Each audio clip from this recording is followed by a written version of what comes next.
Hello, everybody. Hello, hello, hello. Hi, everyone. Welcome in, guys. Happy Thursday. Happy super late start to the stream, which I will talk about in just a second. But hello, everyone. Welcome in, guys. Welcome in. Let me switch over. Hi, guys. Oh. Hold on, let me fix this. Hi, everybody. Hello, everybody. Hello, everybody. Welcome in, guys. Hold on, let me turn on the tunes. It's always Thursday somewhere. True. Welcome in, guys. Hi. If you guys are on YouTube and you notice that this is not like the outfit that I was wearing in the thumbnail of my YouTube video, that's because, there's a reason for that. There's a reason for that. Okay, so like right before I was gonna start my stream at like 10:35-ish, no, 10:40-ish, I messed up my live. I guess I didn't necessarily mess it up, but my live 2D outfit that I was going to wear, I like moved it a little bit, and then I couldn't like make it like act normally. Does if that makes sense? Okay, so like I had a different live 2D outfit that I was gonna wear for like our cozy comfy craft night, and it was like working totally fine, but then I moved it a little bit and then like it wouldn't attach to my model anymore. So then like when I moved, oh my gosh, Vane, thank you so much for the 2 months. Thank you. Thank you for the resub. Thank you. Anyway, so I spent like 20 minutes, maybe like 25 minutes trying to fix my live 2D outfit so that I could wear the freaking outfit that I got specifically for tonight's stream.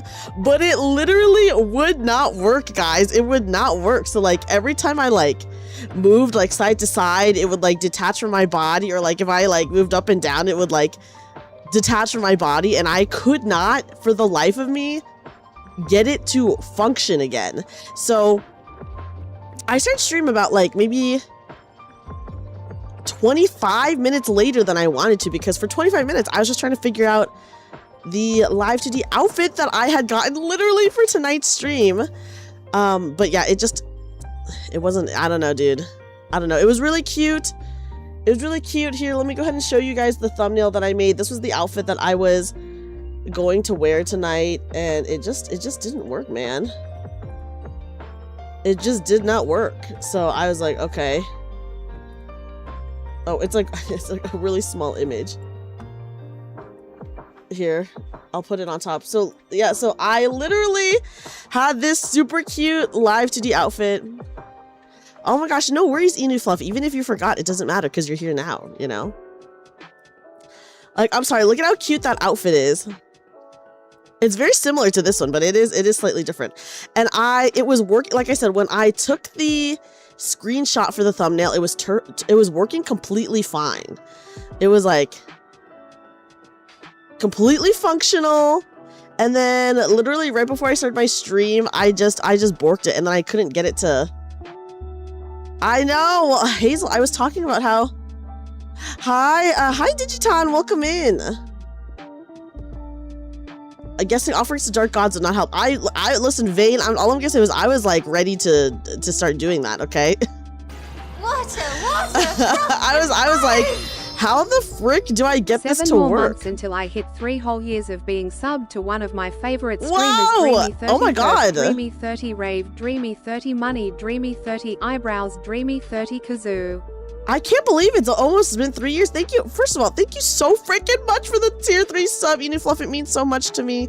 And I can't believe it's almost been three years. Hi, Chaotix, welcome in. My fish plushie stuff. Like, guys, wait, hold on. Let me show you what else my fish. Look, I can make my fish plushie cry. Here, I'll make the fish plushie cry because this is legit how I'm feeling right now. Anyways, I just want to say hello, everyone. Welcome in. Thank you so much for being here. I'm so sorry for starting the stream late. I actually almost started it on time today, or at least like not that late. But yeah, it just was so, I don't know, guys. I don't know why I couldn't get to work. So yeah, so I was gonna wear this super cute outfit in this thumbnail. I was gonna wear the super cute outfit in the thumbnail, but it literally just would not work. It would not work. It was working totally fine earlier, and then I moved it a little bit right before stream, and then it just wouldn't like attach properly to my to my model. So I was like, you know what? After like 25 minutes of trying, okay, I tried for 25 minutes. I was like, I give up. I need to start my stream soon because we're already like super freaking late. So I just put on the good old tried and true fish outfit. So yeah, we got our fish here, guys. This is my emotional support fish. It's my emotional support fish because the other outfit was. Anyways, we're doing a hand cam today. Hi guys. Hello. We're doing a hand cam today. Because we're doing a hand cam, I can like show off some of my stuff too. Not even just like what I'm working on. But Asterix! Oh my gosh, hi Asterix, welcome in. Yeah, I got my emotional support fish. I'm jealous of the fish. The fish is crying. Do you like it? Hi Ash, hands for free? Yes. What's the plan for today? I might start a new project today, but I have an old project that I am actually working on right now. I'll go ahead and show you guys. I am actually working on, now that Yuzuki's here.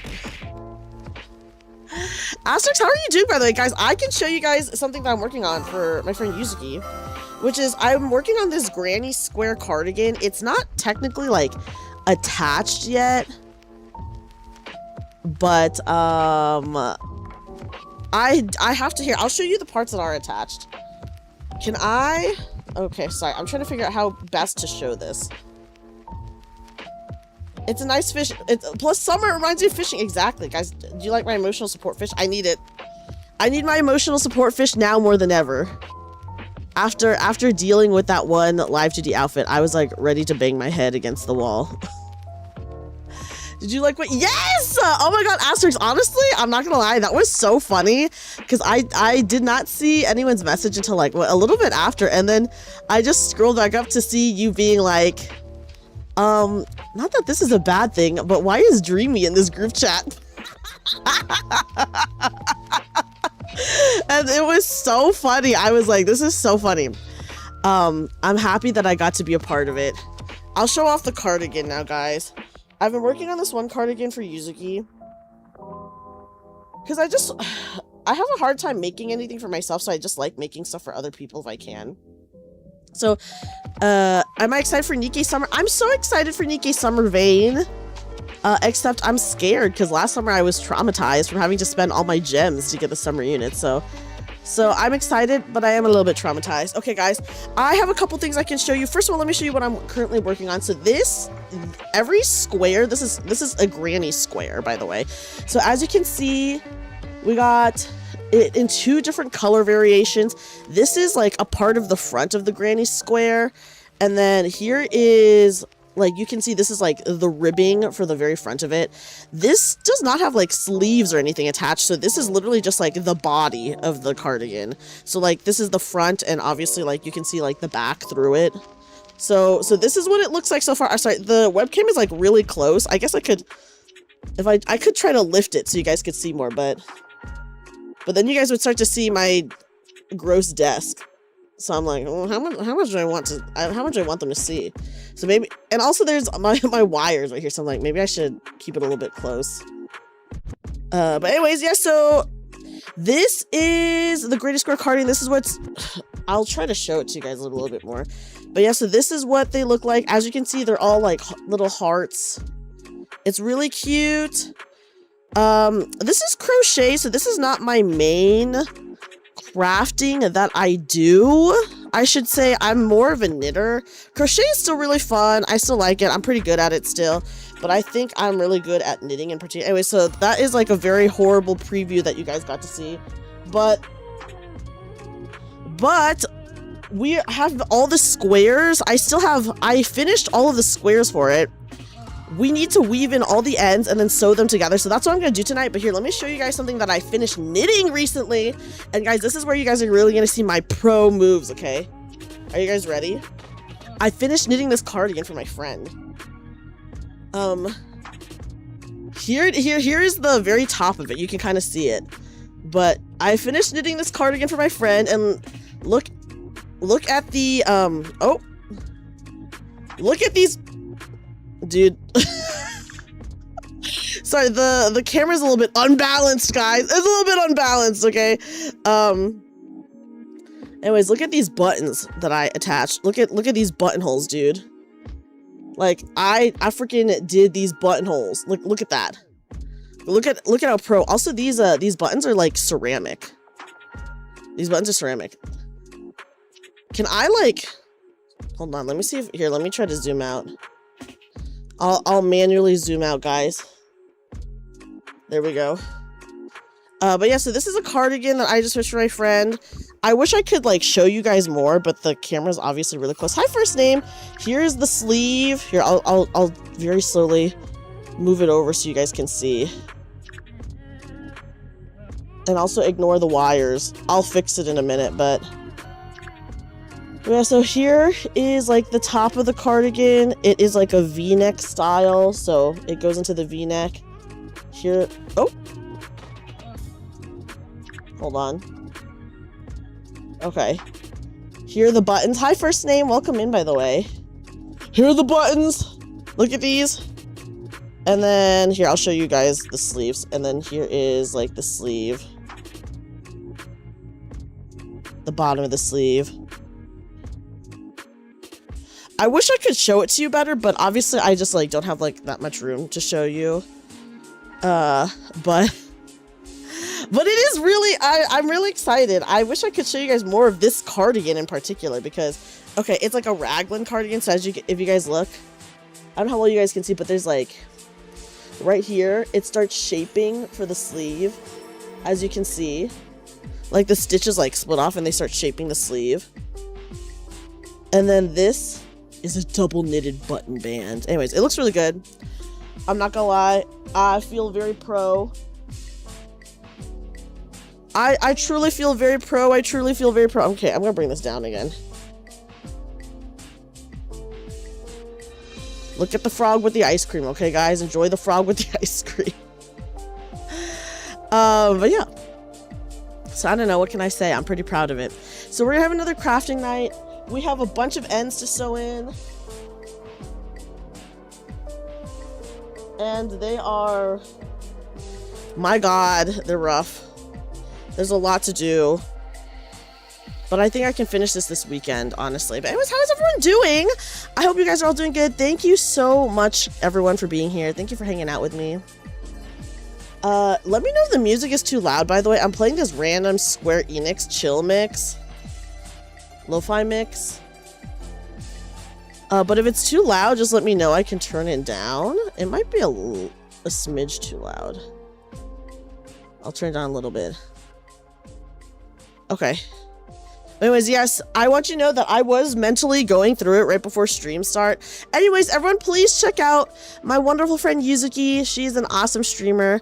Guys, Yuzuki said she might start streaming Nikkei, by the way. So, I don't know. Go ask her to stream Nikkei. And then also check out Asterix. Asterix is an awesome dungeon master who dungeon masters a game over on the 0xp channel. Yeah, everyone, make Yuzuki stream Nikkei. You're doing well. New job you start today. Your stress went away compared to the job you quit. Whoa, first of all, Vane, huge congratulations on the new job. That is incredible. Congratulations on your new job. That is amazing. That is amazing. I'm very glad to hear that you're feeling a lot happier. Honestly, job stress is legitimately so real. So it's like, I'm so happy to hear that you're doing good. Yes, guys, I did clean my desk just a little bit. Also, hello, Honey. Guys, I got to play 100% orange juice earlier with Honey, and Honey is so nice and did avenge me. Can I give a shout out to Honey as well? Ooh. Can I type? Bam. It's so far away, my thing. I have to wait 1 minute, 13 seconds. I have to wait 1 minute, 13 seconds before I can give another shout out. But let me do it again. Let me do this one at least.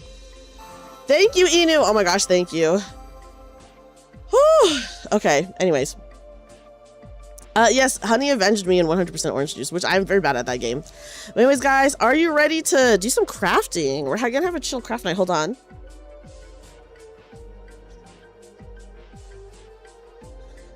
Sorry, I have my little crafting bag over by my feet. Your old job you're drinking and smoking along with Waking was ramping up all the stress. Oh my god, that is horrible. But it looks like you seem to be enjoying yourself much more, which is amazing. Okay. So, I got, guys, look at this super cute. I have this. I have this little Shin-chan case that I got from Daiso. It has all my like little plastic needles in it. So I'm just gonna grab, I don't know, which one is small? This red one, I guess I'll use this red one. Also, this is so zoomed in. I wish like I could like express to you guys how zoomed in it is, but it's like so close. But anyways, I hope everyone's doing good. Happy Thursday, happy Thursday. Listen, I'm glad I got to stream. I was honestly kind of losing it. Because like I said, I really was trying to make the other live 2D outfit work, but it just was not working. So I'm kind of like, okay, so what we're doing, which I don't know how much of this I can actually do on camera. So you guys might just end up staring at like my stuff while I do this, but basically I have a bunch of these loose ends. Here, let me, like, all these loose ends, and you have to sew them in so that they don't get loose. This is very zoomed in, firstly. This is very zoomed in. I do have pretty small hands. I have chubby fingers. I've always had chubby fingers, but my hands themselves are pretty small. Except but I do grow my nails out a little bit so then they don't look as small in person. So the loose ends get knotted in. That's what I'm doing. That's what I'm doing. Hi, girl, welcome in. How are you? How are you? Okay, so yeah, we're just sewing these in. Just queue up some Subway Surfers, we'll be okay. You know what? Maybe I should, Lucan. I'm like, guys, let me put on Subway Surfers so you guys can stay entertained, okay? So you guys can stay entertained. Thank you for giving the shout out to Honey. Hi, Star. Oh yes, let me hydrate. Let me drink my water. But yeah. Go do your girl's frontline before 4 a.m. Yeah, gotta do it. I have very small hands and I also have very small feet. So it's like, you know, whatever. You're already entertained by my, oh shit, oh my gosh, using it. I'm so glad you finally got to see the cardigan. I will take an actual picture for you because, honestly, it just does not, like, me showing it on an extremely zoomed in webcam does not do it justice, you know? But yeah, I am for sure. I think I'm going to finish this weekend. Guys, one thing about me is so many people who are crafters anyways. Is Rhythm Heaven coming out July 2nd, guys? First of all, I was debating, and I might have to someday make this. Whenever I decide to do a subathon again, which I don't know when, I still have rewards for my last subathon that I just need to fucking mail out the rewards, but I haven't had a chance to do it yet. For my next subathon, I was thinking of adding, maybe one of the goals would be I play freaking Rhythm Heaven, but I'm like legitimately so bad at Rhythm Heaven, it is like extremely embarrassing. I can't even begin to tell you how bad I was. I played Rhythm Heaven for the first time like 5 years ago with my friend who was legitimately so shocked at how bad I was. They were like, what? So yes, I'm bad. Okay, wait, do I have my scissors with me?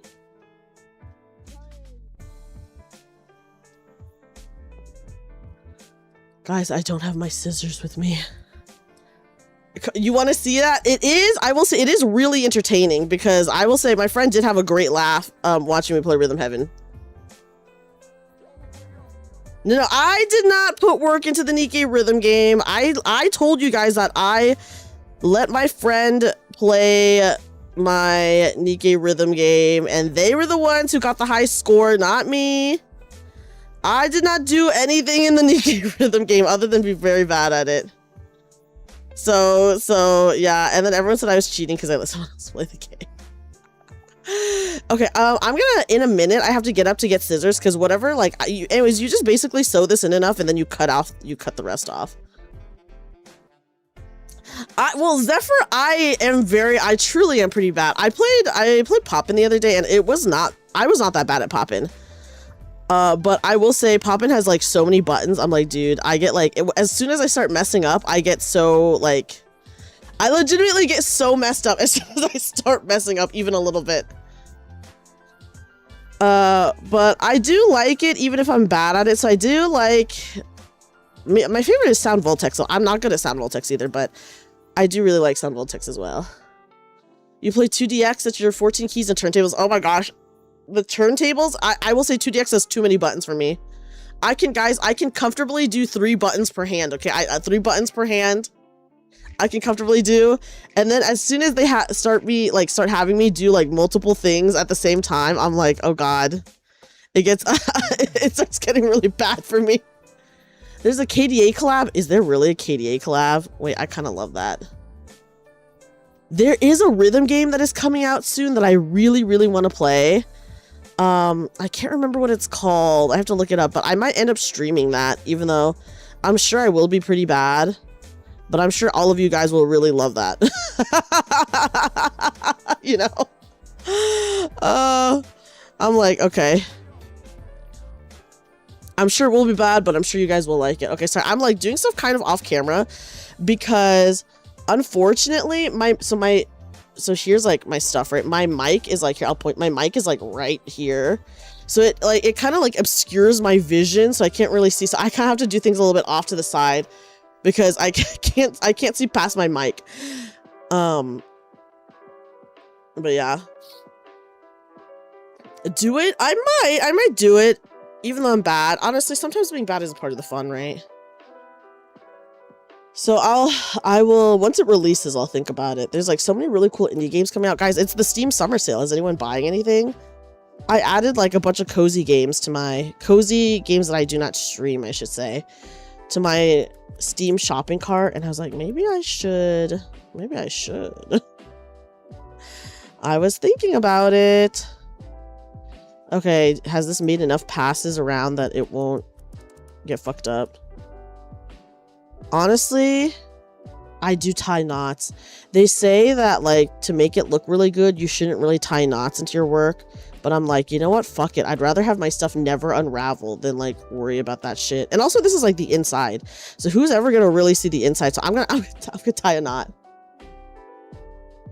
You finished John Tromaine's story? Oh my god, what did you think? I think it does get better, the patches. There's a lot of cool games coming out that are coming out, guys. Okay, I'm gonna double knot this so then it's extra secure. Okay, okay. Weaving in ends takes so long. It's honestly so annoying. It was just a giant filler arc. Well, you know, I think it does kind of feel that way. I did like it, but I totally understand people who were like, oh, it kind of feels a little bit fillery. But I just am like, okay, well, it's just the beginning of the new arc. So that's like why it feels like that, you know? At least to me.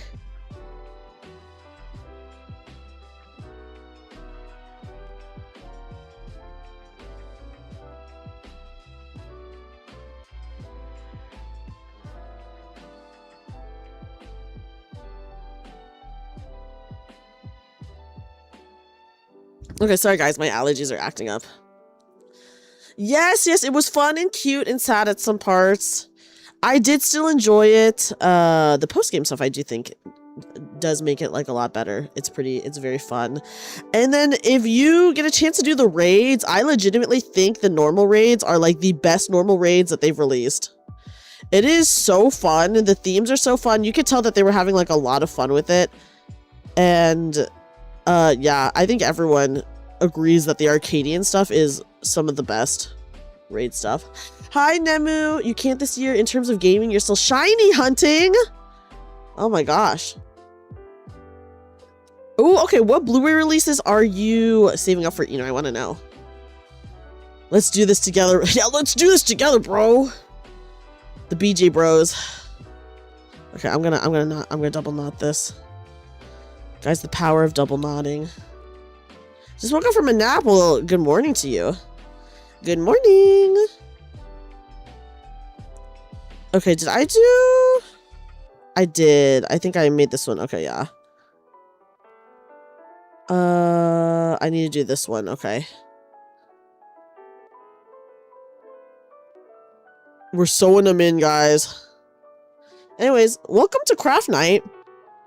I originally was actually going to do a karaoke stream, but I was recording a ton this week, and my throat feels okay, and my voice feels okay, but my voice is definitely a little bit fucked up because the next day I tried to record some more stuff, and when I was recording, it sounded so like crackly that I was like, oh shit, I think I need to be on like singing vocal rest. I need to be on a small vocal rest. Hi, Delta. Delta, welcome in. Yes, we're having a craft night. We're crafting. Barbarian is finally getting a physical. I'm shocked that Barbarian did not have a physical release. Arrow is putting out a 4K edition of Ju-on Steelbook 28 days later and 12 Angry Men from Criterion. Ooh, I used to work at a really cool, it was a record store, but it had everything. So we had like records. It was mainly a record store and music, but we also had like video games, Blu-rays and stuff like that. And people would like bring in and sell their Criterions, and like all the employees would like get first dibs, which was awesome. So I have like a bunch of like really nice Blu-ray copies from when I worked there. It was supposed to be digital only. Oh my god. Well, now that Zach Krieger is like a pretty popular director, I imagine they're like, well, time to release it. Yeah, we gotta protect those cords for karaoke's, guys. So I'll probably do my karaoke next week. Since you're very eepy, no worries, Delta. I appreciate you coming in to say hello. Thank you. Thank you for coming in and saying hello to us. Okay. Okay. Okay, so I'll show you guys. I have this really, as you guys can see, this really, really freaking long piece of yarn. And I'm keeping it long because I'm going to use this extremely long piece of yarn to sew some of the panels together.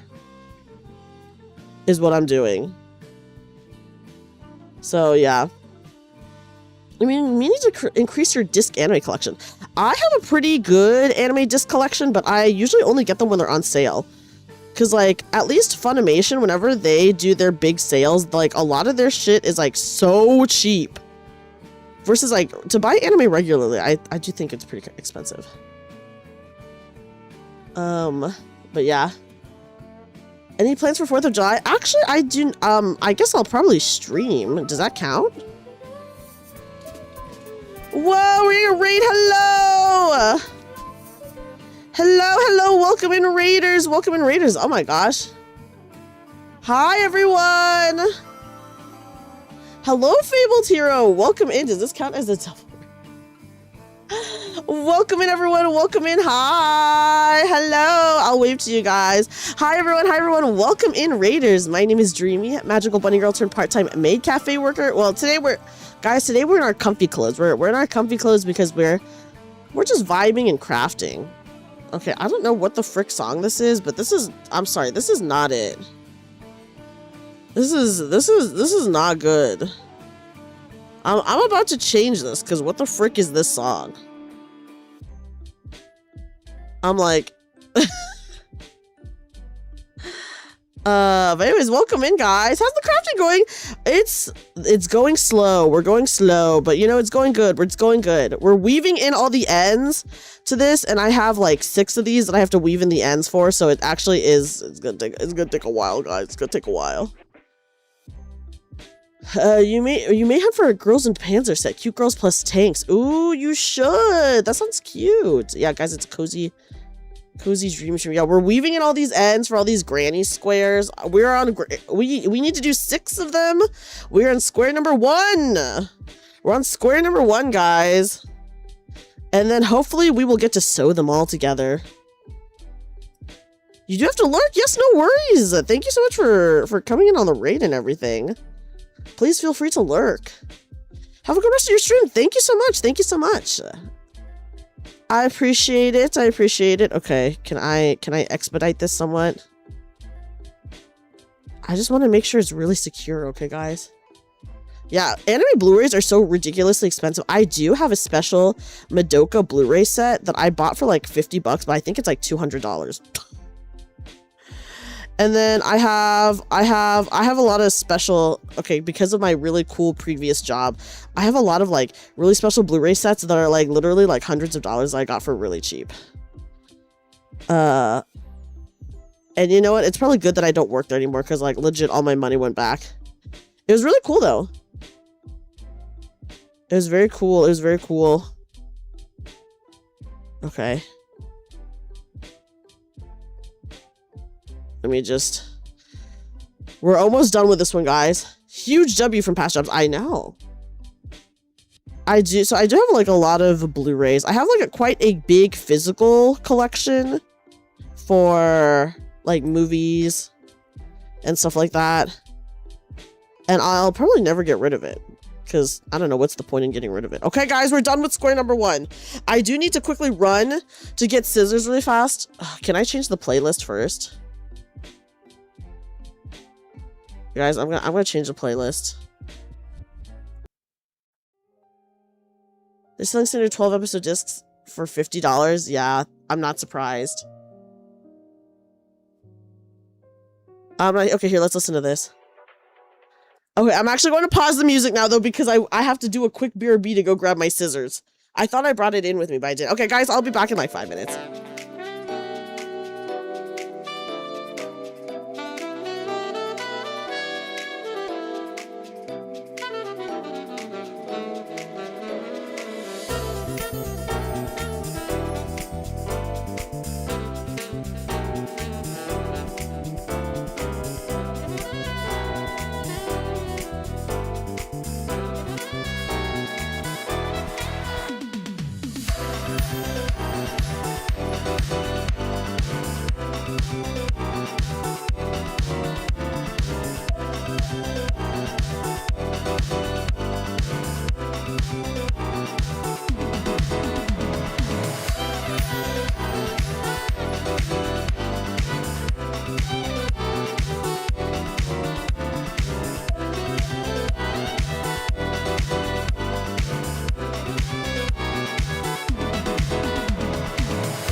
Guys, I have no clue where my scissors are, but that's fine because I actually have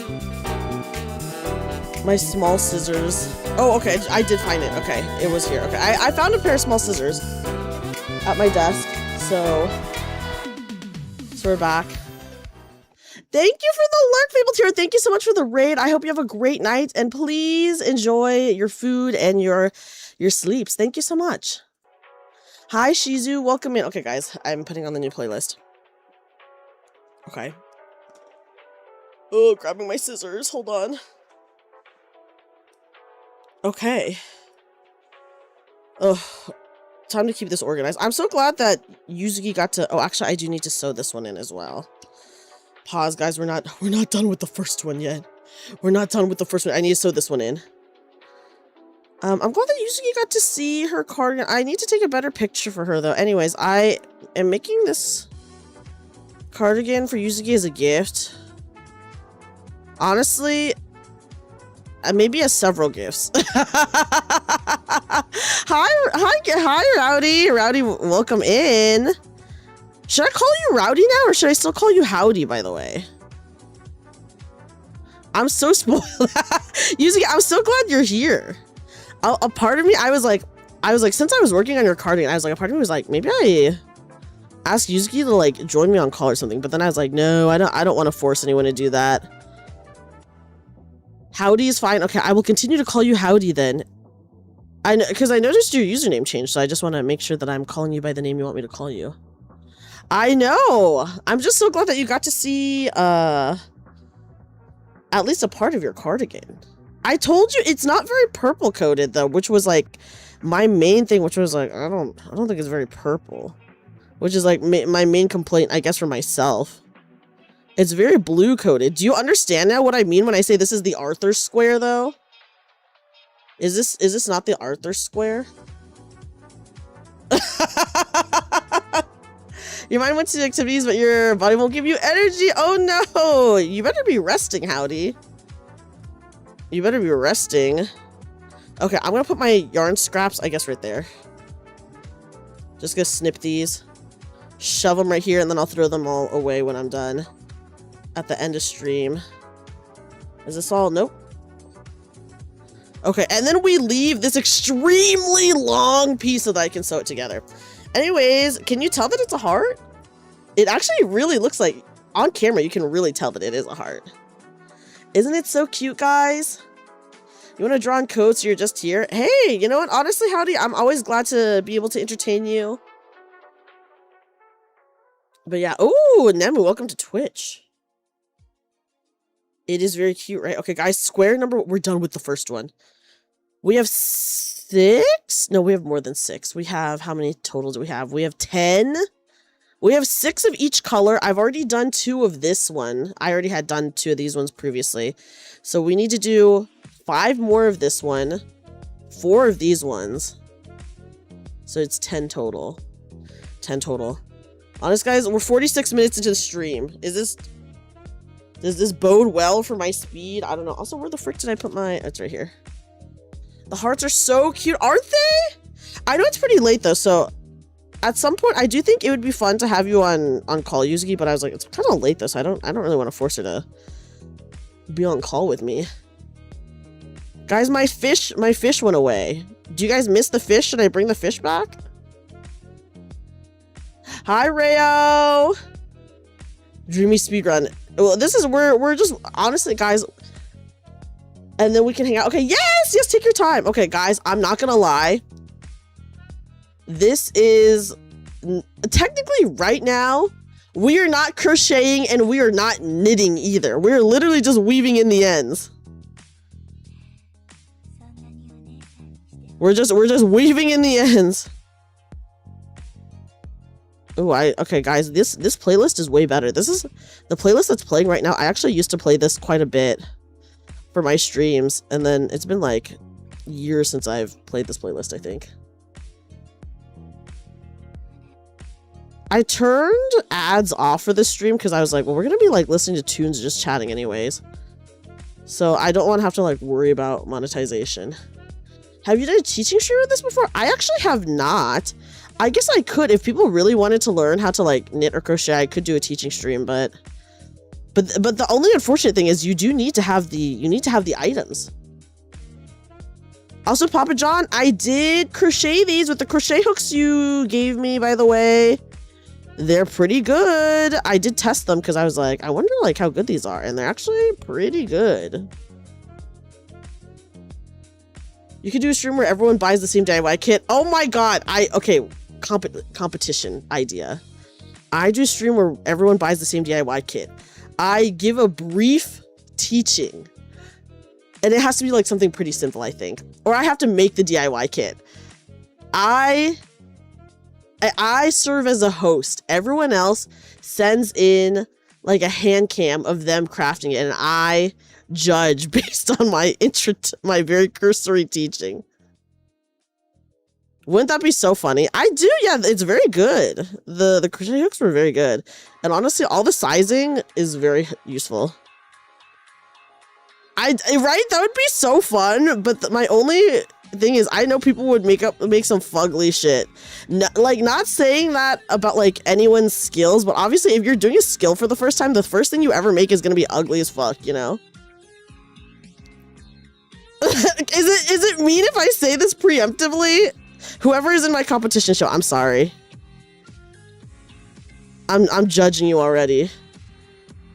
Dude, Magic Circle is evil. I can't even really do Magic Circle. I've done Magic Circle before. I literally cannot like replicate it though. I've done Magic Circle, and Magic Circle is fucked up, I think.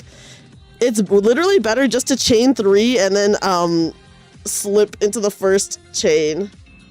Dreamy be like, half of you are gonna make shit. Are you sure about this? The thing is, if I'm not teaching them that well, it definitely will be shit. That's nothing on them. Okay.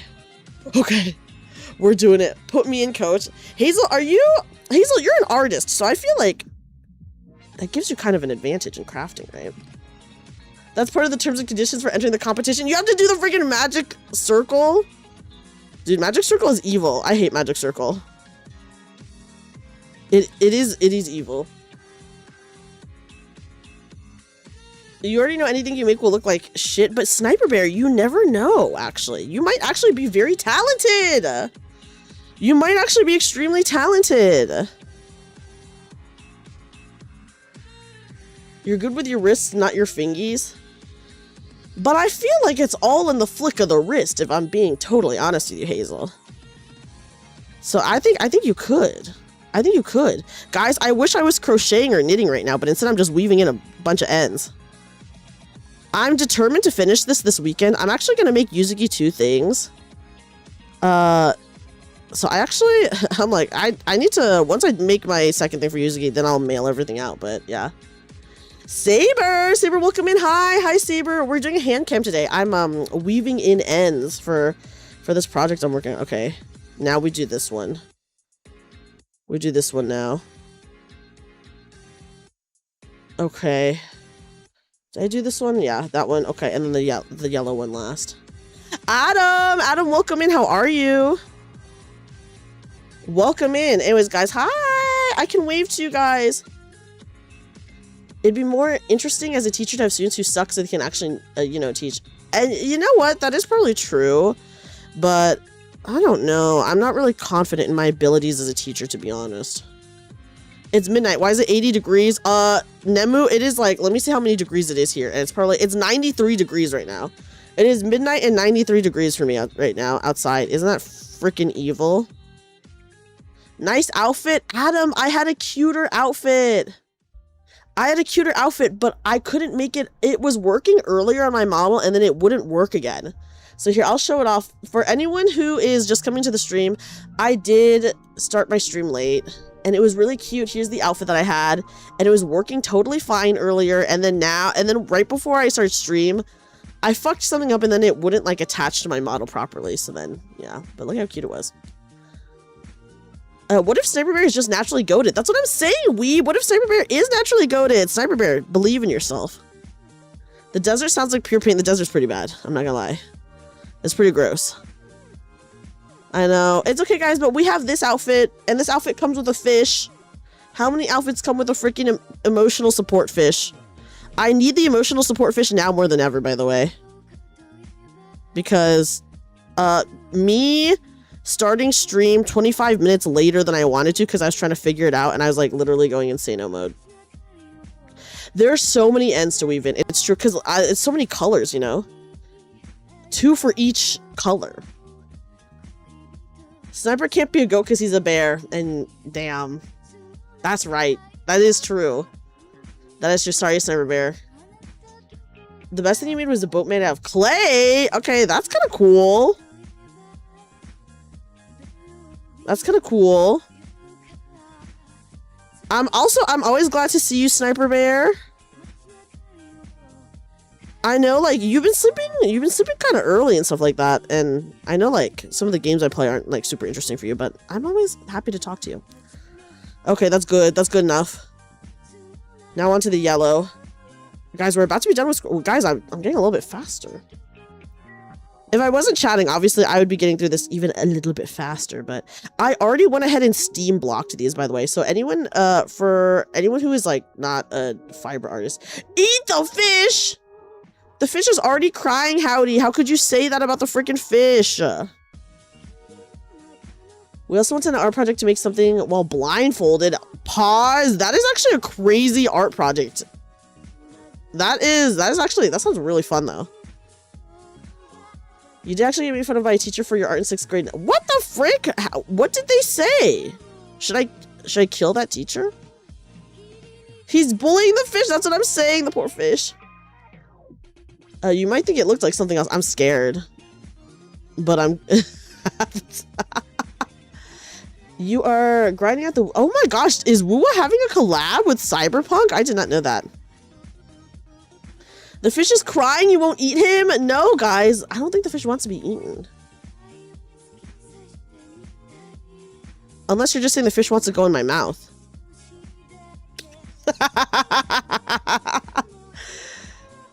I'm not gonna say what it looks like here. I'm using my imagination to guess what it is, Sniper Ray, don't worry.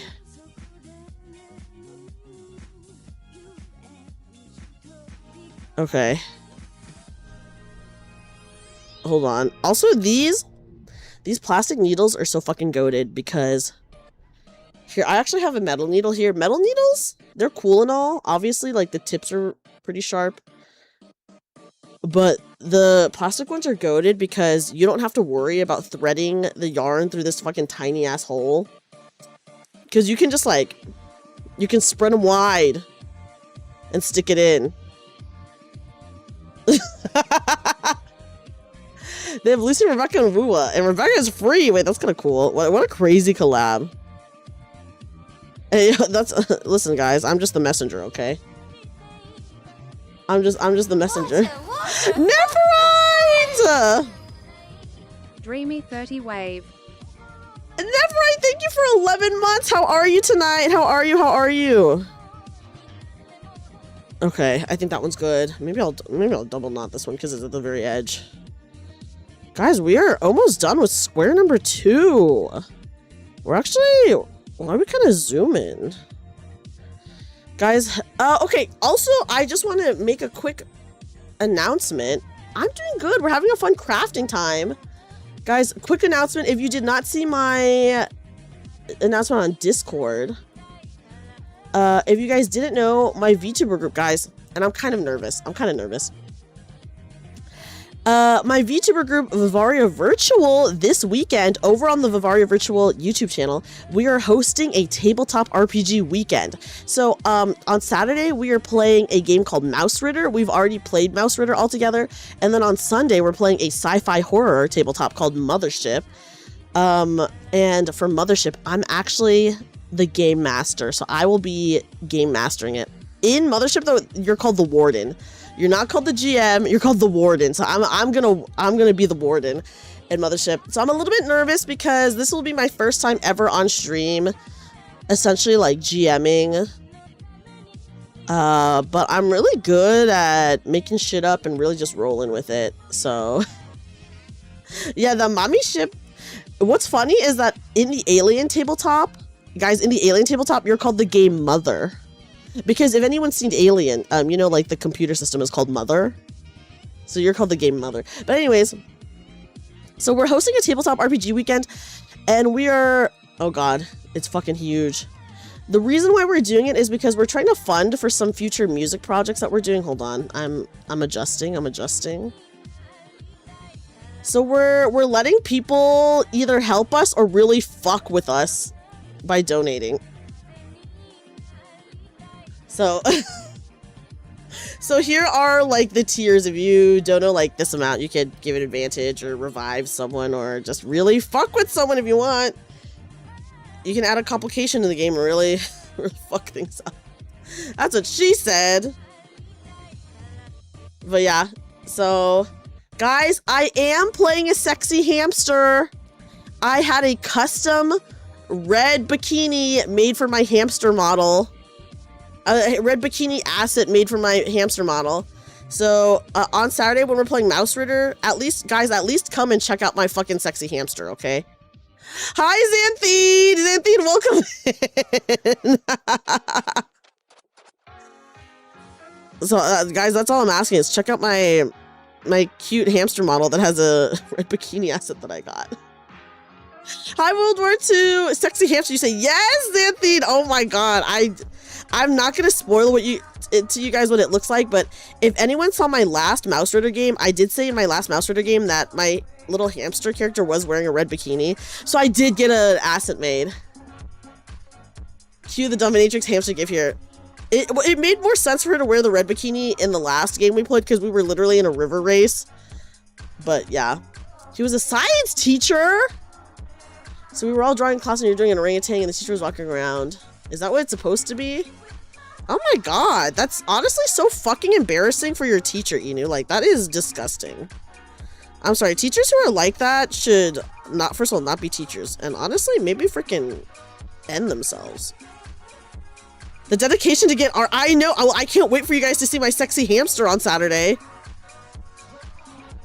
I do not want to, I don't want to spoil too much, but yeah, she is in a red bikini. Okay, guys. What? Howdy, I'm playing, okay, so anyone who doesn't know what Mouse Ritter is, so Mouse Ritter is a tabletop RPG where, guys, you guessed it, you all play essentially mice or rodents. It's kind of like a fantasy-esque tabletop that does take place in like kind of our world, but there's also like magic that exists. And it's very, if you guys have read Redwall, it's very inspired by Redwall and stuff like that. So it's like a fantasy mouse game that takes place in our world. The game is actually very deadly. It's very deadly. We did not die last time. This adventure that we're playing though on Saturday is a lot deadlier than last one that we played, so that's gonna, I'm sure that's gonna be totally fine, guys. I'm sure no one will die this time. I'm sure it'll be totally fine. But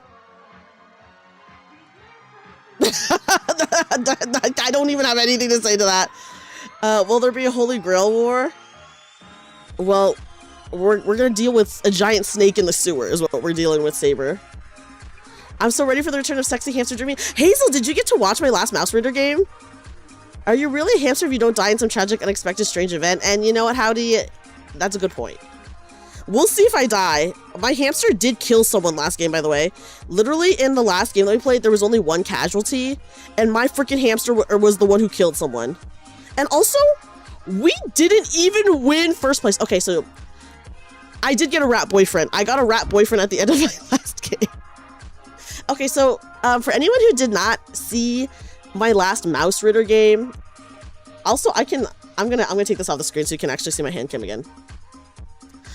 The premise of the game that we were in was we were all forced into a river race because we lost a bet, and then also because we were in the river race we were super in debt. Yeah, rat maxing boyfriend. Guys, I have a rat boyfriend, and actually my rat boyfriend is in a rat gang, and the rat gang is actually really relevant to this story that we're doing. More on that in a little bit, but anyway, so we were in a river race, and guys, spoiler alert, we didn't even fucking win. I killed someone and we didn't even win. We got second place. Can you believe that shit? And then because the revive is gonna be interesting if it gets used. It's honestly so easy to die in this game that I do hope someone donates for the revive, because the thing is, Mouse Ritter is a really deadly game.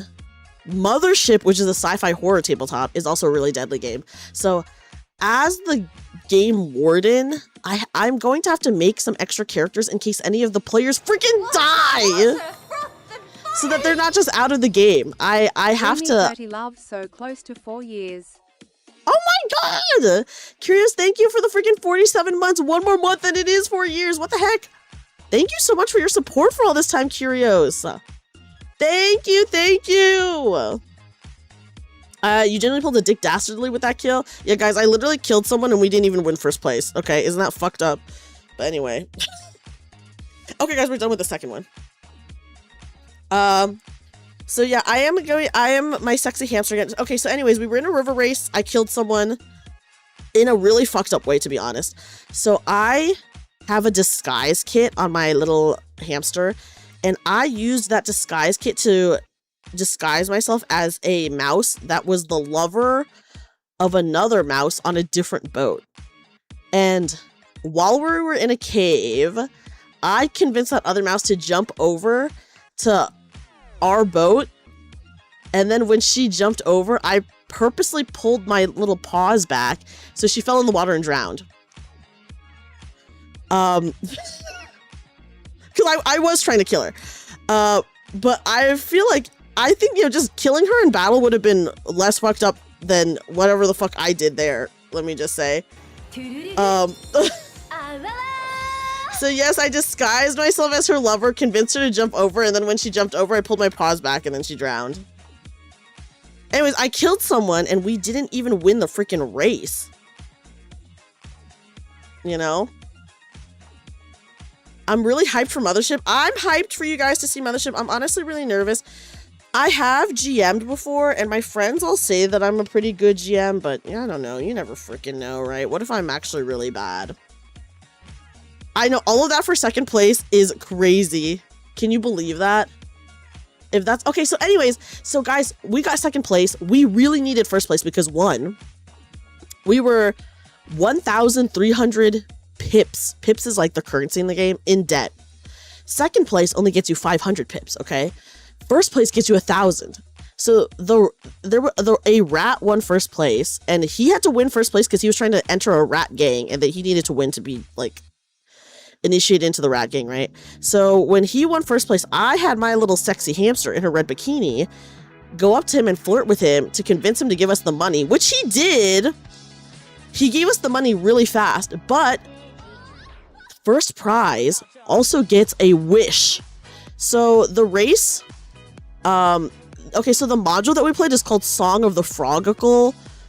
Frogacle stands for Frog Oracle. So the first place prize, they get to go talk to the Frogacle, and the Frogacle grants them a wish. We needed the wish because a member of our crew, his rat wife, had stage 4 rat tail cancer, okay? So we needed the wish to heal her, or else she was gonna freaking die. So we got the money from the rat winner. I don't even remember his name, guys. I do not even remember his name, and he's my character's boyfriend now. And so he gave us the money, but we really, really needed the wish. So I was like, "Ooh, since you don't need the wish, you just needed the win. Can we have the wish?" And he was like, "Well, I don't know." But then I rolled really high, and I rolled really well, and he rolled not well. So he was like, "If you're my girlfriend, I'll give you the wish." So I was like, "You know what? Fuck it. Let's date random rat NPC." So my sexy hamster started dating this rat NPC so that we could get the wish to heal the wife of one of our crew members, which was awesome. And what's so funny is that this adventure that we're doing on Saturday, the rat gang, that the rat winner, I don't know his name, so I'm just gonna call him the rat winner, that he was trying to get into, they actually played like a big role in this next module. So I told our game master, I was like, "I think my hamster's still dating that rat. I don't think she likes him. Let me just say, I don't think she likes him, but she's definitely still dating him. Just for fun, I think." So I'm excited to see how that comes into play. And then I was talking to our game master who rolled for Felicity. She's freaking awesome, guys. I was telling her about, the cash incentives. And I was like, "Oh, for $100, like they can revive a character." And she legit said to me, "Oh, that's really good because this adventure is a lot more deadly." And I was like, "Oh," and I said, "But I have a rat boyfriend." And she said, "Even those with rat boyfriends can die." Which, that's true. Even those with rat boyfriends can die, guys. Listen to Dream on your drive home. Hi, Anon. Anon, welcome in. I hope your drive is okay. Yeah, definitely gotta be important to plot. I'm excited to see how it plays into the plot. Yeah, words to live by, guys. Even those with a rat boyfriend can die. You love watching beta build bugs? They're so hilarious. Oh my gosh, I bet. They must be so wonky. That statement goes hard. I know. Guys, I'm not gonna sacrifice my rat boyfriend. Also, guys, believe it or not, when I play tabletops, I really do not go for romance. Like, most of the time. I've played several tabletops where, like, romance has, like, presented itself to my character. And unless, like, romance is, like, the main point of the game, my character is usually just not interested. Not for any... Pause, Hazel. Not for any particular reason. It just, like... I don't know. Like, my character doesn't give a shit about her rat boyfriend. And then in a different game that I played, called Brindlewood Bay, my character was presented with 2 love interest options, and she just didn't give a shit about either of them, so I just, like, didn't go for it. I do have one D&D campaign that I'm in where I'm very interested in the romance. I'm sorry, Hazel. But that is legitimately the only in one campaign have I been, like, really hardcore interested in the romance. But then everything else, I've been, like, not super into... in my other tabletops, I usually don't go for romance. I love romance in a game, though. I think it's, like, really fun. Sorry, I'm trying to adjust the volume of the music, guys. Yeah, I do think it's really fun, but yeah, in my other tabletops, I usually just don't go for romance for some reason. Makes sense. It depends on how you feel your character would react, right? Yeah, so my characters in my other games, they're not very romantic. Yeah, so guys, in Mouse Rider, I may have a rat boyfriend, but guys, I'm sorry to say, I don't think she likes him. I literally don't even remember his name. Guys, I don't remember my rat boyfriend's name. He can't help it. He's so bottom heavy. That's true. Yeah, Hazel, would you like his character a lot more if he actually just like locked in finally? Dreamy the anti-bot. Yeah, we'll see how my little rat romance goes on Saturday. My GM was like, what if he dies right as your character actually falls in love with him? And I'm like, dude, that's crazy. Yeah, guys, I need to find out my rat boyfriend's name, guys, before the game on Saturday. Around a false Hydra. Ooh, tell us your idea, Vane. Probably. And you know what? I think you're valid for that, Hazel, because when I read like chat during like those points in session, everyone in chat is always like, come on, dude, just fucking lock in, like, just be honest. And then when he like fucks up or is not honest, everyone in chat is like, fuck you, dude, what the fuck is wrong with, like, every time. It's so funny.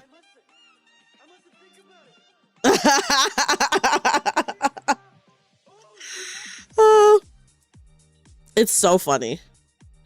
You mentally tune out. It's cause you want my character to be treated better, which valid.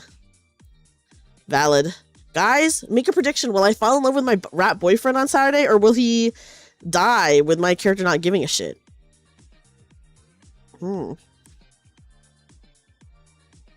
It's true, that's what pisses me off. I know.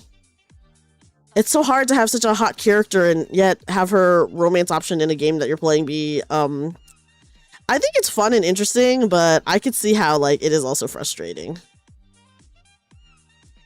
It's like trying to choose a cookie and receiving the $1. Yeah, who would you ship my character with?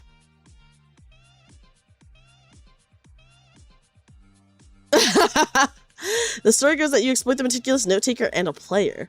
You make an NPC disappear and then they try recalling the NPC and eventually realize they've been in the town longer than they thought. Ooh, I love a good mystery. You need better options. Honestly, the options are pretty the options aren't great. I do agree with that. Sorry guys, I'm like doing things off camera because like I said, my mic is like in the way, so I end up doing things on the side. Hazel, when you watched my Mouse Rider game, were you okay with my sexy hamster getting with her rat boyfriend to get the wish? He's gonna die and you're gonna say, oh no, don't die. What's his name again? I am going to figure out his name, before the stream, okay? Around Abolets and their Revenge to the Gods. Ooh, that's fun. Bet. So I kind of feel bad for the boyfriend. The thing is, she doesn't love him. That's true. That's true. She doesn't love her rat boyfriend. But she could fall in love with her rat boyfriend, guys. Guys, anything's possible. She could fall in love with her rat boyfriend. The goal is just sometime before the stream. Yeah, that's true. I don't know his name. I'm sorry, guys. My hamster, I don't know, man. What's her rat boyfriend's name? I don't know. The rat was named Fabio. Honestly, I would remember Fabio. I do not remember what the frick his name is. Abolets have a perfect memory, never forgive and forget. Oh, see, I don't know anything about Abolets, so that's actually kind of crazy. Not even a name? He is doomed. Guys, he definitely has a name because he was in the river race. I just don't remember the name. Will my character fall in love with her rat boyfriend, guys? Make a bet. Make a bet if my character is actually going to love her rat boyfriend before he dies. If he dies, just call him Fabio. Oh my god, can you imagine? Guys, can you imagine? Can you freaking imagine if... Okay, pause. So let me bring this up again. Can you imagine someone donates at the $100 tier and they're like, I'm donating $100 to make sure the rat boyfriend doesn't die. You don't give it to a player. You give it to the random rat boyfriend NPC. Can you imagine? Someone would... I feel like someone would fucking do that shit. So look, now, because my character doesn't love her rat boyfriend, someone is going to be really attached to the rat boyfriend. When he dies as crazy work, you're already saying goodbye. Ooh, my bad, rat boyfriend. If you had a spare 100, you do that. You feel so bad for the rat boyfriend, you're like, I gotta save him, man. Or call him different names as a bit. Guys, what is his... Should I go look up what his name is right now? I have to rewatch the stream. It does say character and not... yeah, it does say character and it does not say player. So you guys, I guess someone could donate to keep an NPC alive. What if they want to revive a boss? Oh, that'd be pretty crazy. That'd be so funny. I guess that is possible, guys. Let's... I will be... You know, maybe you guys will really love the NPCs, you know? You guys feel so bad for the rat boyfriend who not only gave our mouse crew 1,000 pips, but then also the wish. He gave us all the first place prize. Like, come on. Yeah, goodbye, whoever that guy is. Hi, Patari. He sounds pretty devoted. Honestly, he was a pretty nice rat. I mean, the fact that he gave them the wish is like a big thing, by the way. And then we used it to cure one of our crew members. Their wife had stage 4 rat tail cancer. Guys, I'm literally so excited for you guys to see the red bikini asset that I got for my hamster model. Like, oh my god, are you guys ready to see a sexy hamster? Words that have never been spoken before. You know? We come to mourn the passing of the rat boyfriend. What is the rat boyfriend's name? Help, I invested 50k in Pipcoin and got rat pulled. Hi, Sherman. Guys, honestly, my character's looking pretty evil because she doesn't even remember her rat boyfriend's name, and then she did kill someone. And she killed that one mouse in a pretty fucked up way. So, ooh. Yeah. Hey babe, new sentence just dropped, yeah. I will say I looking back on that was a really fun game. They died seeing the person. That's true. They died seeing the person they loved. That is true, and really fucked up.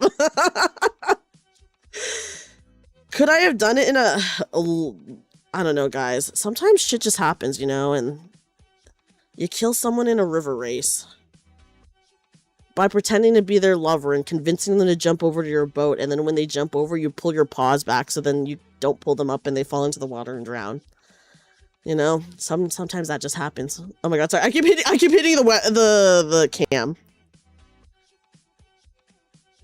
But yeah, I'm good, Sherman. We're talking about tabletop RPGs right now, because I'm playing in a couple this weekend.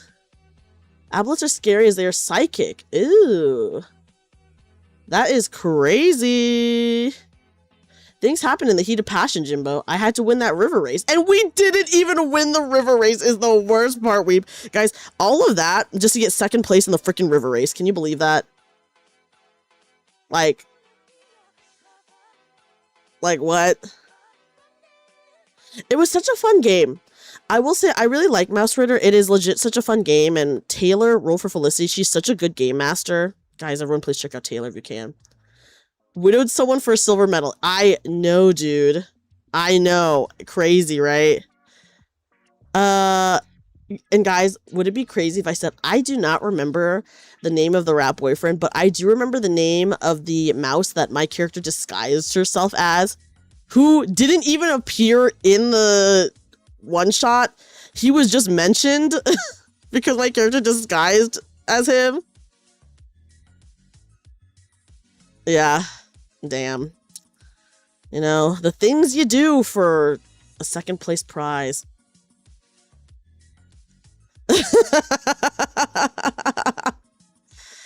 The things you do. Anyways, anyone who actually watched the Mouse Rider game, I hope you guys really liked it.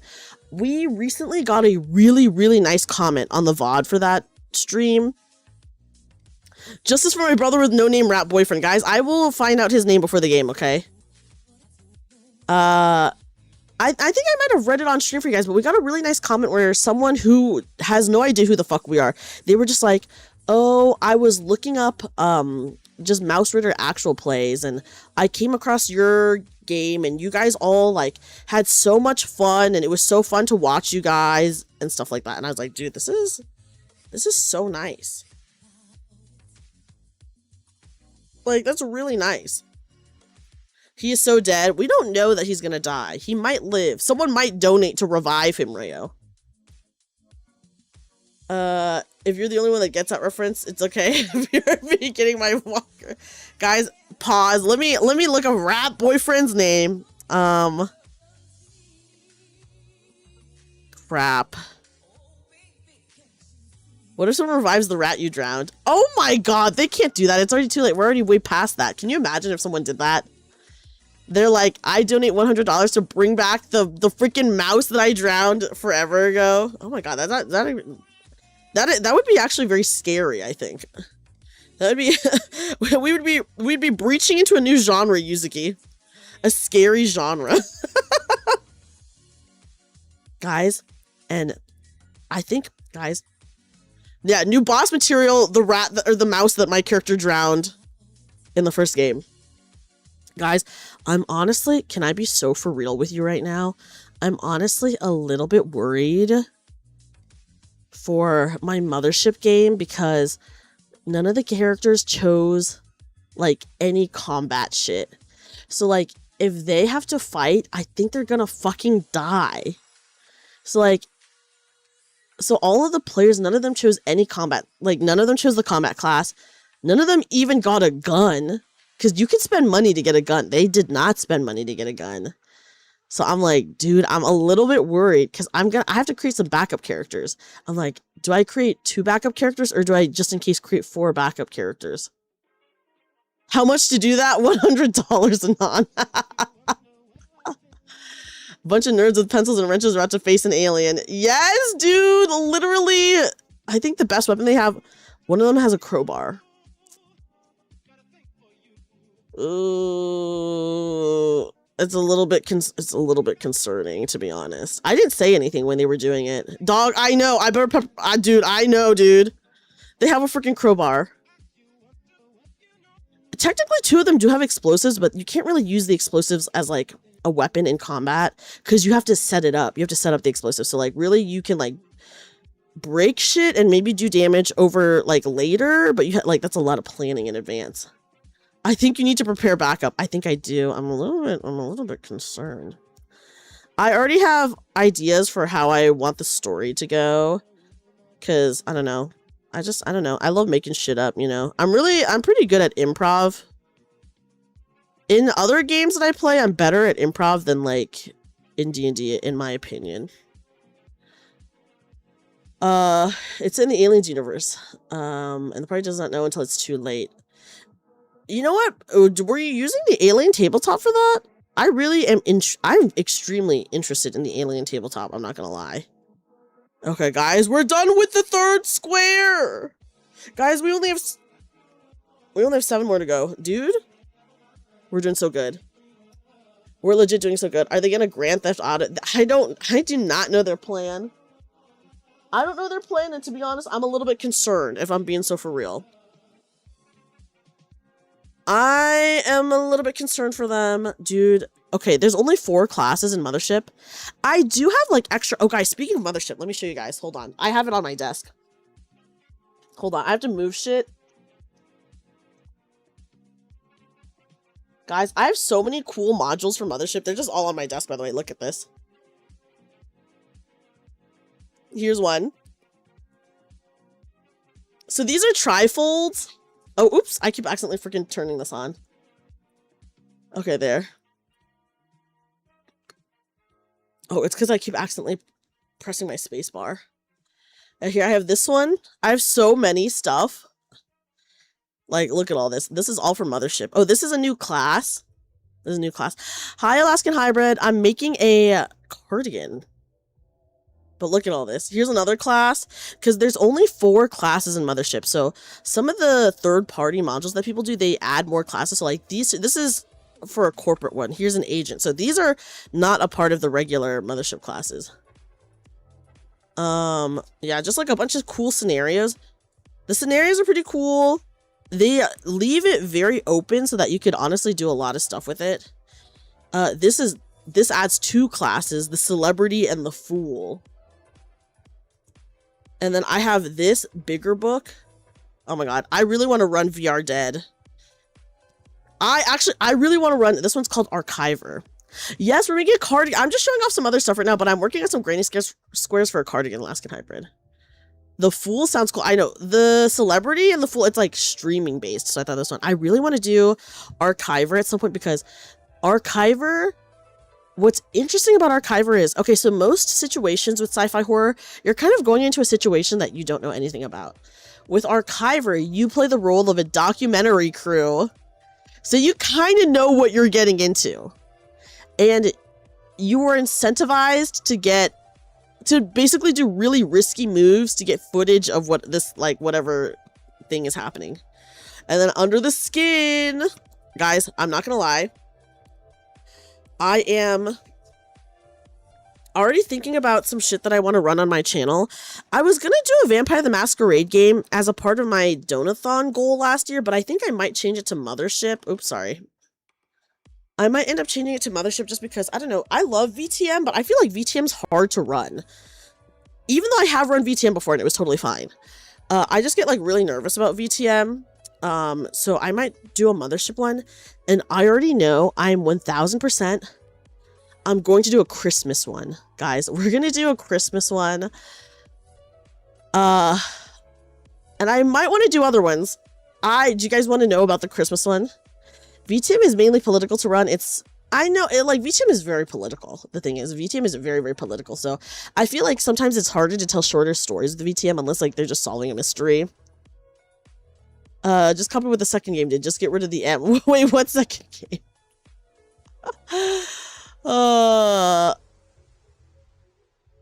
But yeah, so I'm like, dude, I do want to do a Christmas one. There's like a module for it. Hold on, can I actually look this up? Pause. Me when I have to like try to look at stuff on my computer. Okay, let me look this up. Here we go. There's so many modules that I want to run. Most of it for Mothership. I do want to run other games. I'm going to actually... I've mentioned this before, but I'm going to do a lot of 2-player games on my channel. I'm just like waiting to get assets done before I start inviting people to do that on my channel. So we're going to do a lot of 2-player games. I'm going to do some solo games because I got like a bunch of solo tabletop games that we'll do on stream at some point. Okay, guys, a new module just dropped for Mothership that I really want to play so freaking bad. And then let me read to you guys the Christmas one so that you guys can just know a little bit about the Christmas one because it is legitimately so funny. I'm like, I need it. I need to play it. Okay, so the Christmas one is called Do You Fear What I Fear? Which is so funny. In space, no one cares if you're naughty or nice. Okay, here's the description. Get ready to scream into the season. Okay, so ring in the festivities at a futuristic theme park gone wrong where players attempt to survive the cheer-filled chaos that breaks out around them. I'm just gonna read that much to you guys so that it is still mostly mystery. Check it out and hope for survival. Literally, that is a part of the description. I'm so dead. There's another one that just came out. So I want to do that one for Christmas so bad. There's one that just dropped called Dark Ether. I'll read it to you guys. In the darkest, most forgotten corners of the universe, there's only Dark Ether. Seems like a simple enough job. Delivery of some equipment to a distant moon for some scientist types. But something terrible has been awoken there. Now the crew must escape, battling a cold ice storm and shadowy figures before they lose their minds completely. So those are 2 that I really want to run at some point. I literally don't know anyone who runs Mothership, so I just have to be the one to run it, guys. I'll just run it and force other people to play it, I guess. But yeah, that's what I have to do. Just force my friends to play. So yeah. Yeah, so just some cool stuff I'm planning for the future. Just some fun stuff like that. Guys, we've done 3! You want to try that one? Which one? There's an old Pathfinder, 1E. You want to run called Carnival of Tears. It takes place between Crown of the Cobalt King 1 and 2. What is the basic premise for that one? Mothership? I am really excited to run Mothership. Guys, I'm gonna try to get really fucked up with it, by the way. I'm not gonna be mean to the players, because I do not think a GM should ever be mean to their players.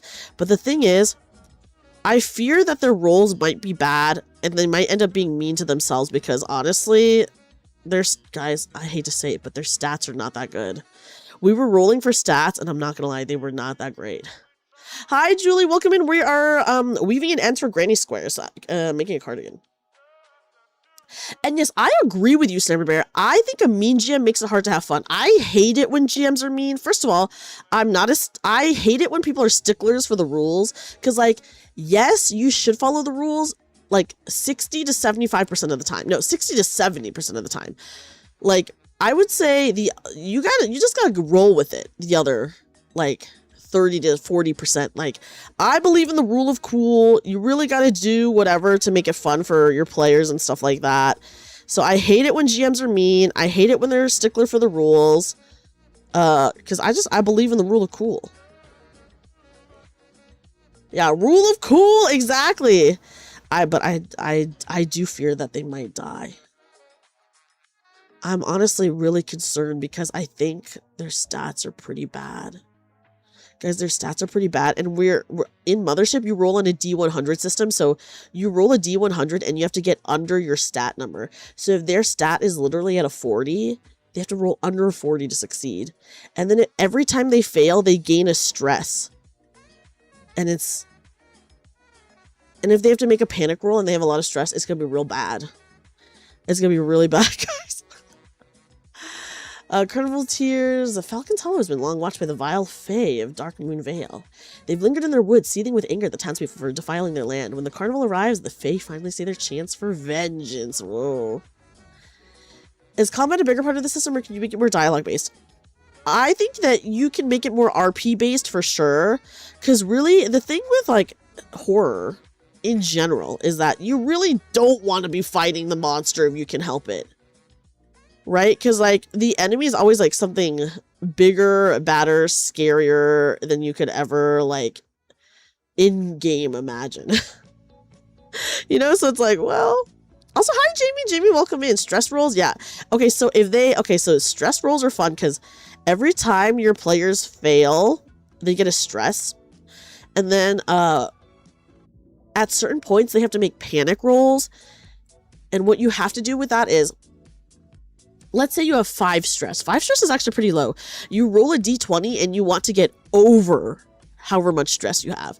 So, like, the more stress you have, the worse it is for you. So, let's say you have 15 stress. You have to roll over a 15 to pass that check. And then if you fail it, then you have to roll on a table to see how your character reacts while they're panicking. So, like, some of it might just be like, oh, you run away, or you freeze, or etc. etc. This is not Call of Cthulhu, but I think it uses a very similar system to Call of Cthulhu. You would always choose the option to fight. It's okay to fight. It's okay to fight, but you do gotta know when to call, when you gotta, like, do some self-preservation sometimes, you know what I mean? It's called Mothership. It's called Mothership. Also, guys, hold on, I need to blow my nose.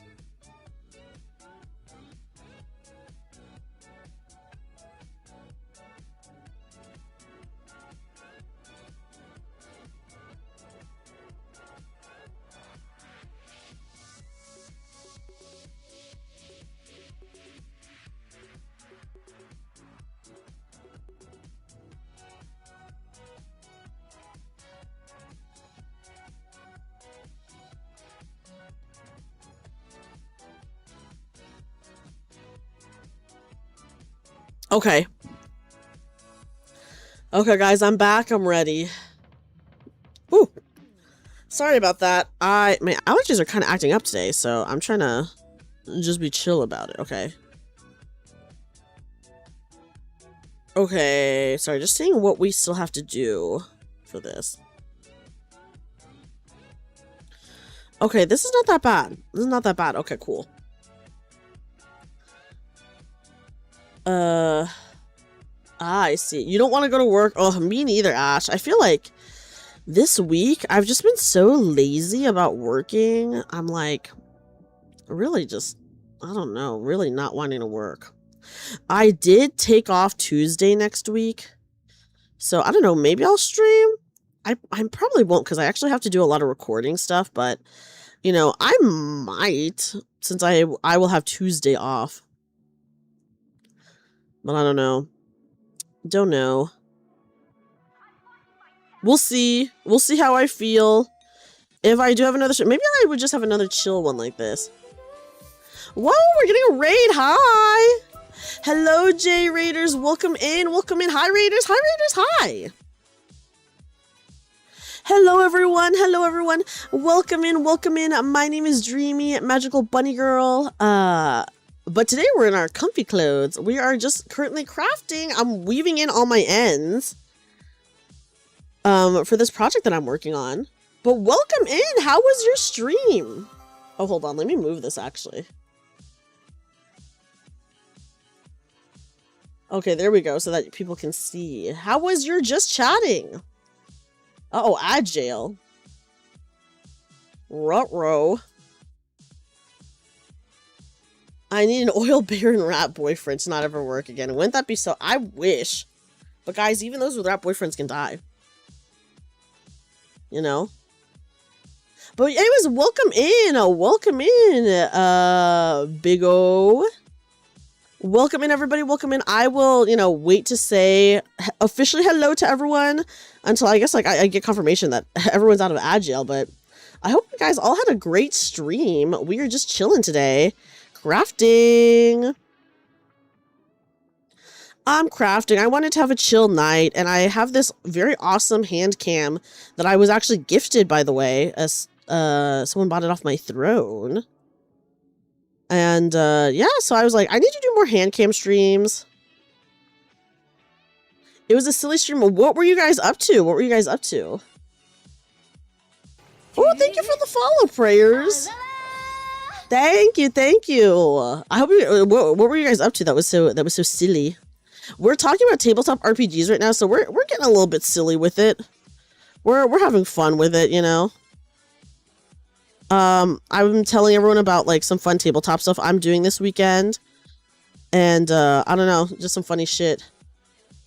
This is knitting. So this. What I'm doing right now is I'm not technically knitting or crocheting because I have my little needle. I'm just sewing in all these ends. So I'm just like, or weaving in the ends. But this particular style, this is crochet. This is crochet. He played Mecha Chameleon. Oh, Mecha Chameleon. Okay. Also, Jay, thank you so much for the raid.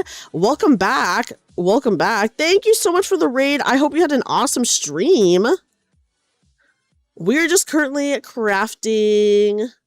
You don't want to be wrong. It's okay. If you like don't know like too much about crochet or knitting, it's like obviously really easy to mix them up. So I like never fault anyone for not knowing, you know. So you're so fine, Big O. Did you guys have fun with Mecha Chameleon?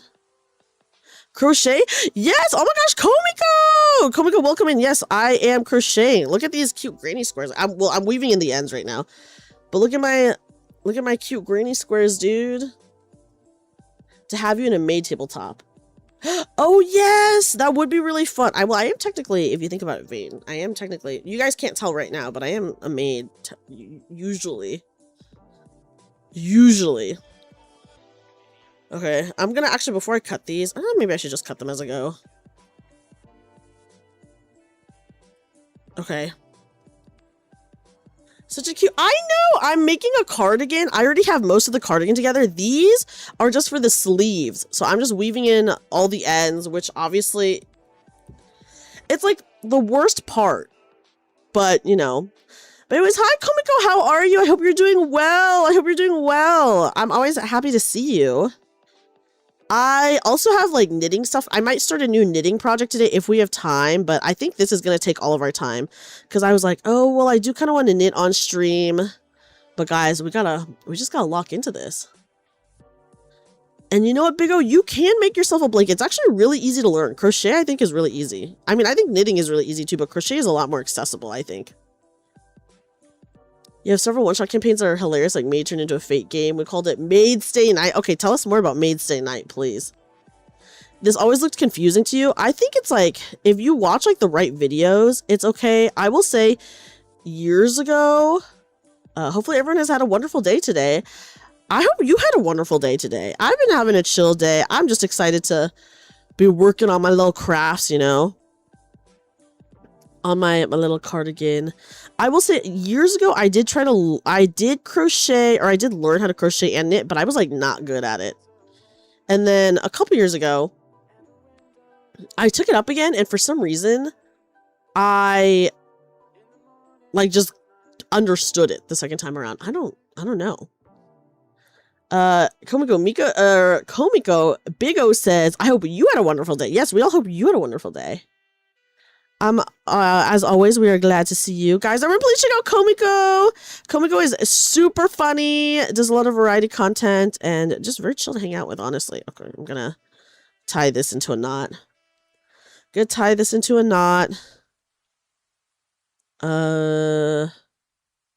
They say you shouldn't really tie too many knots, but I'm like, you know what? Fuck it. If I want it extra secure, you know, we gotta. Oh, I think the playlist ended, guys. Hold on, let me restart it. This is an awesome playlist. We should just keep listening to this one over and over again. Maid's Day Night synopsis is to bring happiness to the master. The maids compete against each other until the maids find the Holy Grail, and fake characters bond with the maids. Rough synopsis. The fall is necessary. Oh, well. Yeah. Thank you, Big O. Win the Holy Grail and win the master's happiness and praise. That's actually very cute. Maid's Day Night. That is a very clever use of the name, I gotta say. That is very clever. Okay, guys, we've done 3 so far. Honestly, okay, so obviously I am going a bit slower than if I was just doing this on my own. I would be doing this, I don't want to say fast, but faster. Yeah, Holy Grail. Yes, Saber, we're actually talking about Fate. Do you usually stream knitting and crocheting? I actually don't. I usually stream gaming, but I do want to make the effort to stream more. My favorite kind of content to stream is actually, I love doing Zatsu, so just chattings. But I never know if that's like what people actually want to watch, so I tend to not do those a lot, but I should do more of them. Yeah, this is more a yapping stream. Yeah, we do yap a lot. That is true. Jamie's very right about that. You happen to be an expert on that topic. And well, your name is Saber, so. You like yapping streams? We do yap a lot here. We're big yappers. We love talking. You want to start a VTuber crochet club so bad? Oh my gosh, you should. I feel like there has to be, okay, I know that like, I know one other VTuber who knits, but then I don't actually know anyone who does like knitting and crocheting too much, because I feel like people, because it's like such an offline activity, I don't really hear people talking about it, right, Komiko? This is a great environment. Well, I'm glad you're enjoying it. That means a lot to me.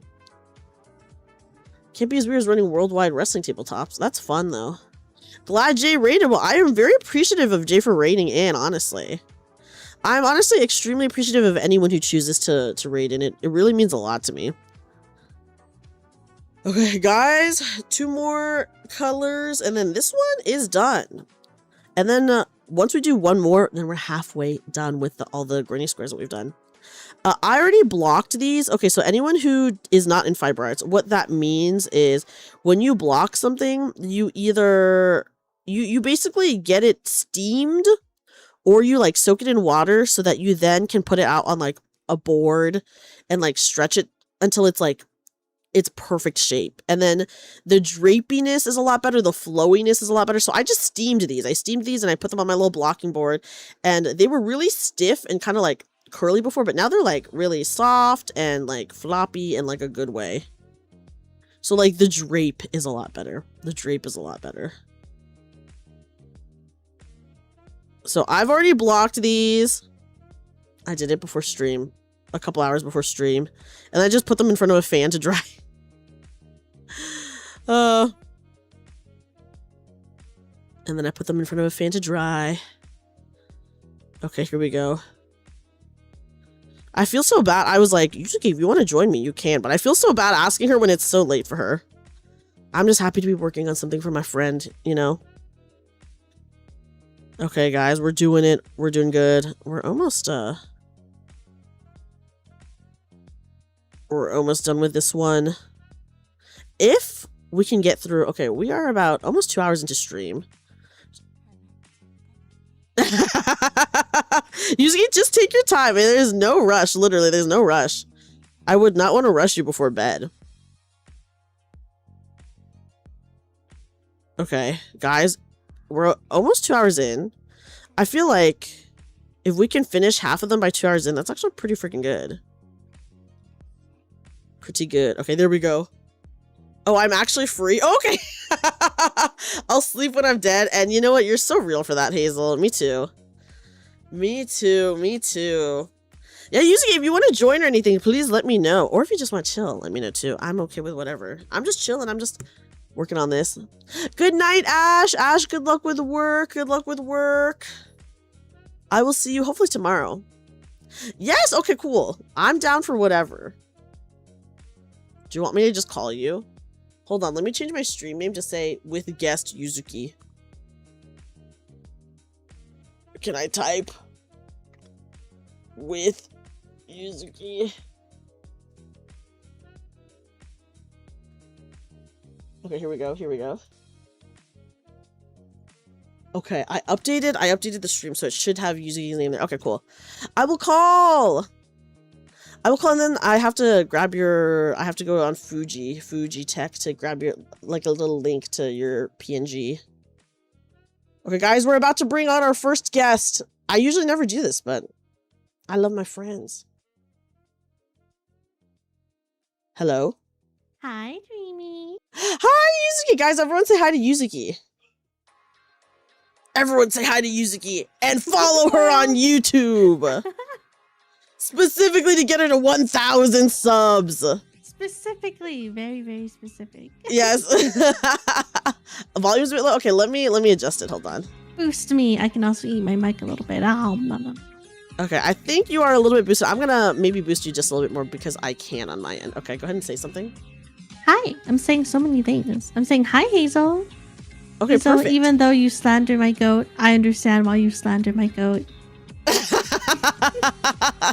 It's very understandable, honestly. It's very understandable. The hearts are so cute, Dreamy. I love it. Here, let me take out the Arthur one again so you can see. So cute. I feel like you got the colors so, like, spot on. This one's very Arthur coded. Oh, it's so cute. Ah, it's so cute. I know, right? Look at them. I will wear it all the time. This will be the only cardigan I wear. They're asking, what about your goat, Yuzuki? Well, my goat, unfortunately, he's very cringe. That's true. He's got a very small brain for matters of the heart, and sometimes I wish he would just say how he feels, but instead he decides to tell everyone else but the girl he likes, which is insane behavior. That is pretty insane behavior. Okay, let me name a browser source after you, okay? Guys, don't look at the screen. I have to bring in Yuzuki, okay? I'm oh my god, I can have her sitting on top of the webcam, guys! Look. This is actually so perfect. I guess I could have you on the couch too, but I could have you just on top of the Put me wherever you want. I trust you. Guys, I'm gonna leave Yuzuki there so she's front and center, okay? Look how cute she is. I was just like, I was picking up my Fugi and I was like, you know what? Let's go with this one because Dreamy can have me sit anywhere she wants. We're in our comfy clothes now. Exactly. We're so casual. Yes, it's our casual night. I have my emotional support fish after the trauma I went through earlier from trying to set up the other outfit. Some of them are so finicky because I swear, like, sometimes the neck doesn't want to connect and I never know why. What was sucky about it was that it literally worked completely fine before, and then it just, like, I moved a little bit and then it was, like, fucked up forever. Weird. That's so weird. And I tried for like 25 minutes to like set it up again, and it just would not. So I gave up. No. Well, you know what? It'll be a surprise treat for another stream. That's true, guys. We had to go back to our emotional support fish. I like the fish. I think he's very cute, even if he is crying. I can make him not cry, but I do think it's funnier if he's crying. It is funnier if he's crying. Well, here's the thing. He's crying because he's feel overwhelmed with like joy to be here. That's true. Also, hi, Adam. Adam, welcome in. We got 2 Adams. Welcome in. We're gonna have to start saying full names, guys. We have to say Adam Dragon Hero and then Adam on the boat. Well, like, is it like Adam first name and then last name on the boat, or like where's the divide? That's true. Where's the divide? Adam first name, Dragon Hero last name? Yeah, could we cheat and be like, Adam B, Adam Boat? Why are you crying? But welcome in, Adam. I'm here with my wonderful friend Yuzuki. And I am weaving in the ends to these granny squares to then sew together to make a cardigan. Well, I'm gonna crochet it together. I'm not gonna sew it together. But we have the whole body of the cardigan done. These are just for the sleeves, and then I'm freaking done. I'm done. It's so cute. I think the last crochet project I did was you've probably seen it a lot because they've gotten really popular as a project, but like those coasters that can fold into little flower bouquets. Oh yes. That was the last thing I did. Did you know they have like a blanket version of that, like a giant blanket where they're also really popular right now, where you can make like a circular blanket where when you like fold it up, it looks like you're holding a bouquet of flowers. Oh my god, that's so cute. But copyright, what happened? I don't know. Can you copyright I guess you can. It's just like kind of I fear that I could simply just upscale the pattern by a lot. I'm sure you could. I guess people probably freehand it a lot, right? Yeah. Because it's deceptively simple. Yeah, it is deceptively simple. Also, thank you, Vanabis. I will check out the VOD because I'm very curious about Maid's Day Night. I want to know what servants you've got in Maid's Day Night. Oh yeah, what servants do you have? Yeah, can you tell us? I don't know anything about Fate, but Yuzuki does know about Fate, so she can actually provide input here. I know some things about Fate. Actually, I guess I know quite a bit thinking on it. I was like, some things. Maid's Day Night. Oh, first name we're talking about, someone did like a fun Maid/Fate's Day Night tabletop called Maid's Day Night. That's what we're talking about. She says, listen, it's because I go back and forth between being like kind of obsessed with it, and then I take a little break, and then I go back. Yes, yeah, and we have someone in chat, Saber, who is a big Fate fan. This is, by the way, this is my Arthur square, guys. Do you like it? I think it's really cool. Based off of Arthur Pendragon, the coolest guy ever. That's his full name and title. That's his title. The coolest guy ever. But Yusuke, you think there are many coolest guys ever for you? There are many coolest guys ever. That's very, very true. Oh my gosh, we're getting a raid. Hi! Hi, Raiders! Hi, Tori! Oh my goodness, welcome in, Raiders! Welcome in, Raiders! We're getting a raid on both YouTube and Twitch. Hello, everybody! Hello! Hi, guys! Hi, Tori! Welcome in, everybody! Welcome in! Hi, Raiders! Hi, Raiders! My name is Dreamy, magical bunny girl turned part-time maid cafe worker. I'm joined over here by my friend Yuzuki, who's sitting on top of my little hand camera. Hello! Life in the Mina Music, yo! And I'm doing some crafting. Tori, how was your stream? Yes, welcome to the comfy stream. Have a good rest of your stream. Thank you, Tori. I hope you have a great rest of your night. Sleep well. Take care of yourself. Yeah, we're crocheting. Well, I'm hoping to get to the crocheting part tonight, but I'm just weaving in the ends right now, which everyone knows is the worst part of like any project. And I'm just trying to do it as I go, because if you save all the weaving the ends in for the very end, you're never going to do it. It's true. It's the worst part of the project forever because it just takes time. It's simple, but takes so much time. You're never gonna do it unless you force yourself to do it right in the middle of it, guys. So I'm trying to do it now so that I don't have to do it at the end. But once again, welcome in everybody. For anyone who doesn't know Tori, guys, please everyone check out Tori. Tori is a very, very awesome VTuber, does a lot of variety content. She's honestly so funny. I got to play some very fun horror games with her, and yeah, guys, everyone please check out Tori when you can. I think you guys were playing God of War, right? That is exactly what we were. You mean Tori? Ooh, one of my friends is really obsessed with God of War. I hope you guys had a fun time with that. But yeah, guys, now we're just crafting. We're crafting. We're crafting, and I was saying that this is my Arthur square. It's based off of Arthur Pendragon. Can you tell? The coolest guy ever. Can you tell? Now that I've said it, can you tell? She did awesome. Which God of War was Tori playing?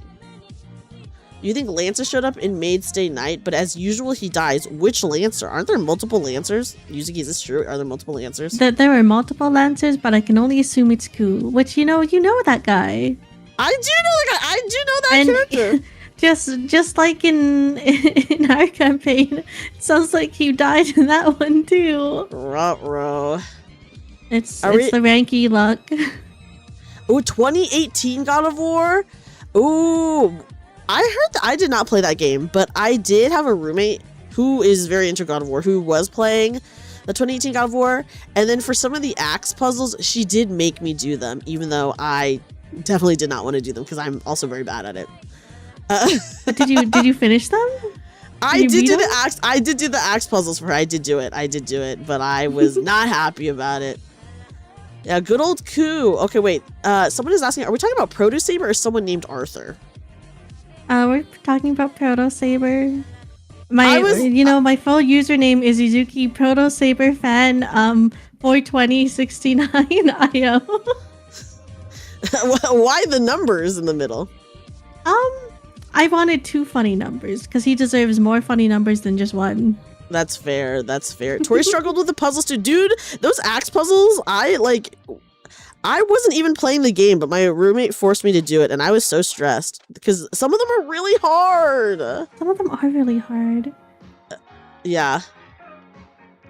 Okay, so Vane is asking, what is the funniest NPC you've ever made? I actually do have an answer for that. And I guess I will just reveal it to Yuzuki, even though this is like kind of a surprise. First name says, you guys make me want to come back to FGO.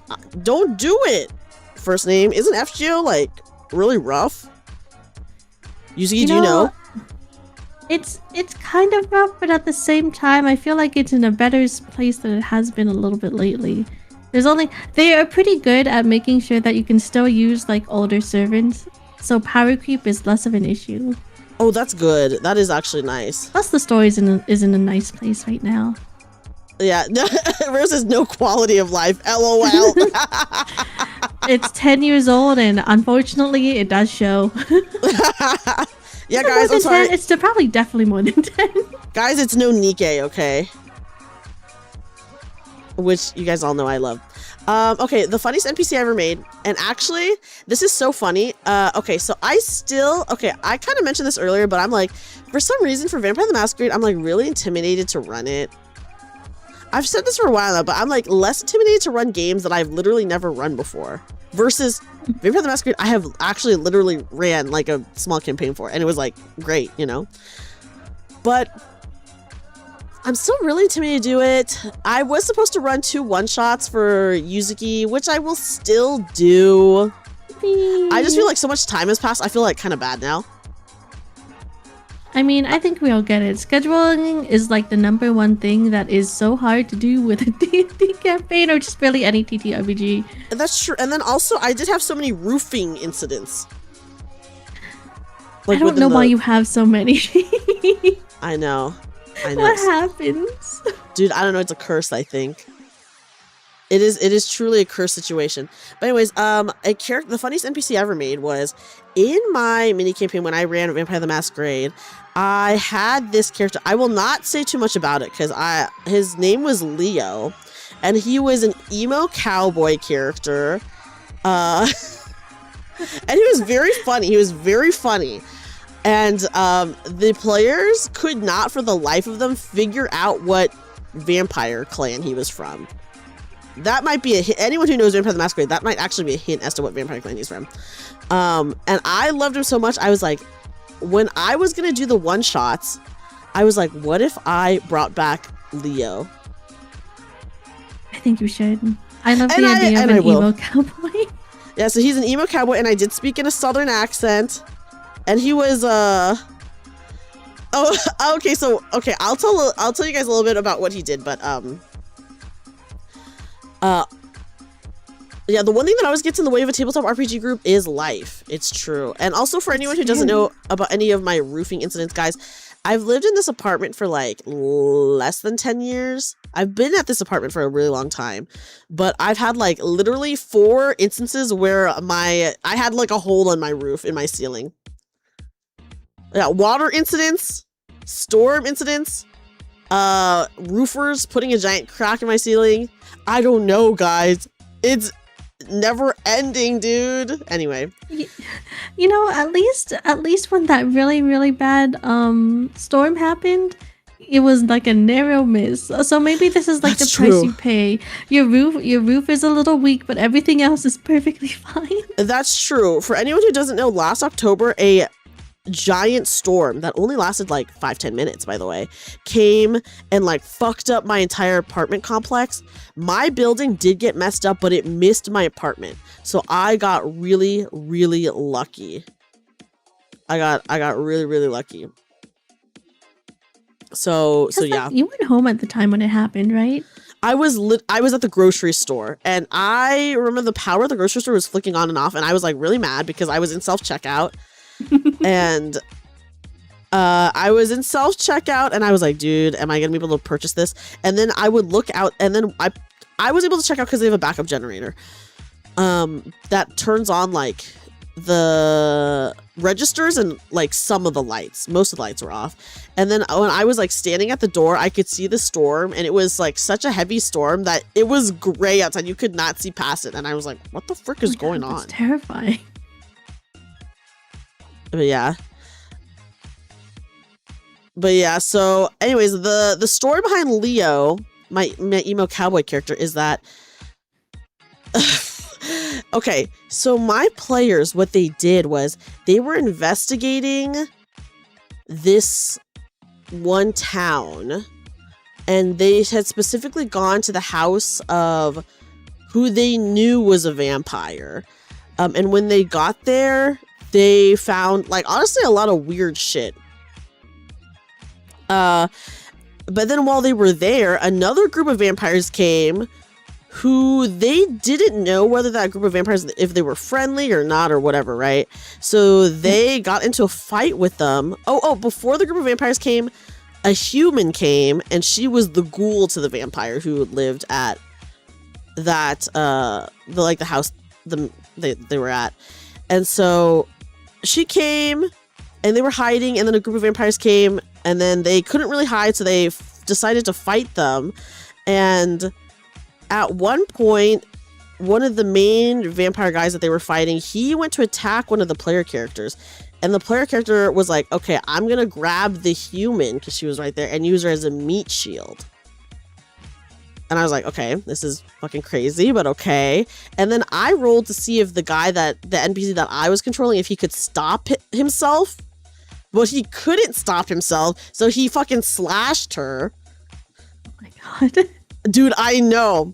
He slashed her and then went insane mode, and then they basically like took my players, put them into a van, and took them somewhere.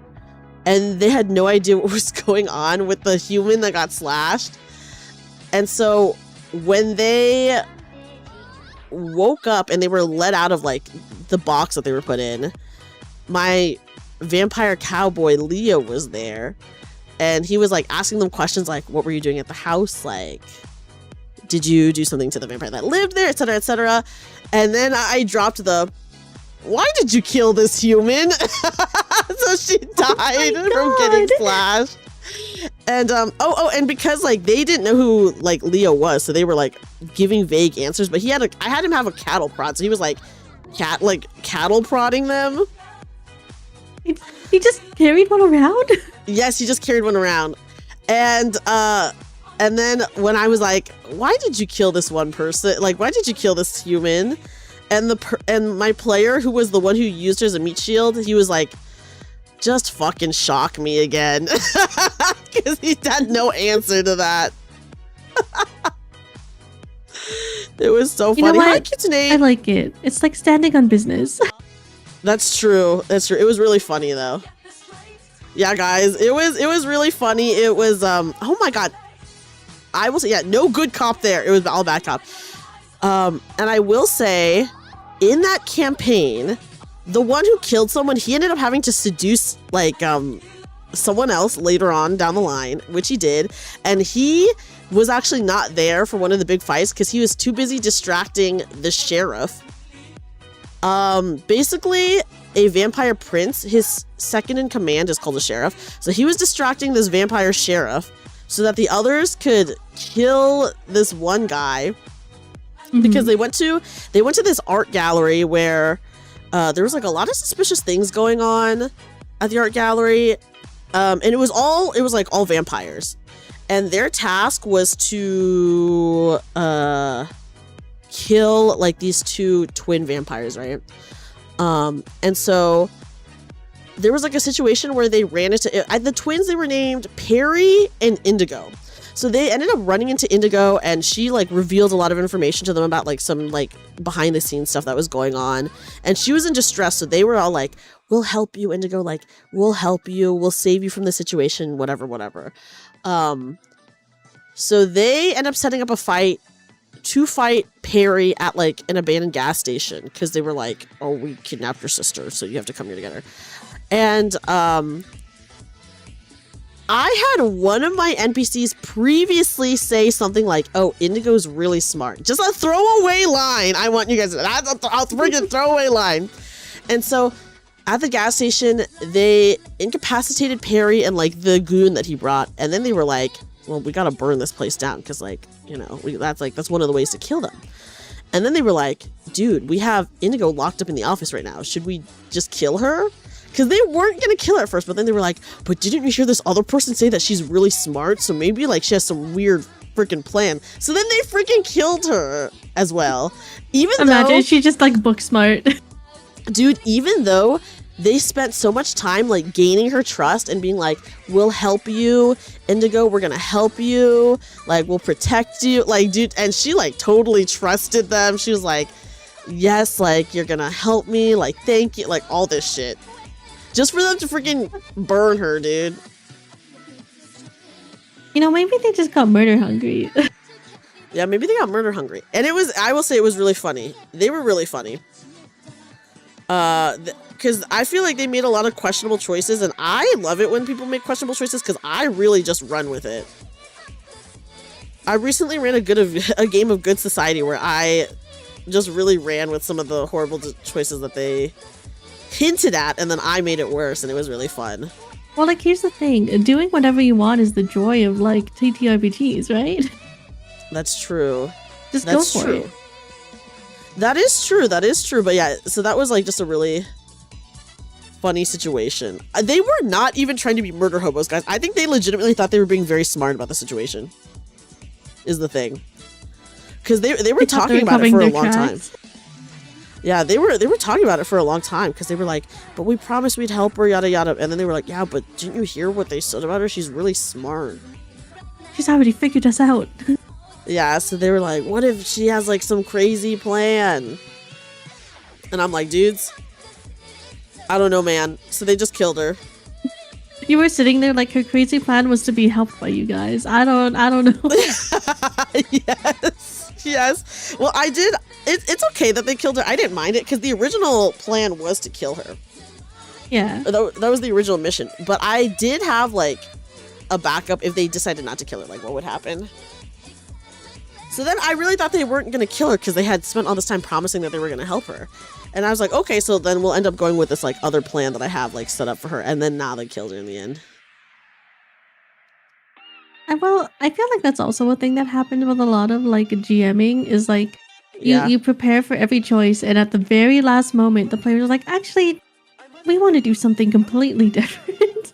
That's true. And it's okay. I feel like I'm very good at improv, so I'm just like really good at running with whatever they do. It was just a really funny situation considering, guys, they really gained her trust, is what I'm saying. You were counting like affection points, they're at maximum. I was like, wow, they're really like, they're doing really good to like help her, etc., etc. So it was really funny. What if she's secretly a mastermind? I'm pretty sure that's exactly what they were thinking. They were like, what if she's secretly like a mastermind, so we have to kill her? And I was like, well, you know, they did kill her. They made up a problem and then also made up a solution. They did. Yeah, so it was just a throwaway line, but it was so funny. And then them using the one human, the ghoul, as a meat shield. Oh yes, and this actually did not catch up to them, but because we ended up ending it like soon after that because people were moving away. But so the human that they used as a meat shield, she was actually in a relationship with the vampire that slashed her, dude. Oh my god. So when they were delivered to my emo cowboy guy, he's just like the right-hand man to like a bigger power. He was like, yeah, we don't know where that guy went. He just like dipped as soon as like all this went down. So that guy was definitely gonna come back and fuck them up. Because he was like in such distress about like obviously killing his lover. Right? That he was like, I'm gonna fucking kill them. But yeah, so they ended up not having to deal with the consequences of that yet, because then we had to end because people were moving away. But yeah. I mean, that is the safest way to get out of consequences. However, I do think it's very cool that he wanted vengeance. I think vengeance is super cool. Yeah, so like he literally dipped as soon as it all happened. So they were like, we don't know where he went. So they were like, yeah, he was working for us and he was investigating this thing. And yeah, we have no clue like where he is or where he could have gone or anything like that. So he was they had an actual threat lurking in the back. Yes, so he was going to come back and fuck them up. Well, so good thing they got rid of their made-up threat. Nvidia got rid of their made-up threat, yes. The poor girl, so I really thought it was funny because they were really going to help her at first. And then they were just like, remember that one line where they said she was smart? We should kill her. Yeah, Vengeance is super cool. Yuzuki 2026. You heard it here, guys. Vengeance is really cool. I really like, I really like Avengers. From Fate. I wonder. But don't think too much about that sentence, actually. She's a huge fan of Iron Man. True. I am not caught up on like the movies actually like at all. Don't worry, I tried for the longest time, but now I just kind of like absorb from like people who are super into it. I couldn't keep up with it. It's a lot. Yeah, they said a smart woman, no way, and then they killed her, dude. It was so funny, and they burned her too, which is like, oh my god, probably like one of the worst ways to. Yeah, dude. So it's really funny. I like running Vampire the Masquerade because, first of all, if you're a vampire, you're a bad person no matter what. So that makes it very interesting. Because you're like literally feeding from people, guys. You're not good. So even if you try to be good, it can go very, very wrong. So I think it's fun. And then I don't know what it is, but I feel like people in Vampire, and like this just like lends to the game, but people get so paranoid in Vampire the Masquerade because like there's like shit happening all the time that then they start making extremely questionable decisions, such as I don't know, killing a random NPC that they had promised to help and protect. I also like the implication that it's like, oh, this person's smart. They're gonna try and kill us because that's the smart thing to do. I know, dude, it's so crazy. Their logic was extremely flawed, but it was really funny. It was really funny. Yeah, no matter what, you are a bad person because the only way to be a good person in Vampire the Masquerade, which is not fun, is to just kill yourself, dude. Yeah, there's no vegan vampires in Vampire the Masquerade. There's no vegan vampires, so like inherently you are just being bad no matter what. Like, I think it's interesting to try to be really good though, but like at the end of the day, you have like a beast inside of you, you know? So like, let's say you roll like a bestial failure, which is like basically like a nat 1, except worse, I think. You could do some pretty fucked up shit, and like that's not even in your control really, you know? So it's kind of fun. I mean, you can get blood from hospitals, but I mean, at the end of the day, you still need, I mean, people need that blood. Like, blood from hospitals and stuff, that's not just like for free. Yeah, that's to save someone's life, and instead you are, you're feeling a little hungry. You're treating the hospital like a drive-through. Yeah. And then also, like, some clans, they literally can't even drink bagged blood. So, like, if you end up playing that, then it's like, well, you can't really do anything about that, can you? Like, some clans feel like a very strange, like, superiority, right? Yes, yes. Well, I mean, the thing is, you don't have to kill anyone as a vampire, but you're still hurting people, is the thing. Even though, like, a vampire's bite, like, feels pretty good, and then it's still, like, at the end of the day, you're still, like, hurting a person, so the goal really is to not be killing people in Vampire the Masquerade, because at the end of the day, you still have humanity, and, like, even if being a vampire is cool, vampires know that it's a curse, so they would never really wish that upon anyone else, so they don't really try to turn people either. And, like, because they still have humanity, they don't really try to kill people if they can help it. And then also because, like, if you're killing people, that, like, kind of puts a target on you, or, like, people start investigating that, and then that could be a breach of the masquerade. And then you have bigger problems in that case, you know? Yeah, well, a vampire's bite feels good unless you have, some clans have a painful bite, and they do extra damage. So, like, you gotta, like... On purpose, or just naturally? Just naturally, it does extra damage. So, like, for those vampires, if you don't want to, like, accidentally kill them or something like that, you have to, like, literally cut them and then drink their blood that way and not bite them. That's so complicated. See, the character I have in mind for the one shot, yes, she does think she thinks she's helping people by sucking their blood. She's like, it feels so good, they must love this. Yeah, they really like it. And you know what? Like, they don't need all that extra blood. I think I made it so, like, you know how there used to be, like, the belief that, like, sucking blood out with, like, leeches was really good, and that's how you helped people? She's from a different time where she thinks leeching is still okay. Literally, she thinks leeching is still okay, and she will be the leech. She's like, I'm taking the bad blood away from them, and they're gonna be so much healthier. They look so happy when they leave me. That's so funny. Because I think a good character has a really just funny bit. I agree with you. I have my one Vampire the Masquerade character that I'm playing right now has a pretty good bit. Is this Jonesy?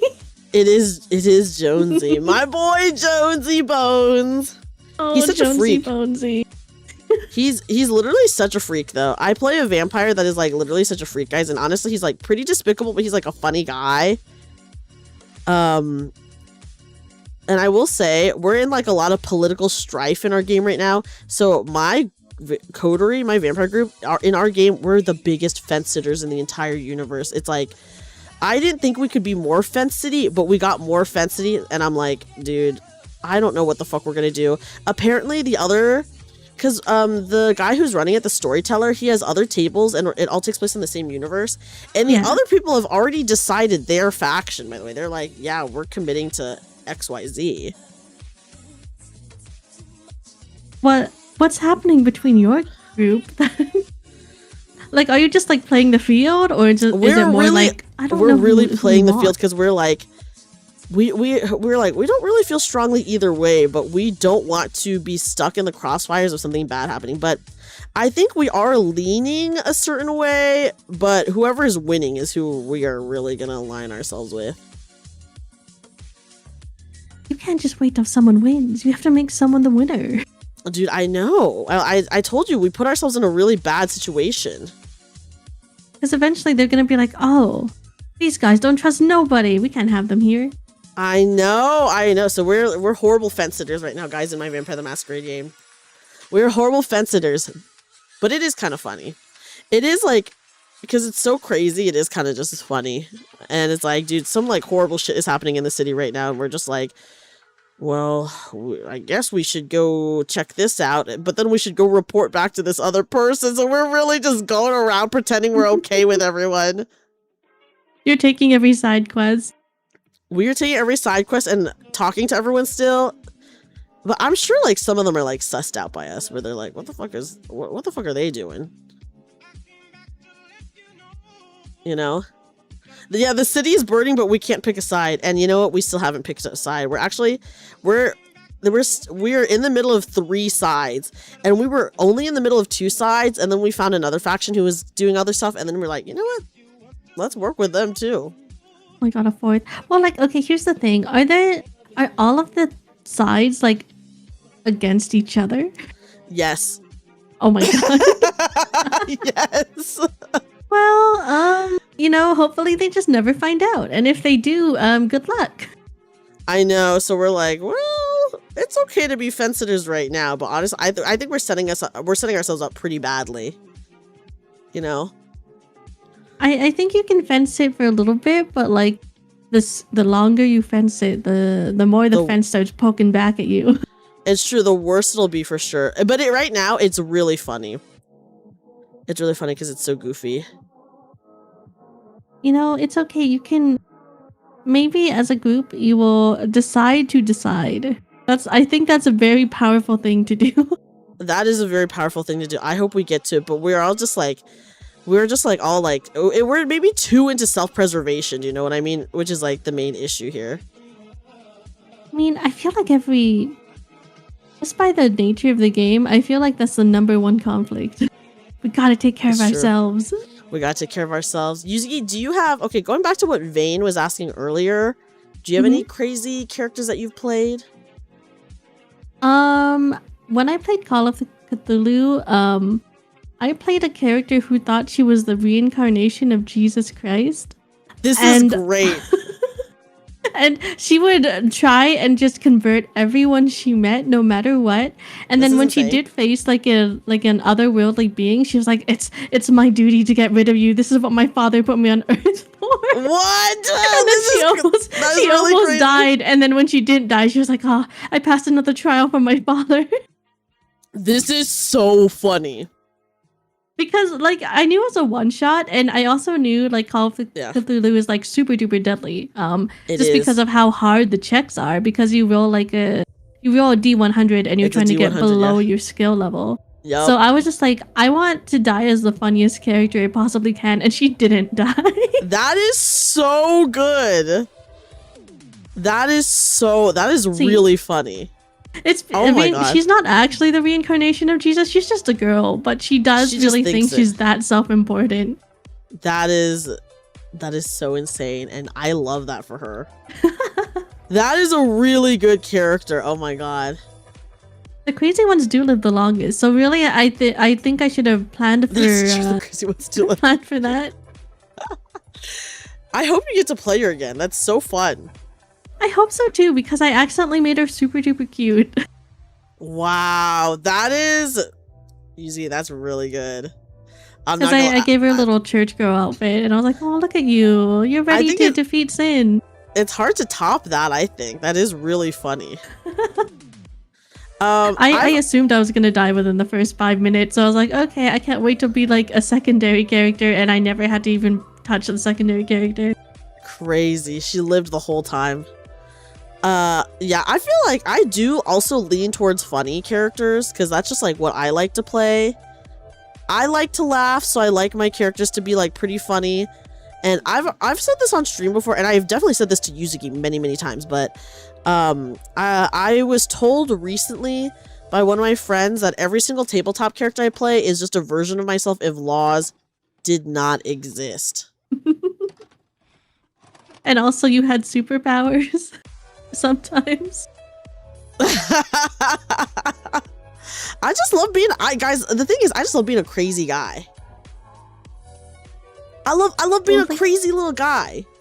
I think it's so much pressure to be like, oh yeah, in campaign, my character is the level-headed, like cool thinking one that always makes the right decision. Because it's like there's never gonna be a 100% right decision. This is like this is a political game decided by one other person at the same table you're sitting at.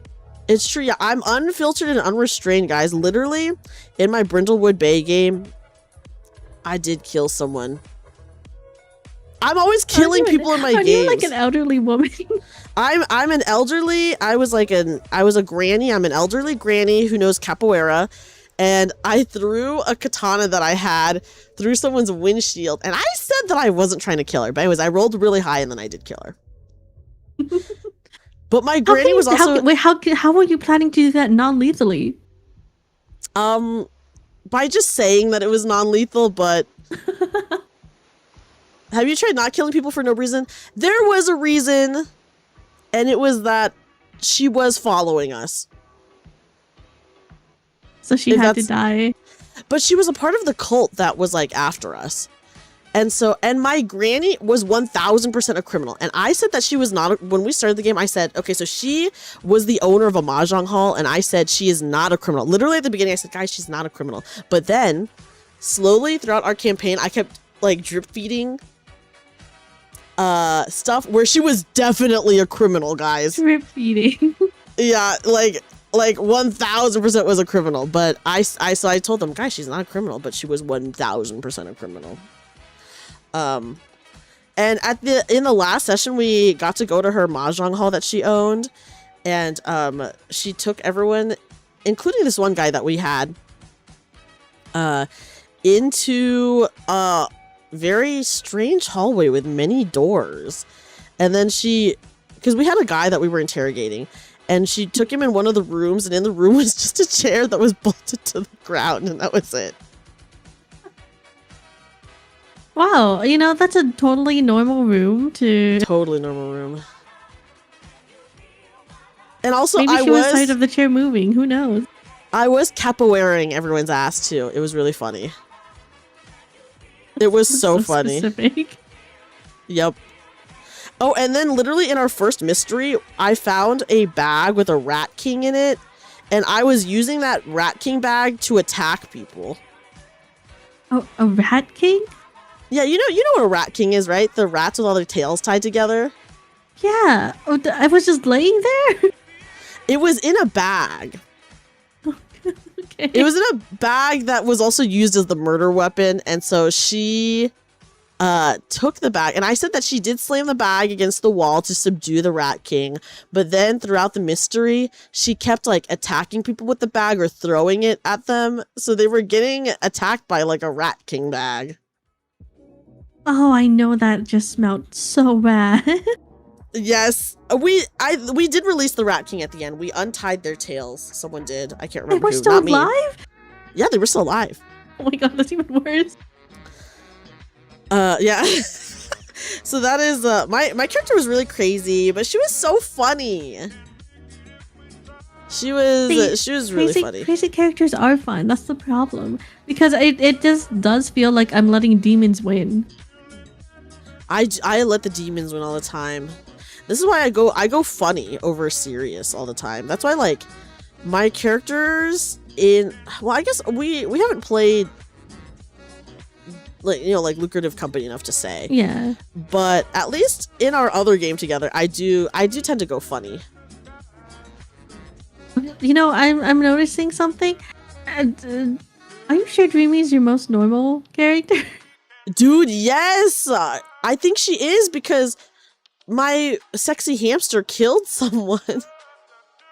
And is a sexy Dreamy hamster. Has definitely killed people. Yes, that's true. She definitely has. But definitely, I think she's more normal than my capoeira granny, for sure.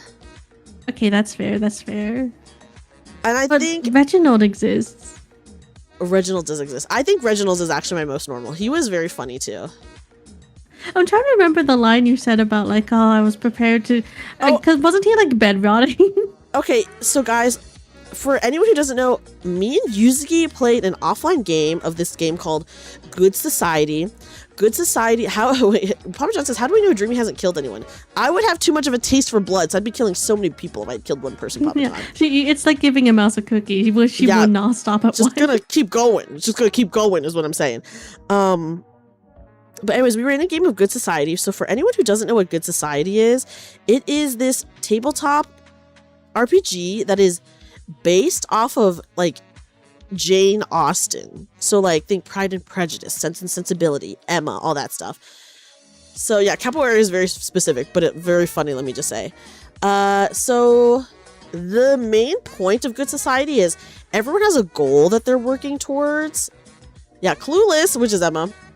Everyone has a goal that they're working towards, and it could be romantic, it might not be romantic, but I would say Good Society in general is a romantic game. Like romance is a main mechanic in the game, right?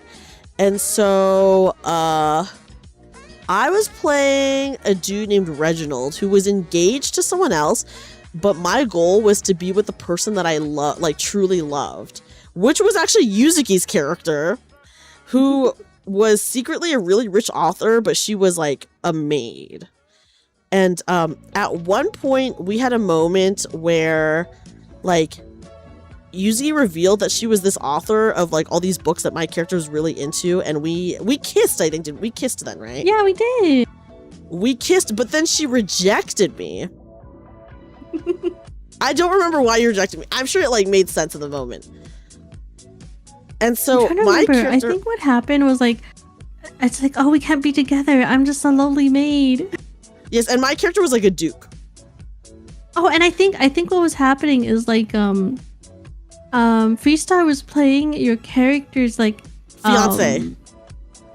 Not fiance. I think it's No. Freestar was my fiance. Freestar was my fiance. She didn't want to break up you and the fiance. Yes, yeah. Even though it was not a union of love, yeah, there was a status difference, and then also my character was engaged to someone else, by the way. And so my character fell into a depressive slump and like bedrotted, and then my fiance's brother character challenged me to a duel, and my character was like, you know what, fuck it, I will go into the duel because I already lost the love of my life. And then I can't remember what happened, but at the duel I do remember your character, you revealed that you were the author of these books. I remember that. Yeah. And then like my character's like, no, wait, maybe we can make this work. Yeah. So Yuzuki character was like, maybe we could make this work, and I said something like, oh my god, 10 minutes ago I was ready to die, but now I want to live again, or something crazy like that. Some crazy shit like that. Because he came to a duel in his pajamas. Yes, I did come to the duel in my pajamas, and he was like not taking it seriously because he's like, well, I lost my love. So he was ready to kill. I said something like 10 minutes ago I was just about to kill myself, but now we ended up not having the duel because Yuzuki revealing her author status, like something, I think that stopped the duel. Yeah, I do remember someone got shot, but I think someone used like their what is it, like the token to redirect the bullet to someone else. Yes. And then there were so many rumors. Okay, so in the game you can spread rumors that do affect like your status and stuff like that and how people treat you. And there were so many rumors about everyone being in love with my character. And my character was like, just like, I was gonna make him kind of crazy, but then he ended up being a really normal guy that just thought everyone was in love with him. I think it's because the fact that everyone was in love with him, you kind of like, that's already crazy in itself. That's true. Because people were like doing crazy shit that did make it seem like they were in love with him. And like the rumors don't have to be true, by the way. So the rumors could be completely made up. And if people spread them, then, you know, people believe it. Yeah, that's right. Everyone spread the rumor of Yuzuki playing Nikke until it becomes true. Real. See, okay, you know what? I will start soon, TM. Probably next week. You Or heard it maybe here, this guys. weekend, depending on how busy it is, because Uh-huh. this is technically my Canada Day long weekend. It is your long weekend. Canada Day is the first. That's Wednesday, isn't it?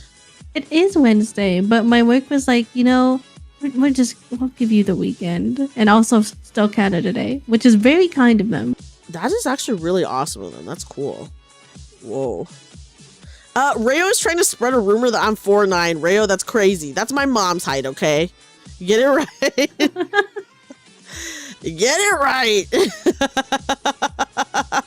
Yeah, soon TM. Guys, if you are not following Yuzuki on YouTube, can everyone follow her on YouTube? I'm trying to get Yuzuki to 1,000 subs. For no reason in particular. For no or very no special reason, actually. Yeah. Hazel says, I think Yuzuki would enjoy Nikke. I do wonder what her favorite squad would be. I did show Yuzuki a lot of the characters, so she does have a favorite character. I do have a favorite character. It's Dorothy, because she's crazy. And also she's very beautiful. She's so beautiful, but she's very cute. Yes, I will post a link to her page. Thank you, Vane. Guys, hold on. I'm gonna go to her page right now. My silly little YouTube. Because my keyboard is so far away from my where I can type. It's so hard to type. Okay, guys, if you go on my YouTube page, she's actually one of my recommended streamers in my little friends section. Aww. Okay, guys, everyone follow Yuzuki on YouTube to get her to 1,000 subs specifically. For no reason whatsoever. 1,000. How to Yeah. get into the game to pull for Summer Dorothy? Summer Dorothy is so cute. She is so I did good. see they made a figure of it too, and it's oh my god, she's so beautiful. Dude, and she's the best shotgun character in the game, I'm pretty sure. I don't know what that means yet, but I'm sure it's really good. Yay, everyone's following. Yes, guys. Thank you. My plan come true of 1,000 subs. She has covered Compass. She has. Was already subbed. Compass. Thank you, everyone, for supporting my friend Yuzuki. If we keep harassing her, she will play Nikke. You heard it here. What can I say? I like pretty girl, and Nikke has so many pretty girl. Nikke is pretty girl central. I think you will really like the story. We were talking, me and Yuzuki were talking yesterday, and we were like, wouldn't it be crazy if someday Nikke and Limbus had a collab? I think they should. I think they should, because they have so much much crossover in terms of people who've worked with both. So it's kind of funny. It's pretty much every single Limbus VA already is in Nikke, in voicing at least one, if not multiple characters. Very true. Very true. Yeah, I'm twirling my mustache, Sniper Bear. That's right.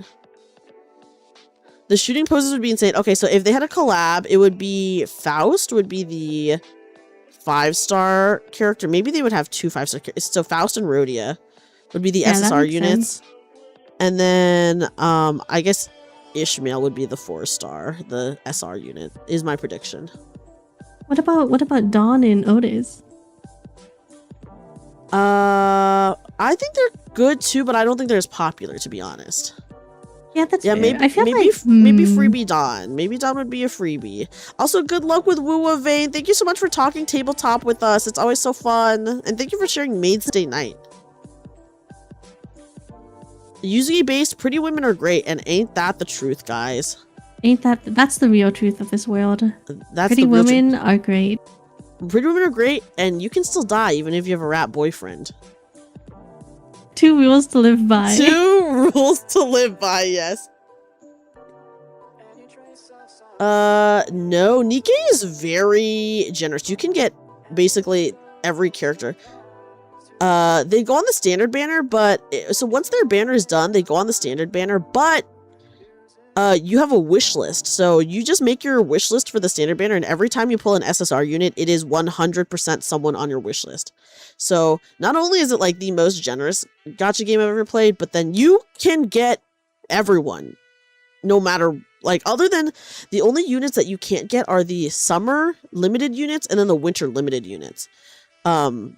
In which case you can only get those like once a year when it's like summer, when it's winter.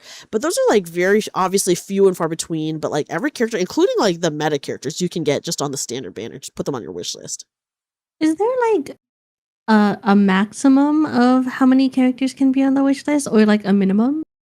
There is a minimum. So there are technically 4 manufacturers of Nikkeis, and so you have to have, is it 4 or 5 on your wish list from each manufacturer? Okay. Yeah. 5 per. Okay, thank you guys. Okay, that's not too bad. It's pretty good. But then you always get someone you want. Always. Okay, but like, what if... This is probably like a pipe dream of sorts, but what if you have every character already and you don't have enough to fill out your wish list?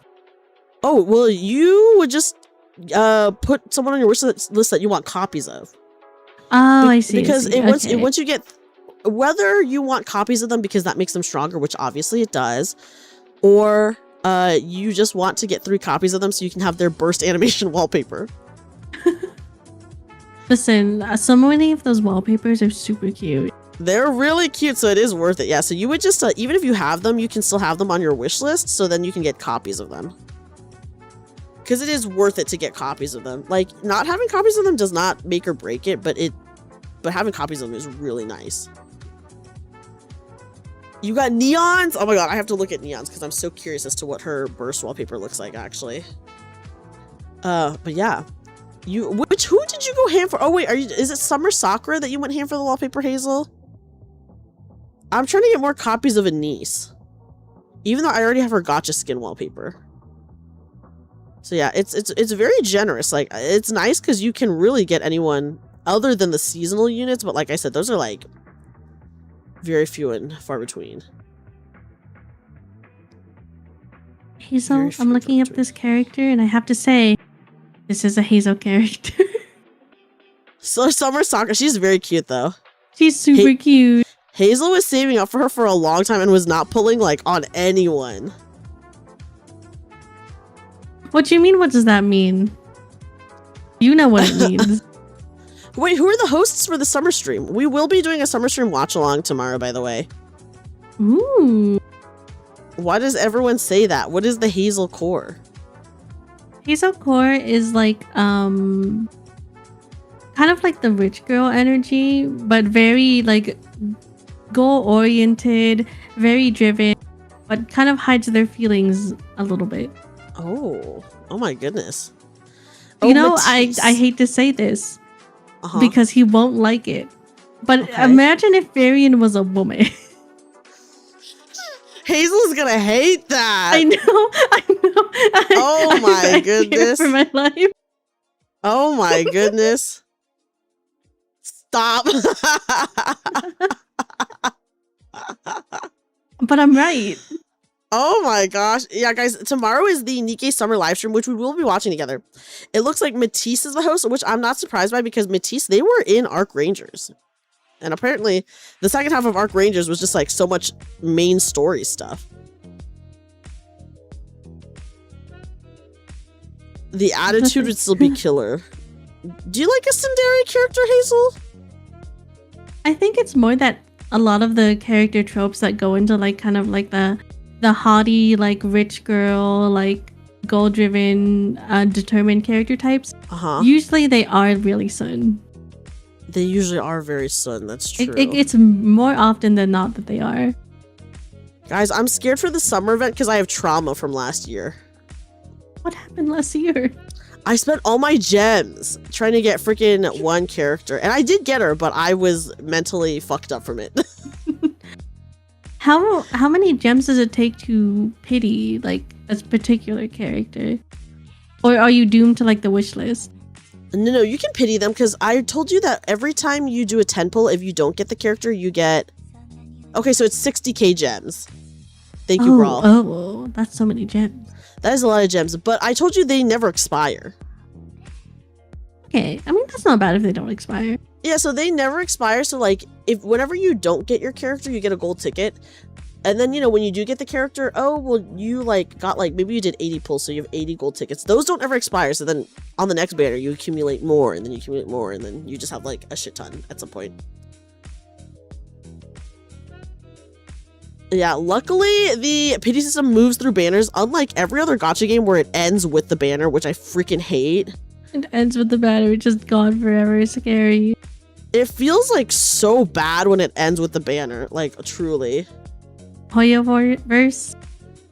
Yes, keep Hoyo. an eye out. Also, like every gacha game I play that has like a pity system, it ends with the banner. I hate when it half does it in Limbus, but there's bad news for how you get characters in Limbus. Mirror dungeon, which I will never do. Mirror dungeon, dun dun dun. I'll add that mirror or just dungeon doing the battle pass, but I will do mirror dungeon as like a part of like a subathon whenever I decide to do a subathon, which I don't know when that will be. Someday. And then all the Limbus fans who say that they want to see me do mirror dungeon, you guys can all contribute to that. Because everyone gets so tilted when I'm like, I'll never do mirror dungeon. Because guys, I truly do not do weeklies is the thing in any game I play. Which is why Nikkei's so good for me, because Nikkei does not have weeklies. that's so kind. See, like, the only reason I do weeklies in Limbus is because I love Limbus Company. But it's like my main gacha game for the main part, so it's like I have no other gacha games currently because everything else is like on a rotation of if I feel like it or not. That's fair. And what turns me off from a gacha game is like, so like to me like Mirror Dungeon's like, okay, if I have to do a weekly, that's like 10 minutes of my time I can like set aside a week. Other weeklies, I swear, take like it's a weekly that's like 30 hours. I don't want to do that. Or like a weekly that expects you to like play every single day and then it adds up to be a weekly. I don't like those either. Yeah. There's like weekly goals in Nikkei, but it's just stuff that you would do regularly anyway, so it like doesn't even matter. Yeah, I was thinking of like the Hoyo weeklies where it's like, oh, yes, if you don't do this, you are gonna be terribly behind. Yes, I hate that. I hate that. I did not realize Wuwa kept its pity system, by the way. I've been meaning to try out Wuwa at some point. I will at some point. The characters are really pretty in Wuwa. They're so pretty. I've been very intrigued. I've heard like it has an ARR, but it's like I survived ARR, so someone told me that the very first story is not that great because they're just trying to like world build and kind of like get their footing, and then the writers improve from there on. But like I think there's worse things to go through. It's fine. That's true. That's true. Some stories are like really ass. Yeah, Wuwa I do want to play at some point. I want to play Wuwa at some point. I don't know when. Oh my god, guys, we've made it through so many. I only have 3 more to do. Oh, you're so speedy.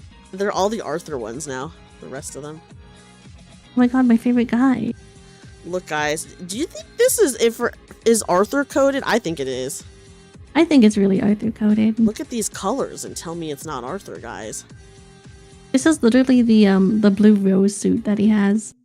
This is so funny. I will give 10 subs to Dreamy Cries and Wuwa's story 3 point. But that's like so far in. The thing is, the issue with me is I'm so slow. So even if I were to play it, you know, we're not hitting that for a while. Everyone who watches me play Limbus like has to suffer with. Everyone's like, oh, the Christmas intervalo is so short. I checked my VOD. That was like 5 hours, dude. Like what the? And then the other intervalo is slightly longer. Oh, but not too much longer. Okay. But I was also really, really sleepy during the Christmas one. So I was like, so I think that did take longer because I was like sitting here like this. Like Santa's evil. Santa's just an app. No, okay. Yeah. But then you get the fun little drop at the end. Fun little letter from Oh, and I was Nelly. Like, dude, I am like, dude, do not fuck with that shit. But obviously, he do not go back to Wuthering Heights. I was like, you're a better person now. Do not fuck with that shit. But you know he gonna fuck with it because he loves her. I know he can't resist, Kathy. Until a minute ago, I hadn't seen that short about Dreamy's hot dog comments. Oh my god, I'm a hot dog lover. I'm a hot dog connoisseur, by the way. I'm there for that short. Yuzuki is literally in that short. It's true. Nikki players And you know love what? trauma. I agree with a naked hot dog. I love a naked hot dog. It's the best way to eat a hot dog. So when you get the $150 dog from Costco, That's it. it's ready to go. It's ready to go. You don't have to do anything. It's perfect as is, guys. It's perfect as is. Yeah, and Yuzuki's literally in that short. It's so funny. I have to. Well, here's the thing. Sometimes I don't feel like putting condiments on. I just gotta go. Especially when I'm in a Costco and I'm kind of like, I just want to leave because I'm overstimulated at the food court. Yes. Something that'll bring me, like, it'll feel like my humanity is restored if I just have a plain hot dog. I'm fine again. And it works. Yeah, give me a hot dog with nothing. Yes, exactly, guys. Like, I love Spam Musubi, by the way. Is naked hot dogs just So a sausage? good. Yes, definitely. All hot dogs are sausages. Not all Yeah. sausages are hot dogs, though. I mean, You know? you get the bun. The bun's an important part. Yeah, I do eat it with the bun, obviously. I mean, I do just eat regular hot dogs without the bun, too. Guys, sometimes I buy, like, a pack of hot dogs, and then I literally will just put them in a bowl and microwave them and then eat them. Like, I kid you. I kid you not. That's how much of a hot dog lover I am. I used to do that too. They're good. Hot dogs are great. Really good because it's like a quick, easy meal that I don't have to think about, and I love not thinking. Yes, exactly. Exactly. You put it in the microwave, bam, wham, bam, done. It's like Wait a if I minute, feel guys. like being fancy, it's like, okay, I'll have rice with my hot dog. It is just the replacement for a bun, essentially. It's because rice is I always have like rice on hand. It's just really easy. It's just already there, yeah. Oh my god. I can't believe I made it through so many of these. I legit think I can finish this weekend, Yuzuki. So exciting! Yippee! Because I'm in so many, other than like the tabletop that I'm running, of course. I'm in so many tabletops. What am I gonna do during that other than work on crafts, guys? Play Stellar Blade. Stellar Blade, nuh-uh. You have to watch Roma not die. Hopefully. Not me. I'm paying attention the whole time. I'm not playing Stellar Blade at all during other people's fight scenes, okay, guys? Play Monster. Yeah, what am I gonna do? Play Monster Hunter during? Who is, everyone who knows Fate, who's your favorite servant? I think it's pretty obvious for some people. I won't say who, but I wonder who. I don't know. I don't know. So cool.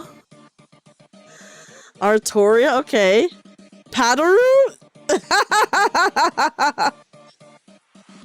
Dreamy, do you have a favorite servant? I know it's you know, you watched a 20-minute video and combined with what you've learned from the campaign. Yes, guys, for anyone who doesn't know, I watched a 20-minute video that went through all the Fate games and show, which is a lot. So imagine that condensed down to 20 minutes, by the way.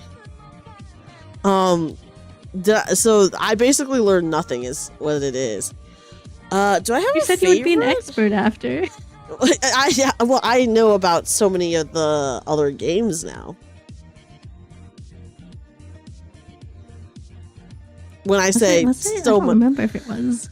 I don't know who it was from, but it was like every Fate series in 20 minutes was like the name of the video or something like that. The PSP games were so good. My That's how I fell in love with Altera. Ooh, my favorite servant is the funny one. Funny one? Any of the ones that are funny. You know what? That's fair. I mean, how do you feel about Miss Amore? Honestly, I don't know, man. I don't know. I think She's funny, but in an evil way.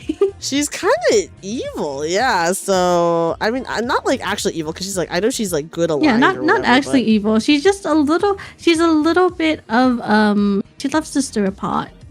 she loves to stir a pot, and like stuff that she does serves herself, which is like fine. But I'm like, I don't know, man. She's very religious. She's very religious. Saber says, you know how little that narrows it down when I said the funny character? Do you like popcorn? I love popcorn. I love popcorn. Popcorn, movie theater popcorn is like the best thing in the world, dude. It's so good. I watched a tutorial on how to make movie theater popcorn, and now I can never get like the microwave ones because I am so determined to make it by myself. But you need to get like, don't you need to get like Flavacol and like that butter flavored coconut oil that they all use? I did just get, well, I got Flavacol and I just used regular coconut oil because the coconut oil that's butter flavored, I felt like it was too like artificial because, well, maybe this was a skill issue on my part, but the one I got was specifically like a vegan replacement for butter. So it was a little too heavy-handed with it. So now I just have this and I don't know what to do with it. But I use regular coconut oil because like I'll still melt a little bit of butter to put on top. Yes, yeah. Butter, real butter doesn't taste as good as whatever fake butter they have at the movie theater. I know whatever they just call it a topping because legally they cannot call it butter. There's not enough dairy. But it's so good, whatever it is. I mean, it literally just looks like straight up oil. Honestly, I think it is just oil. It's probably just oil flavored, and like okay. butter flavored oil, I guess. Yeah, her oil too buttery, and that's what I want. But like, here's the thing: it spreads so much easier than butter. Are you a popcorn purist? Do you believe in just buttered popcorn, or do you like those seasoning packets they're trying lately? I would never use those seasoning packets for movie theater popcorn. If it's microwave popcorn, first of all, I'll never buy it, but one of my friends bought like the ranch topping. And that one is pretty good, but like I only use it sometimes and only because like my friend bought it and then just gave it to me. It's like almost too decadent, I fear. But you'll never catch me buying it, and at the movie theater, you'll never catch me putting anything else on my popcorn. It's just only butter. I know a lot of people are really into the like putting like raisinets or like some like M&Ms in it, but I can't do it. No, I would never do that. That would ruin the butter. That would ruin the popcorn, guys. That would ruin the popcorn, and I am a popcorn purist, I guess. It's soybean and canola oil with artificial butter flavoring. Ooh, but it's so good. I'm gonna keep pretending it's butter. I'm okay with it not being butter as long as it keeps tasting delicious. I will eat a sweet popcorn, but I'm honestly not a sweet popcorn fan. I'll eat kettle corn if it's in front of me, but I'm not really like seeking it out either. Yes. I will always seek out a savory popcorn. So what is your take on popcorn balls? I've never had a popcorn ball, actually, I think. I don't think I've actually had one either. I kind of know conceptually it's just like sweet. Isn't it just like kettle corn but mashed together? I've had like chocolate covered popcorn. Oh, there is like a fancy popcorn place. Kind of I don't know, my job gets fancy popcorn from like this popcorn place and will give it to us for free. And of course their regular butter flavor is awesome. But they have like a churro flavored popcorn that is also ridiculously that sounds so good. Like it is really good. Yes, it's really good. Oh, that sounds so good. It is legitimately very good. It's weird because I feel like growing up, like there used to be like this giant like tub of popcorn that people would give out during Christmas, and now no one does it anymore. Yes. No, do those still exist? I don't know because let me Google it. Popcorn tub. They definitely. I wish I remembered the brand because it was like a metal tin. I think you got it in. It was really tall, and it came in like 3 different flavors. Have you guys gotten gifted? They got smaller though, is what people are saying. They still exist, but they got smaller. That's so sad. I remembered. Well, to be fair, I was also a child, so I don't know if it was actually that big or if I was just a kid. But yes, we're talking about the big ones with the 3 flavors, guys. Those still exist. Okay. See, I'm looking at one now, but this just looks like it kind of just looks like a regular business. Like I feel like there was like a specific brand. I feel like you would see them all the time at like Walmart during the holidays. Yeah. But I have not. I think my mom used to get gifted some of those, but I have not seen one of those for like, I want to say like 15 years. Honestly, it's kind of same for me. It's like I don't think I saw it past the age of like maybe my teens. Yeah, so I'm like, I don't know, man. Yeah, guys, I'm not a fan of like cheese popcorn. I don't know. Christmas popcorn seems a bit unusual. It's kind of weird. Apparently, now what they do, it's the one we were thinking of is by a company called the Popcorn Factory. Makes sense. Okay. It's 35 gallons. That's a lot of popcorn. However, they do now, instead of having the little divider, they just have it in 3 sealed bags, which I think is very sad. But I think that keeps it fresher longer, right? It does keep it fresher longer, but I like the little divide thing. And also, I mean, yes. In my family, it would not last very long because I have a million brothers. So you don't need the freshness. Exactly. It's like a moot point because it's like it'll stay fresh for like at least 3 days, and that's more than enough time. That is definitely more than enough time. Guys, who here wants a 35-gallon thing of popcorn? Amy has something new to add to her throne. Yeah. Not I. It is that 35 gallons is a bit much, guys, I think. It is a bit much. I do like movie theaters will sell their movie theater popcorn like in bags now. I think you can go to the movie theater and get it. I did see that because like one of my friends had a horror movie night and they just ordered one of those big bags and we all separated it into like little bags of popcorn, and they got like a tub of the butter flavoring. It was so good. I do have a question about those. So I would love to go to a movie theater and buy one of those, but like before you enter the movie theater, they're checking your ticket. So then like, how do you get through that? You know, the movie theaters in Canada, they check the tickets before you go into the actual like individual theaters, but the food court is free. So I'm not actually sure. Oh, yeah. At the one I went to recently, they check it before you even go into the food area. I almost wonder if like, and this is gonna suck, if you could just order it like delivery or pickup, because that kind of makes sense, right? That does. I feel like that does make sense. The closest theaters you want to go to serve booze, but you know what? I feel like most movie theaters now serve alcohol, actually. Yeah, I feel like some movie theaters are like entirely converting to like almost being like half a restaurant, TBH, with like tables and like being like, oh, we can also offer like chicken fingers and fries. Well, that's because they can like hella upcharge it. Yeah, because it's like it's probably takes them like $2 to make, and then they're selling it for like $20 because it's more of a quote unquote meal. Yes. Oh my god. Free popcorn whenever you want it at a movie theater. I would never get tired of popcorn, guys. I love movie theater popcorn. It is my favorite.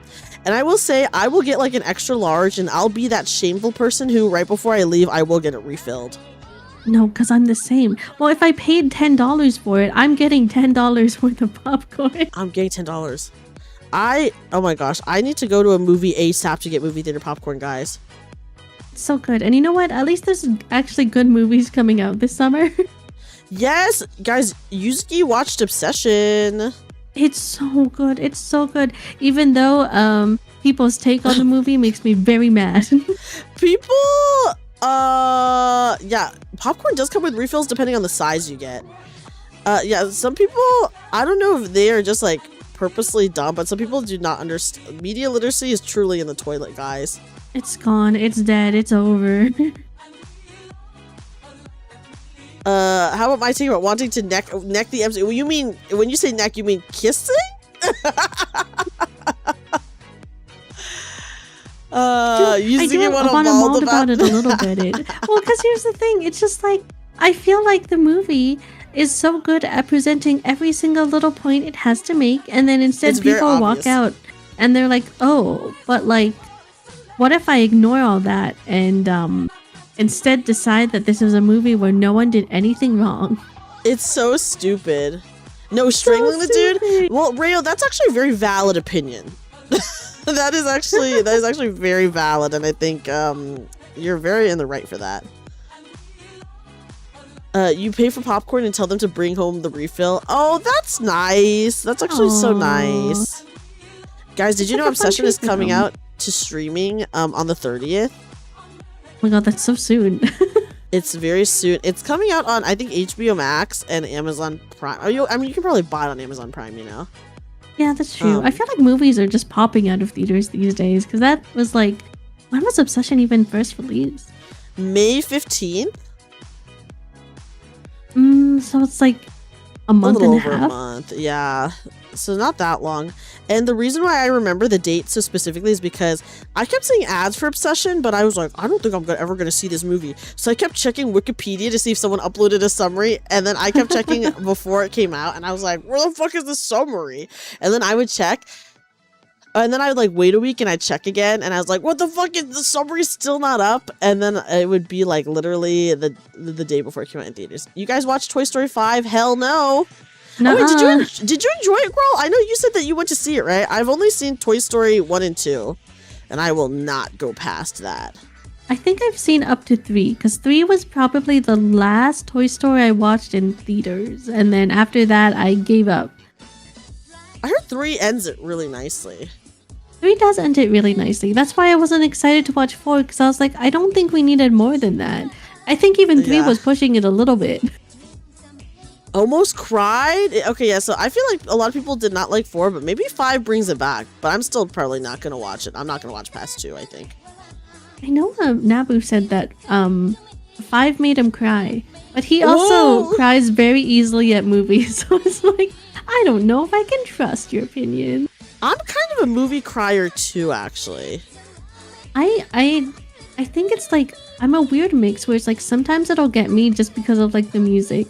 Or if someone is crying on screen, I'm really stupid, and I think my body's like, I should cry too. I'm like a sympathy crier. Everything Everywhere All at Once. Yeah. I've seen that movie, I want to say like 10 times, and every single one of those times I cry a lot. Oh my god. I feel so bad because like I watched it with like my cousins, and like I was so embarrassed because I was crying so bad, and I was like, we don't need to stop the movie. I'm fine. We can keep it going. Yeah, guys, every single time I watch Everything Everywhere All at Once, I cry, and I cry like a lot, and I've seen it like 10 times. Such a good movie. And I cry a lot during that movie. So every time I watch Everything Everywhere All at Once, I cry like a significant amount. That's an interesting crying movie. I think like if you are not like an Asian American, it like maybe makes a little bit less sense. But if you're like, or I guess like, usually you're Canadian, but you get what I'm saying. Yeah. It hits really close to home. Yes, it hits really close to home. And then like there's like a lot of similarities, at least for me, between like my mom and like the mom in that movie. Oh, same. Oh, that's what really gets me. Yeah, can Asians cry in that movie? Of course they can. I'm just saying, like, I think if you've had that experience, I think like a lot of, I'm not even talking about like Asian people, but I think if you like are from even an immigrant family, you will have gone through something maybe similar to that as well. You know? So yeah, so that kind of crying, and it's like a very, very good movie. It's like a very beautiful movie, and it makes me extremely emotional, and maybe that's why I cry for every single time I watch it. And one time I was like, I'm just gonna put this on while I work, and luckily I was working from home, but I was like not even really watching it. But then like towards the end, I was like just sobbing while I was working, and I was like, what's wrong with me? Why do I? It's so crying? hard because it's like, I feel like sometimes once you cry at a movie, you start to like anticipate the part you cried at, and then you cry again. That's what happens when I rewatch it. I'm such a movie crier, so I do cry a lot during movies. But I do cry a lot. It didn't help that we were on a cry streak during Nika. Oh my god, yes. Okay, so everyone is talking about how. Okay, so everyone's talking about the Nikkei event that made them cry, and the Nikkei winter event for this last year, I was like sobbing so much and crying so much. Oh, no. And I would stop crying, and then I would start crying again, and I kept crying. I cried like 4 times during that event. No. And like I don't usually cry during Nikkei events. I get like maybe sad and like a little bit teary for some of them, but I was like literally sobbing so bad during the winter event. I was like bawling. Yes, dude, I don't know. Yeah, it had me sobbing. I cried. And I kept saying on stream, I was like, I'm so sorry, guys. I'm so sorry. That was your first event, by the way. Girl, that is a crazy event to come in on. Yeah, and I just kept sobbing so hard, and I kept being like, I'm sorry, everyone. I hate when Dreamy goes to her commander's room because she has lovely, lovely cat. But guys, I'm too scared to play that event because I know I'm going to be sad as fuck. I'm really scared. I'm really scared. See, one of the questions I was meaning to ask is like, do you think I'll cry at Nikkei? And it sounds like the answer is yes. I cried. Like, I will say a lot of the events are very sad. They're very good, but they're very sad. And you might get a little bit teary, but I did not cry during a lot of the events, but some of them had me literally crying so bad. I was like, what the fuck is wrong with me? Oh, fear. And I was like, dude, I don't know. And the winter event, it started off really, really cute and sweet. And by the end, I was just, I was like sobbing so bad. I like have not rewatched my VOD to see how I cried. But in the comments of that VOD, people were like, hey, it's okay to cry. Oh, that's so sweet. Because I kept saying, I was like, I'm sorry, guys. Because I kept saying sorry because I was like crying so much. And I was like sobbing. And I was like, what the fuck is wrong with me? Well, here's the thing. I think, if you're attached to characters, it happens. Well, I wasn't even like, these were not even, like, the event did not include characters that I was like personally super attached by, but if that tells you anything about it at all. Yeah, I will. It doesn't, but that sounds like I'm scared. It was really rough. I fear I do cry kind of easily. Yeah, so that was I did cry a lot. Yeah, so everyone's saying that, yeah, okay, so something to bring up was that, and Hazel is mentioning this, was that during that time period, they gave us like 3-4 really sad events in a row. In a row? Why? Yeah, so Hazel did have to take a break because it was like really like depression after depression after depression after depression, dude. I was like, this is like really fucked up of them to do this. Like, why the hell did they do this? Goddess Fall, Terminus tickets. There was, oh my god, I remember we talked about it. I would need to see what the timeline is, but there were like so many sad ones in a row, Grawl. I need to go look. Yeah, Arc Guardian. Yes, Arc Guardian. Oh my god, yes. I was like, dude, this is like, it was really fucked up. Shift There was a writer that was feeling really sad. Oh my god.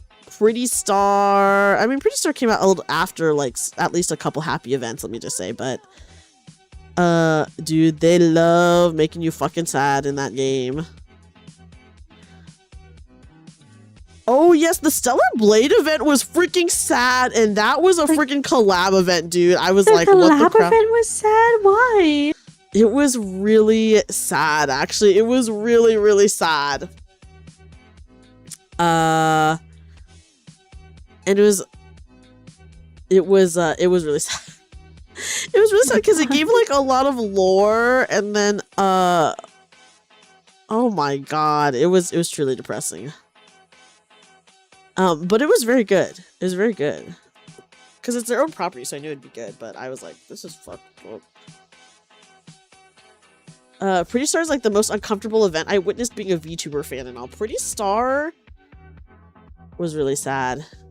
Guys, let this be a lesson that treasure your Oshis while you can, you know? Because you never know when they're going to leave. Huh? Hello? Oh, yes. I mean, I agree. I just don't understand the context. And you know what, Yuzuki? It's okay.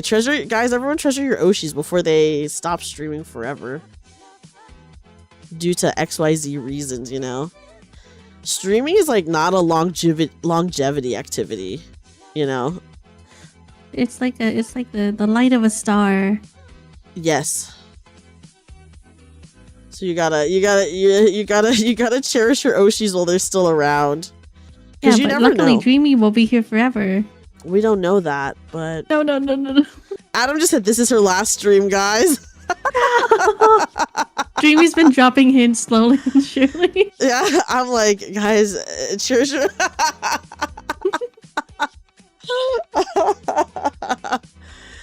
Goddess Fall in October, blank ticket in November, Terminus ticket in December. Oh my god, I just broke my little needle. What the fuck, guys? I just broke it. It's so sad.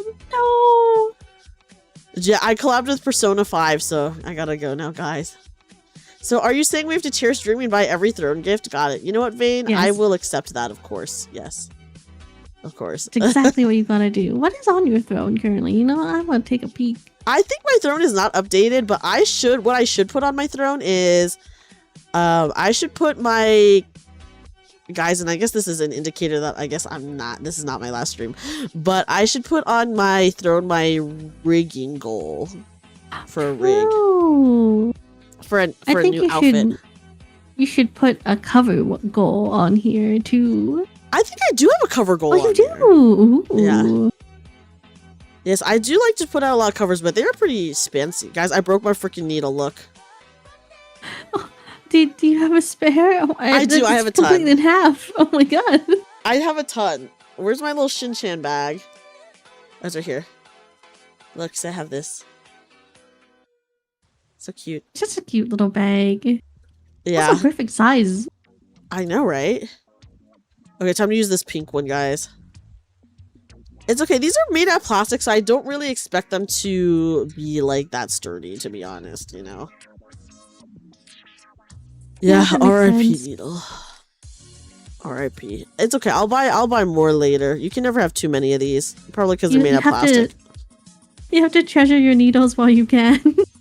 True, yeah, freaking Shin-chan, guys. I got this from Daiso. I went to Daiso and I've been getting a bunch of stuff for my knitting and crochet like stuff so that I could just put it in here. And I got the Shin-chan packet, which comes in 2, and then I have a Kirby one too that comes in 2. Cute. Yeah. Needles are like Oshis, guys. Treasure your needles before they break. You know what? Yeah. Bam, there you guys go. So many wisdoms today, you know, not safe even if you have a rat boyfriend. Yep. You can still die even if you have a rat boyfriend. Which is true. We have such an educational stream. It's true, we're having a very educational stream. Yeah, the sad curve was unreal because we did have the bunny event, which was so cute. Yeah, and then it was sad event after sad event after sad event. So I was like, dude, what the fuck is wrong with Nikkei right now? We were dumb to think it was okay, by the way. We were freaking idiots. Guys, we were stupid. Well, that's how they get you. Yeah, which is why I'm really excited for Yuzuki to experience it. Yay, I can't wait to cry on stream. I'm nervous. It's okay, you have time. The one that made me cry a lot, I don't think it's in the archives yet, but it will be in the archives this year, I think. I'm safe for now. Well, yeah, have you shed any tears on the main story? The main story is really good. What's the event? Terminus ticket. The main story is really good. Have I cried during main story, guys? I think so much crazy shit is happening in main story that I might not have cried, but I've been like thoroughly shocked. Ah, okay, actually, I take it back. I have not cried, but there is, guys, you guys all know what really sad moment I'm talking about in the main story. I don't want to say too much about it, but happens pretty early on. Oh, early on. But I will say, like, so many of the events are like tied into main story stuff, you know? Okay, because is there like a timeline order for the events where it's like you do like X to Y, Z, and then you have to do event 1, 2, 3, and then go back? Okay. Yes, for the big events. So like the anniversary events, definitely. Like I think some of them you could just do whenever for like the small ones, but like for the big ones, you definitely there's an order. Okay. That you have to do it in because some events, Grawl says they prefer to do it by release date rather than story history. Release date, I do think doing it release date is kind of actually very fun because like there's stuff that happens that gets revealed later on in later events or later things, and then you're like, oh, fuck, I just learned about this and like this other thing. If you do it release date, you know, versus if you do it in like story order, then like you know everything that happens beforehand, so like it's still like good but like less shocking. Ooh, maybe I'll do release date order then. Yeah, so release date order, like, it's crazy because then you, like, experience stuff where you're like, I thought one thing, but actually this event reveals, like, another thing that I had no clue about. I want to have the rug swept under my feet. Yeah, so release date is definitely the way to go. I agree. I think I did it release date for the most part. Other than I started with Old Tales, which is because that's when I started playing the game. Okay. Dude, I'm scared of Nyan Nyan Paradise. Also, one of the saddest events is an event called Nyan Nyan Paradise, by the way, Yuzuki. I'm really scared. I'm really scared because I've heard that it's really sad. And guys, I cannot deal with cat stuff. I cannot deal with sad cat stuff. I'm a big cat lover. I'm a big cat lover, so I'm like really scared to read any sad cat shit. I know everyone has like crazy mental damage who has read the event because my BGM in Nikkei is from that event because it's a great song. It is a really good song. I've always thought it was a really pretty song. So now I also found out it's a sad song. Yes, guys, we all live in fear of freaking Nyan Nyan Paradise. I'm scared, dude. I'm fucked up after Terminus ticket. Okay? Yeah, I'm sure it will hit me in the feels. And then if it's like sad cat stuff, I just like, dude, I can't fucking handle that. This is, Nyan Nyan Paradise is not a main event, by the way. It's like one of the side events. So like, they're doing this shit in side events, Yuzuki. Why? Dude, I don't know. They're evil. They want to lure you in with pretty girls, and they're like, actually, we're just going to traumatize you a bit. I hope that's okay. Yes. Yeah, I would say the ones that get me the most are the side events. I think side events make me cry, and then the main events, like the big events, they like truly shock me to my core. You do have to, you have to earn the generous pulse somehow. Okay, true. You know, it's fine. As someone who has experienced many gacha games, specifically I'm thinking of Grand Blue and its history of having big story, main story beats happen in side content for some reason. I will play as my heart feels, which sounds like release date. They kind of do the same thing in Nikkei though, for real. Because like there's so many small side content. Like there's like a lot of big side content, but they have like small side content where they will just like drop the craziest fucking lore that you've ever heard, and you'll be like, what the fuck? Someone drops a life-changing sentence and you have to silence yourself to read it again. Yeah, and you're like, what I'm just doing this stupid event about like, I don't know, maids or some shit like that, you know? And then you're like, what the fuck is happening? But yeah, so they do like to do that too. The thing is, I think one of the reasons why Nikkei players are so dedicated to Nikkei is because obviously we all love the hot women, guys. Duh, that's why we all started playing the game. But then you get so attached to the story because it's genuinely so good. And I feel like people just like do not believe you because they're like, oh, that's a Gooner game or whatever, you know? But then like every Nikkei player is like, no, yeah, it's like legitimately very good. And I'm like sobbing and crying and like vomiting all the time. But here's the thing, you already know I love depressing gacha games because I play Limbus. That's true. That is true. You do play Limbus. Yeah, they gave us 2x2, the dating sim, because they had given us too much depression over the past like 4 months before then, which was very fucked up. You know, my Twitter feed did spoil me on 2x2 a little bit, but it's fine. I think I liked what I read. I think that's okay because 2x2 is like not really super story relevant, you know? It was just like very cute. I love it was very long. I'm a big visual novel guy. It was so long, Yuzuki. I was like, what the fuck? This is like a visual novel's length of stuff. They gotta make you read through like 20 hours of story so you can get the ending. And it's like, oh my god, I got the true ending. She doesn't hate me. She doesn't hate me. The bad ending privacy route kind of dark. I did do all the endings. I don't remember how that went. Maybe I blocked it from my mind. You didn't read 2x2 because of the length. I did a lot of it on stream, but I read a lot of the reading I did was off stream, which I would say was preferable because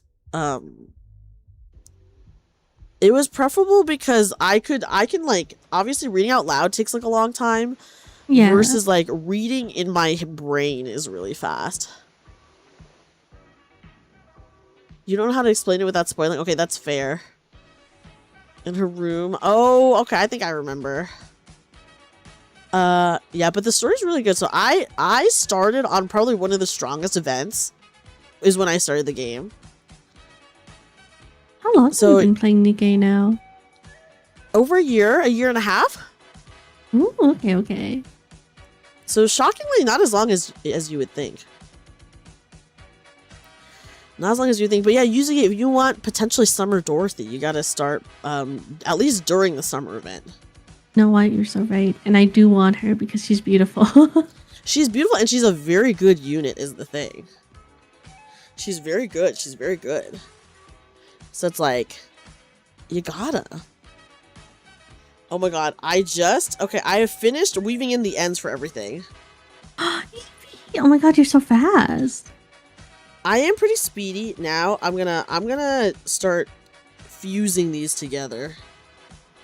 Where's my crochet hook? Fusing. Now we're fusing them together. Okay, hold on. I have to reach into my bag.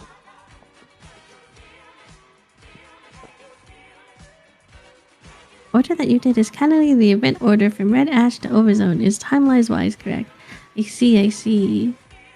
Ooh, wait, guys. I got the TT Star album. Should I show it to you guys? I want to see. Okay. Wait, guys, hold on. Let me grab it. I got the physical TT Star album, and it is so beautiful. And I've been waiting to show it off on stream, and it's so good. Okay, wait, hold on. I'll be right back. Yuzuki, entertain them for like 30 seconds. Okay. Hi, everyone. I am excited to start playing Nikkei. I think, I was looking through the girls with Dreamy. I think this was even like last night. And she was showing off like all the skin she had. And I fear I'm in danger because I need to be good and I need to behave, but those skins are so beautiful. And I hear that for the most part, you do got a pity to get them. Is that true? Have any of you guys gotten just a skin just from just pulling? You know, you do a little cheeky little 10 pull, whatever it is, and you just get the skin? The wallet is not ready. It kind of has to be. I feel like I'm gonna be at work and my wallpaper is gonna be do it for them. And it's just gonna be a bunch of my beautiful Nikkeis in the back.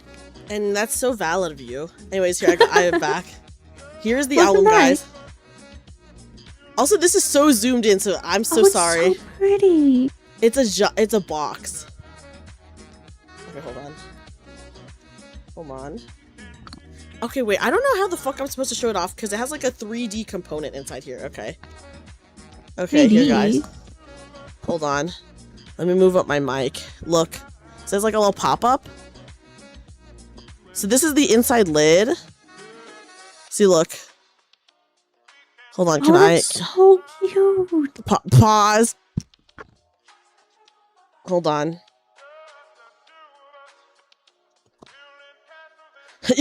I think you guys got to see my super messy under my desk. My bad, everyone.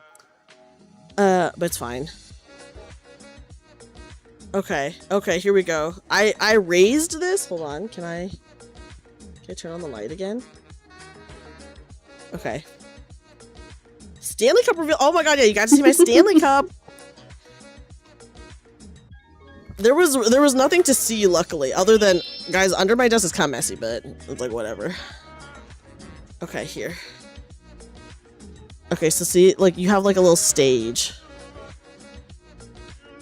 Oh, that's so cute. Okay, and now I'm gonna, and then there's like a little pull out. Hold on. It's so hard because like this thing only goes so high, you know? Okay, hold on. Let me angle it this way. You pull it out. I'm trying, it's hard to do it from backwards, guys, my bad. So you pull out this. I can actually fully pull it out. There we go.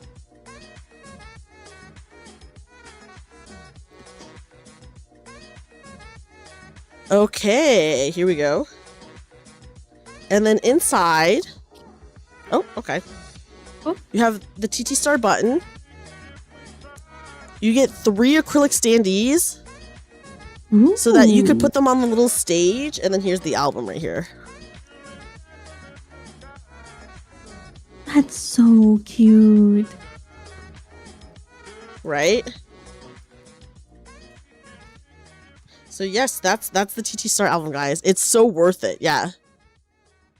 It is legitimately so worth it, and it was like not expensive. Cuz you get so much stuff for it too. I mean, But just it's really cute. just the stands alone for $40 is insane. But you get the whole album? Yes, so you get the album, you get the stands, you get like the little stage with like the little pop-up like bits. It's really, really cute. It's really cute. So yeah, it is a deal. Okay, let me put it down. So yeah, guys, what do you think? Love. Adorable. It has the hosts and their outfits. Yeah, we know it's Matisse. I need to look at their outfits. I'm excited. I'm super excited for the live stream. I am starting my stream later than I usually would, guys, because the live stream is usually late, so I like want to be able to rest before then. Okay, guys, I'm fusing them together now. Here we go. Oh my god, crochet hook out. Yeah, I think most people, if you want it like to have a seamless edge, people will just like mattress stitch it together. But I think slip stitching is like the fastest and easiest way to do it. But it does leave, I will say it does leave like a little border, which I will show on your main outfit. Hold on. Or sorry, on the main body, not your main outfit. Oh, hold on. Let me fix this. Ooh, thank you for the follow. Hello, welcome in. What time? Is it 3? I think it is 3 a.m. actually. I think you're right. It is 3 a.m. Okay, hold on. Let me put that down for a second. Oh, thank you for the follows. Welcome in. Okay. Okay, guys, hold on. Let me try to move my mic out of the way so that I don't knock down the hand cam. Okay, once again, here's like the body of the cardigan. You can't really see it that well because my camera only goes up so high. But as you can see, when you slip stitch it, it leaves this like border right here. Oh, I see it, but I think that's cute. I actually do like it. I do think it's cute. It makes it like a little chunkier, but that's like fine with me. Yeah, I think so too. Because it's like, I don't know, that's part of the charm of crochet. That is true. That is true. I think if you want something like very... Crochet has like a handmade look to it, which is like a part of the charm, right? Exactly. Because like, you still can't like machine like crochet things, I believe. Yeah, that's true. You literally cannot machine crochet things. But if you want like a more professional, I guess, look, then you would want like knitting. But yes, guys, I'm fusing them together. Okay, wait, let me double check something. Okay. I had to make sure that they were not can you imagine if one of them was fucking upside down? Me about to cry. Like, what the? So yes. At least you could unfuse. I feel like the benefit of doing this slip too is like, I feel like the mattress stitch is a little too secure. The mattress stitch is very secure, and then it's because you're like tightening it as you go. Mm-hmm. Right? So yeah. Here, look, we have so much more room now because I raised it up so high. It's not that bad. The wires aren't showing, shockingly. Room for activities. We have room for activities, guys. Yeah, guys, I wanted to make this for my beautiful, wonderful friend Yuzuki because she's an awesome friend to me, and I just really like making things for people. I feel so spoiled.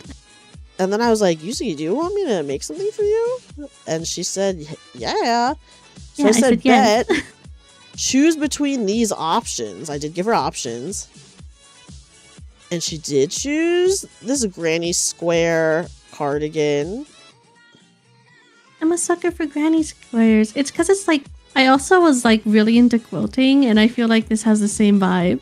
Oh, but you know what? Quilting is actually very cool. You're so right. It's so cool. I miss making big quilts, but it's like I also don't have like occasions to, because I used to make quilts for coworkers, like baby showers or like just people's birthdays, and then I kind of just stopped having occasions.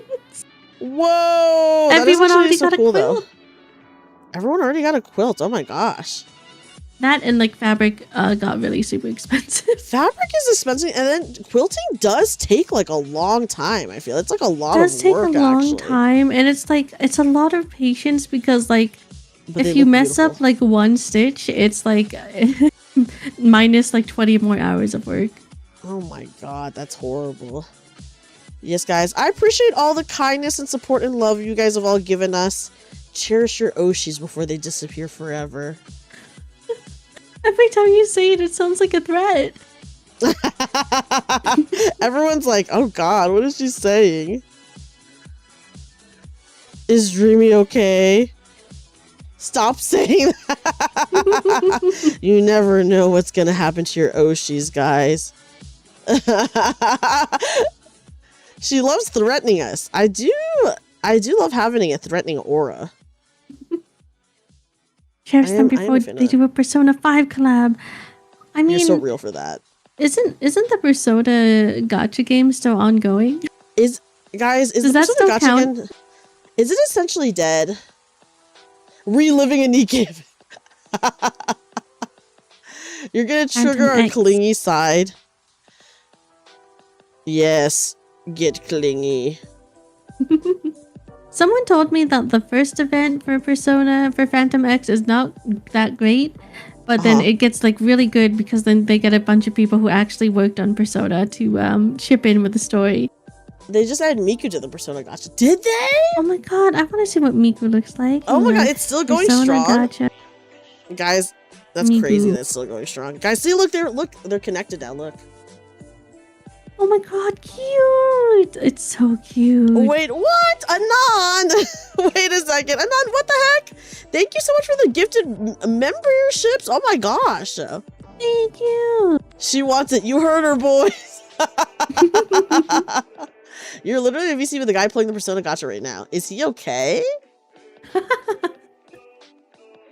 Not the first time she's been in a Persona game, though. Which other game has she been in? Okay, what? She's in Dancing All Night, I think. Oh, yes, I think I did see that. But also, Anon, thank you so freaking much for the gifted memberships. That is so kind of you. I am going to be posting exclusive membership videos. I don't want to say soon, but at some point, guys. Whoa.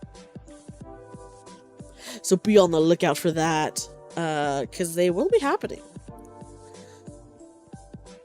Miku's a perfect fit for... And that's true. She's a perfect fit for dancing games. I do agree with that. Okay, guys. We're fusing another set.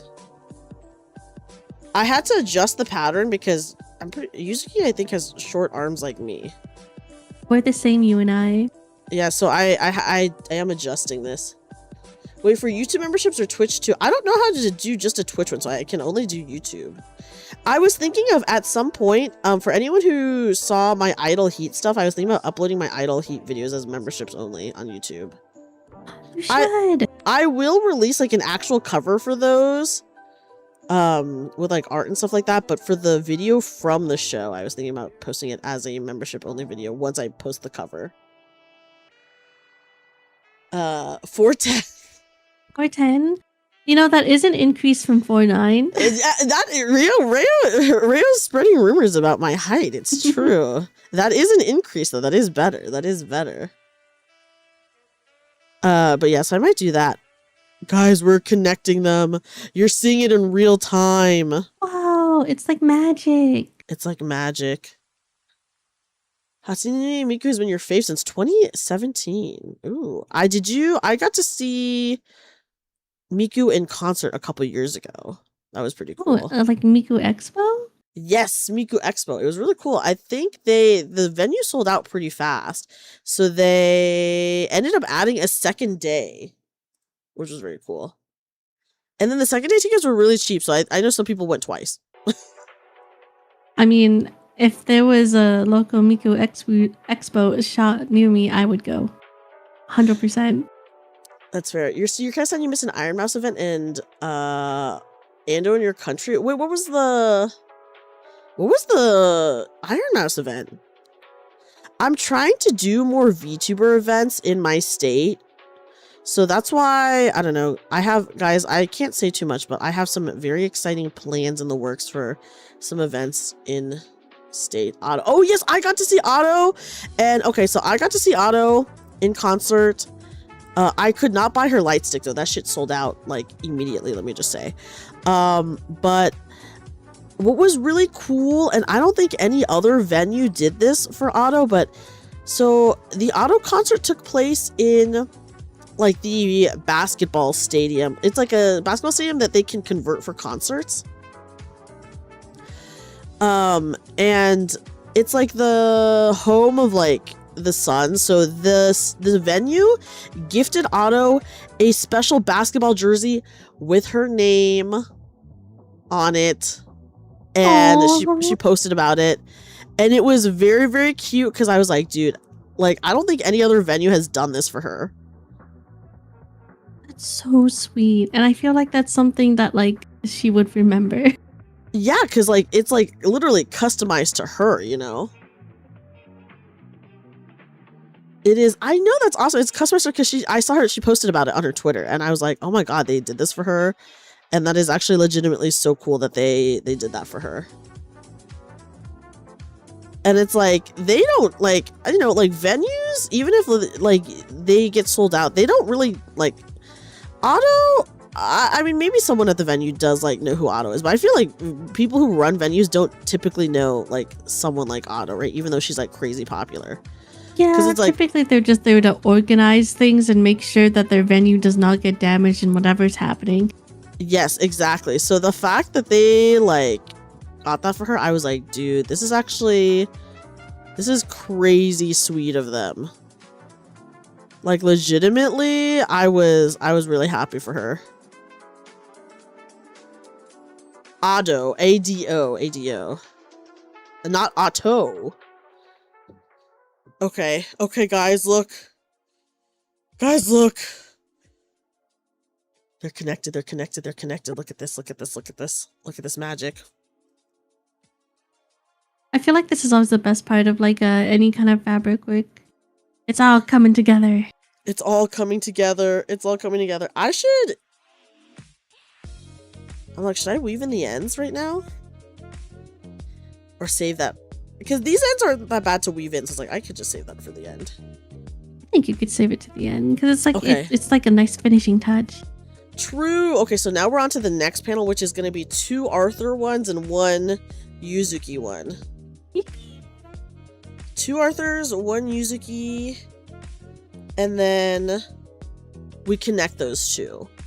And then I can probably connect them to the cardigan as well. Is it cool to see it come together like in real time for you, Yuzuki? It is really cool. Knowing that it's all yours. I feel so spoiled. You make me feel so spoiled. It's all yours. And guys, you know, you could get a handmade item from me too at some point in time. Because I've said this before, but I wanted to do this thing where like whoever is my top donor for any subathon I do, I will make them an item of their choice. Because I do actually, and I have not mailed out the stuff yet, which I talked about this, but I have not mailed out any of the physical rewards yet because I suck, guys. I'm sorry. I do literally have all the physical rewards. I just have to like package them and mail them, but I'm just dookie. My top donor, I do have my plush here, my Jeff the Shark plush that I made for my top donor off to the side. Oh, that's right. You do have a handmade Dreamy item because I donated one for charity. And then it got bid on for charity, which I thought that was very cool. That was very, very cool. I'll never forget me being like, Hio being like, okay, I know you can't see the stream, but what do you think? What do you think the numbers are at? And I was like, I don't know, $30. $30 is insane.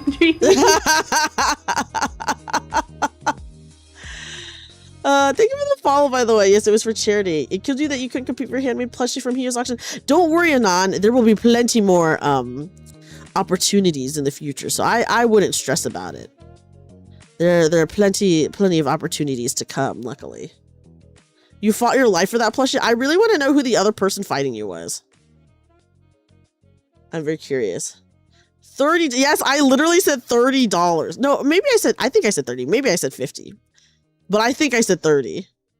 I mean, I feel like you've been to enough craft fairs to know that, like, well, a plushie would not go for that low, even if it was just being sold. That is true, but I don't know, like, how people value... Okay, because the thing is... Okay, because, guys, the reason is because I am not like a huge VTuber, so like obviously people who like a lot of the VTubers who donated to the charity event are like way bigger than me and have like fans that like really want an item from their Oshi, right? So I was like, well, I don't know if anyone's really gonna want to bid that much on mine because like they don't really know me, you know. Was my reasoning? At it's least. super cute. It is super cute, and it is a handmade item, so I think that does add like value to it. But yeah, so I was just like, well, they don't really know me, you know. Like I'm just like, whatever. Oh, and that says little dual Papa John for the item. Oh my goodness. But yes, guys, I crocheted a pink bunny plush for charity. And that was only my second plush that I've ever made. My first plush I ever made was Jeff the Shark, which I do have on my desk, by the way. That I need to send out. I need to freaking mail it out.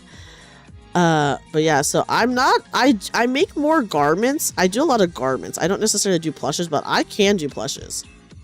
As evidenced by the ones that I made. Next one we duel. So I'm very happy that people like saw the value in it and wanted to get it and stuff like that. I really appreciate that, guys. Thank you so much for like doing such like an awesome thing, first of all, for charity, and then also even just watching it. I was gonna be happy if it sold for $50. In my mind, I was like, if it sells for 50, that's pretty good. That's pretty good. Yuzuki, if you could be in any type of campaign, any game, so like it doesn't have to be D&D, but it can be D&D if you want like another IP specific one, what would you be in? I feel like I've been very catered to these days in terms of campaigns. I did still, in my heart of hearts, want to do a Persona one because there's a very good system for it that's currently out. Ooh, okay. But I also like, it's hard because Persona's also usually like half school. It is hard. It is school. It is very school centric. That is true. That is true.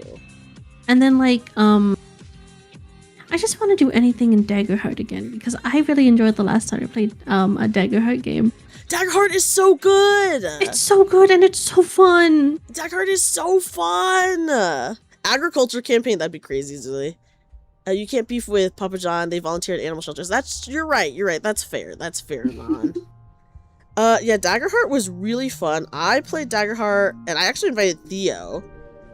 Ooh. So Theo got to play Daggerheart with me, Taylor, and then Orla.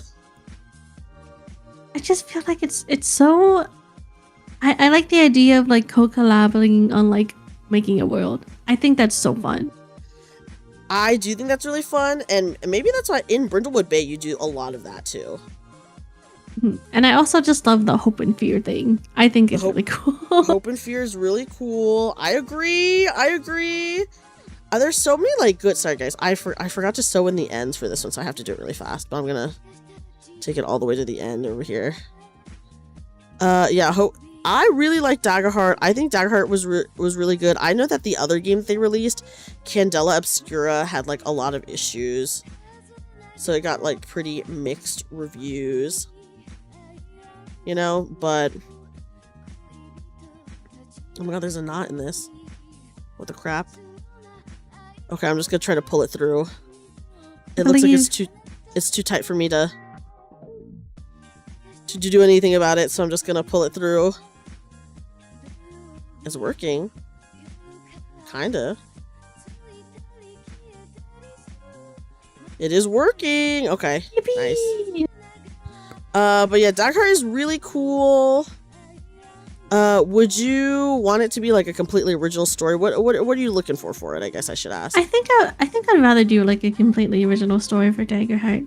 Because as much as I enjoy like the IP based campaigns, because obviously I'm in quite a bit of them, sometimes I just like a little story that it's like we're making by ourselves.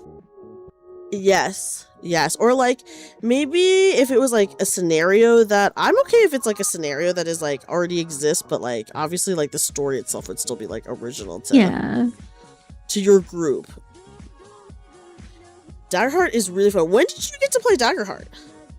I played it a few years back, like IRL. Back when I had a friend working at like a. I'm so sad they don't work there anymore, but they were working at like a board game cafe, and they would have so cool. Like every Wednesday was like a TTRPG night, and we would have like hireable like quote unquote DMs at each table. Oh, I love that. Right, and it's like you basically just like buy them a drink, and of course like the board game cafe is paying them on top of that, and then they're just like, okay, what do you want to play, and then they walk you through it. It was really good for like learning a bunch of TTRPGs, and also like that is so they kind of had like beginners one shots if you wanted to learn how to play like just like D&D and stuff. It was really good. That is so cool. That is a very neat concept. I agree. That is so fun. Like, because I feel like board games and TTRPGs are just like, you know, it's like one further step. You can do it. It's true. I do feel like, and I think that eliminates the hardest part about like any tabletop, which is not having a DM and not having players. Yeah, and it was like a good way to just meet a bunch of people too. Oh, I bet. People with the same interests as you. Like, same interests, awesome. And then like, oh, if you didn't like a DM, you know, you don't have to sit at their table next week. Or if you did like a DM, you can be like, oh, I want to be with that DM again. That is really cool. That is really cool. I feel like when you start doing like DMing for money, there's like so much pressure though, you know? Yeah, because you want it to be worth people's time. And money. And then it was funny, that same friend had to do like interviews with the DMs. Oh my god. Because they're essentially getting like kind of hired for like a 4-hour shift. Yeah. Okay. Tell anything crazy. Can you tell me if you remember? There were a lot of DMs that they had to, you know, they put them under like various scenarios. Like, what are you gonna do if like this kind of problematic player shows up? I kill them. I kill their character and they leave. Which is since this is also a paid venue, is not the greatest answer for the most part. I think. Answer. And this is gonna sound so bad, but because it is very much like exposing someone to a bunch of strangers, it was actually really hard to get DMs. Oh, yeah. I mean, that's scary. That's scary. Mm-hmm. Well, because most DMs, I feel like they start by just DMing for a group of people they already know. So I feel like there's like extra pressures. Like, one, not only are you paid, but two, you are not going to have the same table every week. That is true. That is true. So like you might like have like people you really like, and then people you really are like, fuck this. Yeah. And especially because you're also gonna most likely have at least one person who has zero clue how like a TTRPG works. Because they're like transitioning over from like board games, because they come in for board game night and they're like, wait, what do you mean it's DM night? It's true. It's true. Hi, Hime Toki, welcome in. Yes, I'm crocheting. Welcome in. I'm slip stitching these two granny squares together. Yuzi, can I ask you a controversial question? Yes, always. Okay, if you could be in any campaign with anyone, who would it be? Also, let me give you a shout out, by the way, Hime. Question. Okay. Say it. You. Okay, I want to be a Dreamy. You have to say multiple people. You have to have a full table. A full table? Okay. Yes. Well, this is so funny because I kind of handpicked, almost fully handpicked one for the current campaign we're in. That is true. You can say all the same people if you want. You know, who would you want to DM? And I would allow you to choose any person for that. It doesn't have to be someone like, you know. Also, thank you for hanging out, First Name and Anon. Thank you guys. Albert Einstein, that would be a crazy pick. I don't think you would enjoy it that much, guys. Yeah, you can pick people from the grave to be the DM, but for the players, it has to be people you know. Okay. But I'll allow people from the grave it. for the DM. Okay, so there's me and you, obviously. Yeah. I think Nabu as a player is so hard to read, and I think that makes him really funny. So I'd invite Nabu. Okay, love that. Who else? I have to like. I'm looking down the friend list. I'm gonna be interested in your DM pick. I'm gonna see if it's someone from the grave or not. Someone from the grave.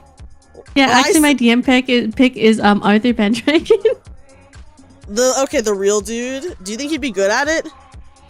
No, because he's definitely not real. And also, he'd be like, you know. But Arthur, what's happening here? He came a lot, right? He did, you know, from. That was his court. I don't know if he did.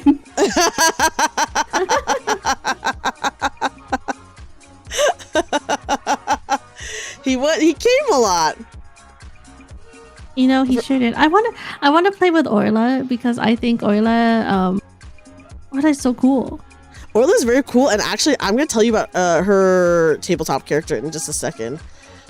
First name says I'd have the writer of Lord of the Mysteries or the writer of the Overlord, who was DM. Okay, those are pretty good picks. Those are pretty good picks. Don't put me in jail, guys. Jail doesn't exist on this screen. Okay, so I'm gonna tell you guys, a little spoiler for you guys, actually. Orla will talk more about it on Sunday when we do our Mothership game, but for her Mothership character, she made a character tied to a character that I've done.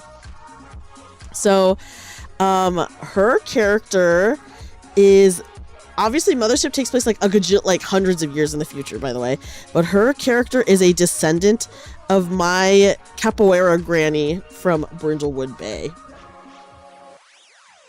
That's so cool.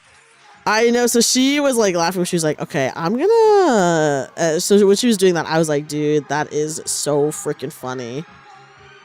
So it is the descendant of my capoeira granny from Brindlewood Bay. How many clips you've made tonight? God, who knows what shit I'm saying, guys. Like halfway through saying something and you just drop life-changing line and you're just like, well, anyway. The life-changing line that we've learned today is, guys, you can still die even if you have a rat boyfriend. I know, that's wisdom to live by for free. Wisdom to live by for free. Yeah, so that is a character that Orla's playing. I will say, I told you about how our Good Society game went, right? And how she was, yeah. Oh my gosh, she was so funny. And then she ended up going to China at the end of the Good Society game, and she signed the letter with her Chinese name. Which was like so freaking goofy. And I was like, I thought your character was gonna get with this other character. And she was like, I thought so too, but then he didn't go to China. Like at the end, he chose not to go to China with her. So I was like, dude, this is so freaking funny. Obsessed with that ending. Yes, just signing off being like, I can't live in the same house as my ex-fiance who cheated on me with my sister. So I went to this east that you were talking so much about. It was so funny. What if your rat boyfriend is in the Rat King bag? It's okay, guys. It's okay my rat boyfriend's in the Rat King bag because my sexy hamster doesn't love him anyway. I mean, she already got the wish. Yeah, we got the wish, guys. I said that she was probably still dating him for fun, though. You know? So it's like, maybe he's got time to impress her. You guys would think that he's forcibly put in the bag. We've talked so much about the rat boyfriend, and I still do not remember his name, guys. I'm sorry. I thought you were looking it up earlier. I was gonna look it up, but then I didn't. Guys, the poor rat boyfriend. Everyone is gonna cheer for the freaking rat boyfriend now. Yeah, that boyfriend is getting the first no $100. Yes, they're like, do not kill the fucking rat boyfriend. He needs to live. And I'm like, damn, everyone is really attached to this rat boyfriend. Well, like, here's the thing. I think, Dreamy, for better for worse, you do have an example of what it's like to see someone very non-committal. Oh. I'm just perpetuating what I've been put through, guys. You're passing it on to the next person. You're doubling it and passing it on. I'm doubling it and passing it on to the next person. Because I've suffered through it in a campaign. I now make I make my rat boyfriend suffer through it. You know, guys? You can deliver life-changing lines like, I never want to be with you. Yes, I never want to be with you. I can never see myself settling, like, being with you. It was crazy. I wish you didn't think about me. Or I wish you forgot about me. I don't know, some crazy, horrible lines that have been said. Guys, you my like character... say something to lift them up and then you bring them right down after for some reason. Yes. Guys, my character in, my D&D character, she's going through it, okay? She's in a horrible situationship. Humiliation ritual. And being in a situationship really is like being in a humiliation ritual, guys. I didn't think that was true until I witnessed it firsthand, and I was like, fuck, I don't know why I put my character through this, guys. What do you mean witnessed it? You were part of it. Well, I know, but I felt it was like an out-of-body experience is what I'm saying. You know? It felt like an out-of-body experience where I was like, this is embarrassing. Everyone's watching. Everyone knows. Everyone's watching, and everyone knows except for one PC character. Yes, everyone knows other than one PC character, and it is like really like me. I'm like, dude, how can I put my girl through that? She doesn't know what's happening, and she doesn't know that other people know. Like how the fuck could I put my sweet tabletop character through that? She's just living her life. She's very nice and normal. Dreamy, she hung a man from a tree. And he deserved it. With a scarf. And he deserved it. You know, he did kidnap someone, so I suppose he did deserve it. But he died afterward, and then you laughed. Did I say that I laughed? Yes, you did. Oh my god. No, you didn't. You didn't say that you laughed, but you did start laughing. I was too excited by the kill. Guys, this is why I'm not allowed to kill someone IRL. You got a taste for blood. Yeah, I'd get a taste for blood and then I'd become a serial killer. Okay.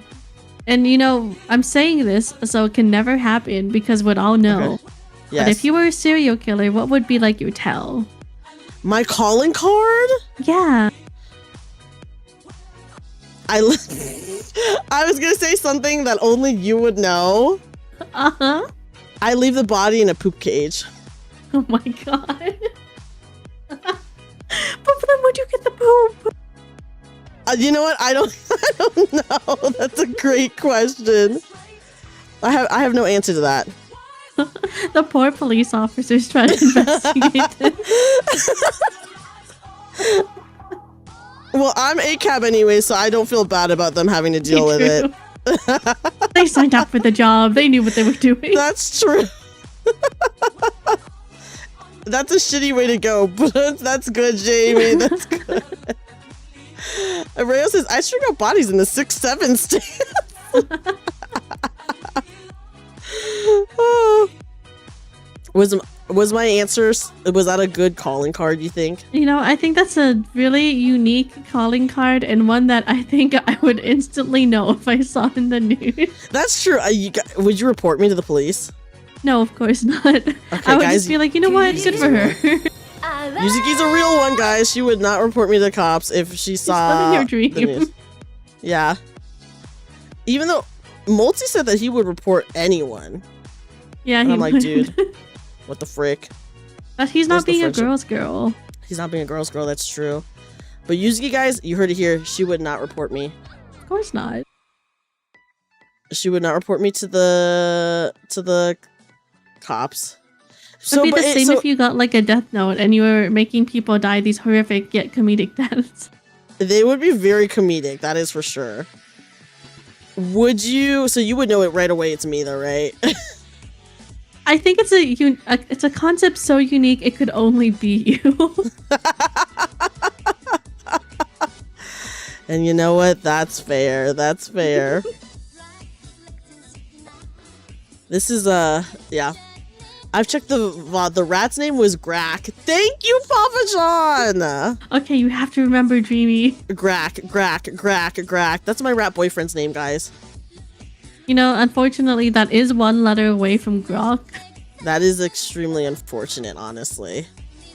That is very unfortunate. That is very unfortunate. It is very unfortunate. Guys, would you have a rat boyfriend? That's such a beta name. I don't even blame you for forgetting. That's crazy to say. Oh my god. But Hazel, that's my sexy hamster's love interest that she doesn't love or care about. Is it really a love interest if there's no love nor interest? Well, she's still dating him. I guess. I don't know. Maybe sometimes I guess you just want to fuck around with someone, but not be committed to them in any way whatsoever. Yeah, but not be committed to them. You will talk to other people about them in a positive light, but that news will never reach their ears. Yes, the person who is a part of it will never know that they think of them in a positive light whatsoever. Read what Hazel said. Read what Hazel just said. I'm crying because you got done so dirty by Varian. You had to do it to someone else. Yes, I'm causing suffering on someone else after what my D&D character has been through, guys. Well, like, now someone else gets to be in a humiliation ritual. Yeah, now someone else is in a humiliation ritual. But guys, I think there is possibility that she could still love him. Somewhere deep down. I think it's possible. If he dies for her, I think she might start to like him. Wait, if he dies for her? So then, like, it's too late to do anything about it. It's too late, but she'll always remember, you know? It's too late, but she'll always remember. Always remember the name that you forgot until just now. Yes, because Papa John looked it up for me. Thank you, Papa John. Don't look it up. What was the name? It was Grack. It was I'll Grack, see you on okay? Saturday if you remember. Oh my god, I'm gonna get fucking quizzed on Saturday, guys. Well, you kind of have to talk to him, at least in some way. I do have to talk to the rat boyfriend. You're right. You're right. Guys, guys, vote now. Do you think it's possible for my sexy hamster character to fall in love with Grack? Be honest, guys.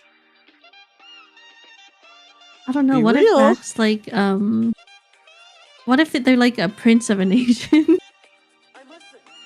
He's joining a rat gang. I can't imagine that he is. Yeah, but what if it makes your hamster afraid to commit? That's, you know what? Yeah, because he's probably engaged to someone else or something like that. Yeah, I don't know. because probably engaged to someone else. Because he's royalty or whatever. But he's also taken. But he's also taken by my sexy hamster. Which, can I say, that was crazy to say. That was crazy to say. This feels very targeted. Yeah, that's a crazy thing to say. A very crazy thing to in the say. meanwhile is lying restless in bed because you can't stop sneezing. That's true. Okay, Hazel says, what's your boyfriend's rat name? Is Dreamy's equivalent to what color were her eyes? Yeah, guys, I'm sorry. I forgot my rat boyfriend's name. Okay, my character only got with him so we could get the wish and the money. Okay, Dreamy, what was her rat boyfriend's fur color? Oh my god, did they mention that? I don't know, did they? I don't know if they mentioned that in the thing. In which case, it would be totally fine that I don't know that. Because I don't know the answer to that. By the way. I think maybe he had to have been like shaved in some parts, I feel, for his fur. Because that's like such a rat thing to have, I feel. Shaved fur. Just be shaven. Yeah. Maybe in the beginning. Maybe in the very beginning, but I don't know. Also, we did almost... I'm pretty sure we almost like straight up... Was it him? We might have almost tried to kill him with our boat. But then we didn't. You know, guys, maybe he didn't notice. Guys, all of this just to get second place in the fucking river race, by the way. All of this just to get second place. Okay, guys, look. I'm done with one of the sleeves. Look. So it looks like it's really short, by the way, but that's because I think the body comes down pretty far off the shoulders. Like it's like a drop shoulder kind of situation. So cute. Yeah. So like I tested it. I wore it just to test it because I'm like, I feel like usually you're like close enough proportion wise, you know? Yeah, I think so. That I was like, oh, if I do, because it wants all the pattern calls for 3 tiers. If I do 3, I think it'll just be way, way, way too long. It'll go past my hands at that point. Yeah, and I haven't even added the sleeve ribbing. You have to add ribbing to the sleeve as well, so that it like cinches around the wrist. So I haven't even done that. So you know. So yeah, guys, I gotta say it's looking pretty freaking good. It's I looking finished so one sleeve. professional. I think for sure. Okay, yeah, like this is definitely gonna basically get done this weekend because I'm done with one sleeve. I literally only have one sleeve left, and then I just attach it, and then that's it. That's it. crazy. That's it. Isn't that crazy, guys? But yeah. I'll try to remember my rap boyfriend for Saturday, guys, because he's actually really relevant to the story, I think. So I better remember just in case. Just can you imagine? Can you freaking imagine? Put it on a post-it note. Guys, I believe that there could be love there. Between my character's name is Butterball, by the way. Between Butterball and Grack. Grack. What would it take for Butterball to love a good old Grack? I don't know, because I feel like she's really just a free agent, you know? She wasn't looking for love, but love found her. Yeah, she wasn't looking for love. I do think it's funny that I do not, like, guys, when I say that I don't really do romance in my tabletops, like, I really don't. So it's, like, really funny that, like, multiple times, I should say, there have been, like, situations where my character has been, like, had, like, my characters, plural, have had, like, romantic opportunities, and I usually just don't go for it. So the fact that I even went for a romance in, like, our D&D campaign was, like, pretty out there for me. Unless, do you count Jonesy's obsession with his streamer as a romance? You know, I don't know what I count it as. Because it's like, I guess, but it's like it's so one-sided. That's and true. It's, you know, it has an error, not an error, an aura of, I don't know how to describe. Can I smell where she's at? And I could. It's a very menacing aura. Let me just say. It's not. Because I feel like I can picture you just smiling the biggest grin before you say it. Of course, me before I say anything really horrible in any game I'm in, smiling and laughing, as I say like the most despicable thing you've heard. As like just a normal character thing. You know what? Yeah. Good for Jonesy. Good for Jonesy. He's living his life. He's being a fence sitter. He's being a fence sitter, but you know what? In an emergency, at any time he can find his girl. That's not actually his girl. Just someone he's in love with. In love from afar, but not quotes from afar. In love with? Yeah, quotes in love with? He's a tier 3 sub. He's a tier 3 sub. Did you like how I changed his username from the Jonesmeister to the Bonesmeister? And that was his him trying to hide his identity. Even though both the Jonesmeister is just his first name and then Bones is his last name, so really it's like not. I know Bones really is his last name, but the optics are not looking good. The optics are pretty bad. Because when you hear the Bonesmeister, you're definitely not thinking about someone's last name, let me just say. Yeah, you're thinking of no, is Bonesy really a common last name? No, not really. Not really. So it's like, well, guys, what can I say? I love playing a little freak. Okay, the truth is I love playing a little freak. I think it's super fun. Again, it's like you just get to let the demons win, and you're just like, okay, I'm surveying the situation. I'm gonna do the funniest thing I can think of in the moment, and then it's everyone else's problem. It is literally everyone else's problem. It's true. I love playing a little freak because I just think it's really fun. It is fun. Yeah, I don't know. Guys, I just don't know. So are you sticking with your answer of Arthur Pendragon for for being your DM? Mm.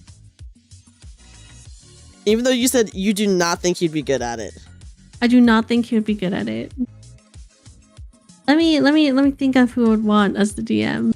But I would also bring an Aerie to the game because I think with this perfect combination of players that I've made up in my mind, Okay. whoever the DM is going to have to deal with 6 crazy people at their table.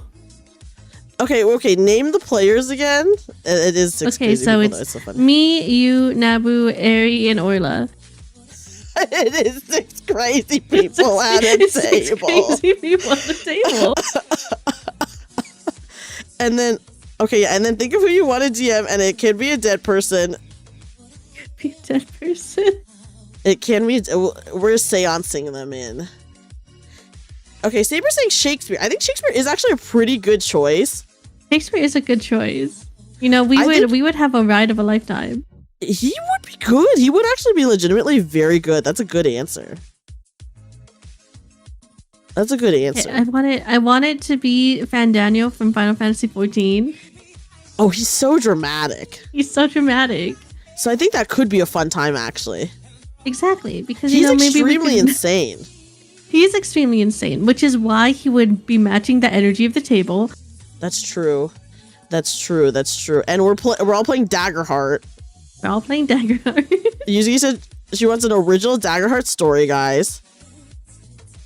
And I think he could really pull it together. I think he could pull it together. I have faith in him. You know.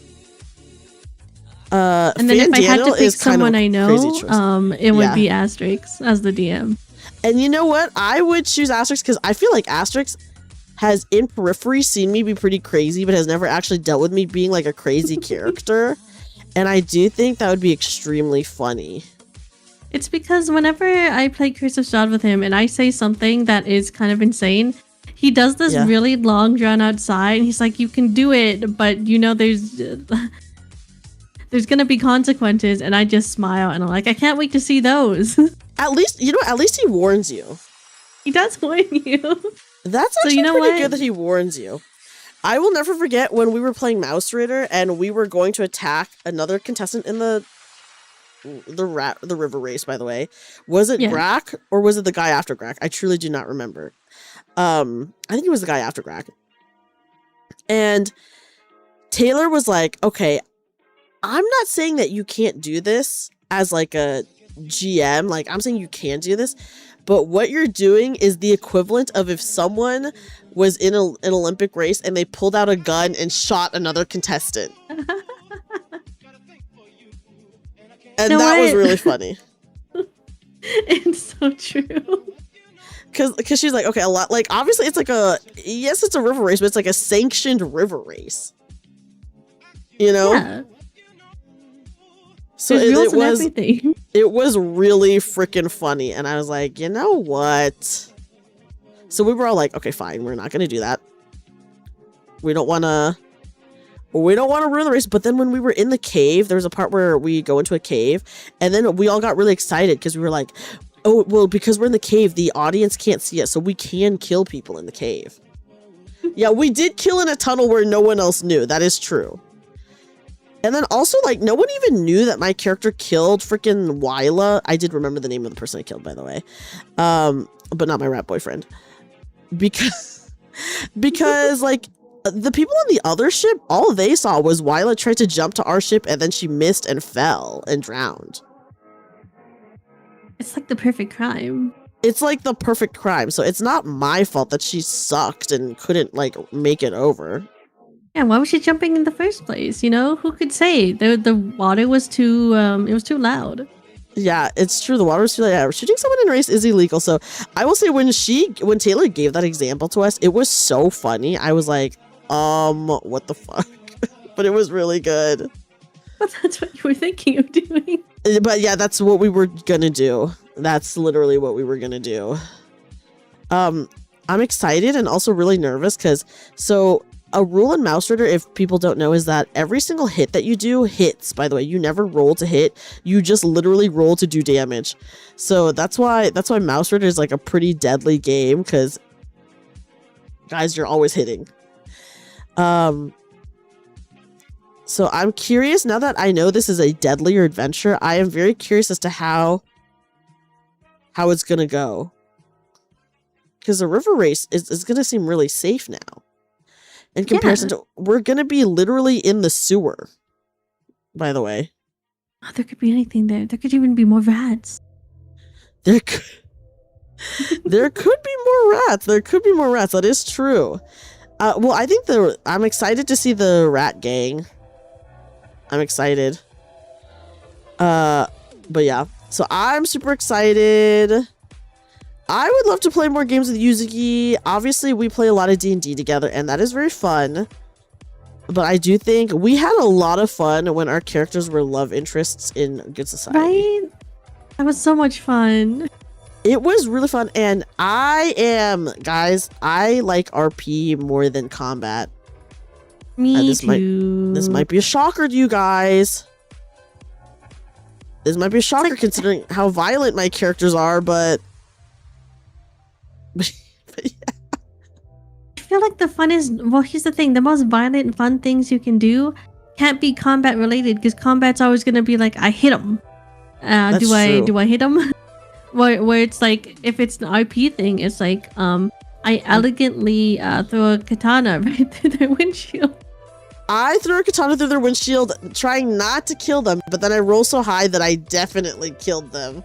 You said, I'm gonna non-lethally do this, and the dice said, no, you're not.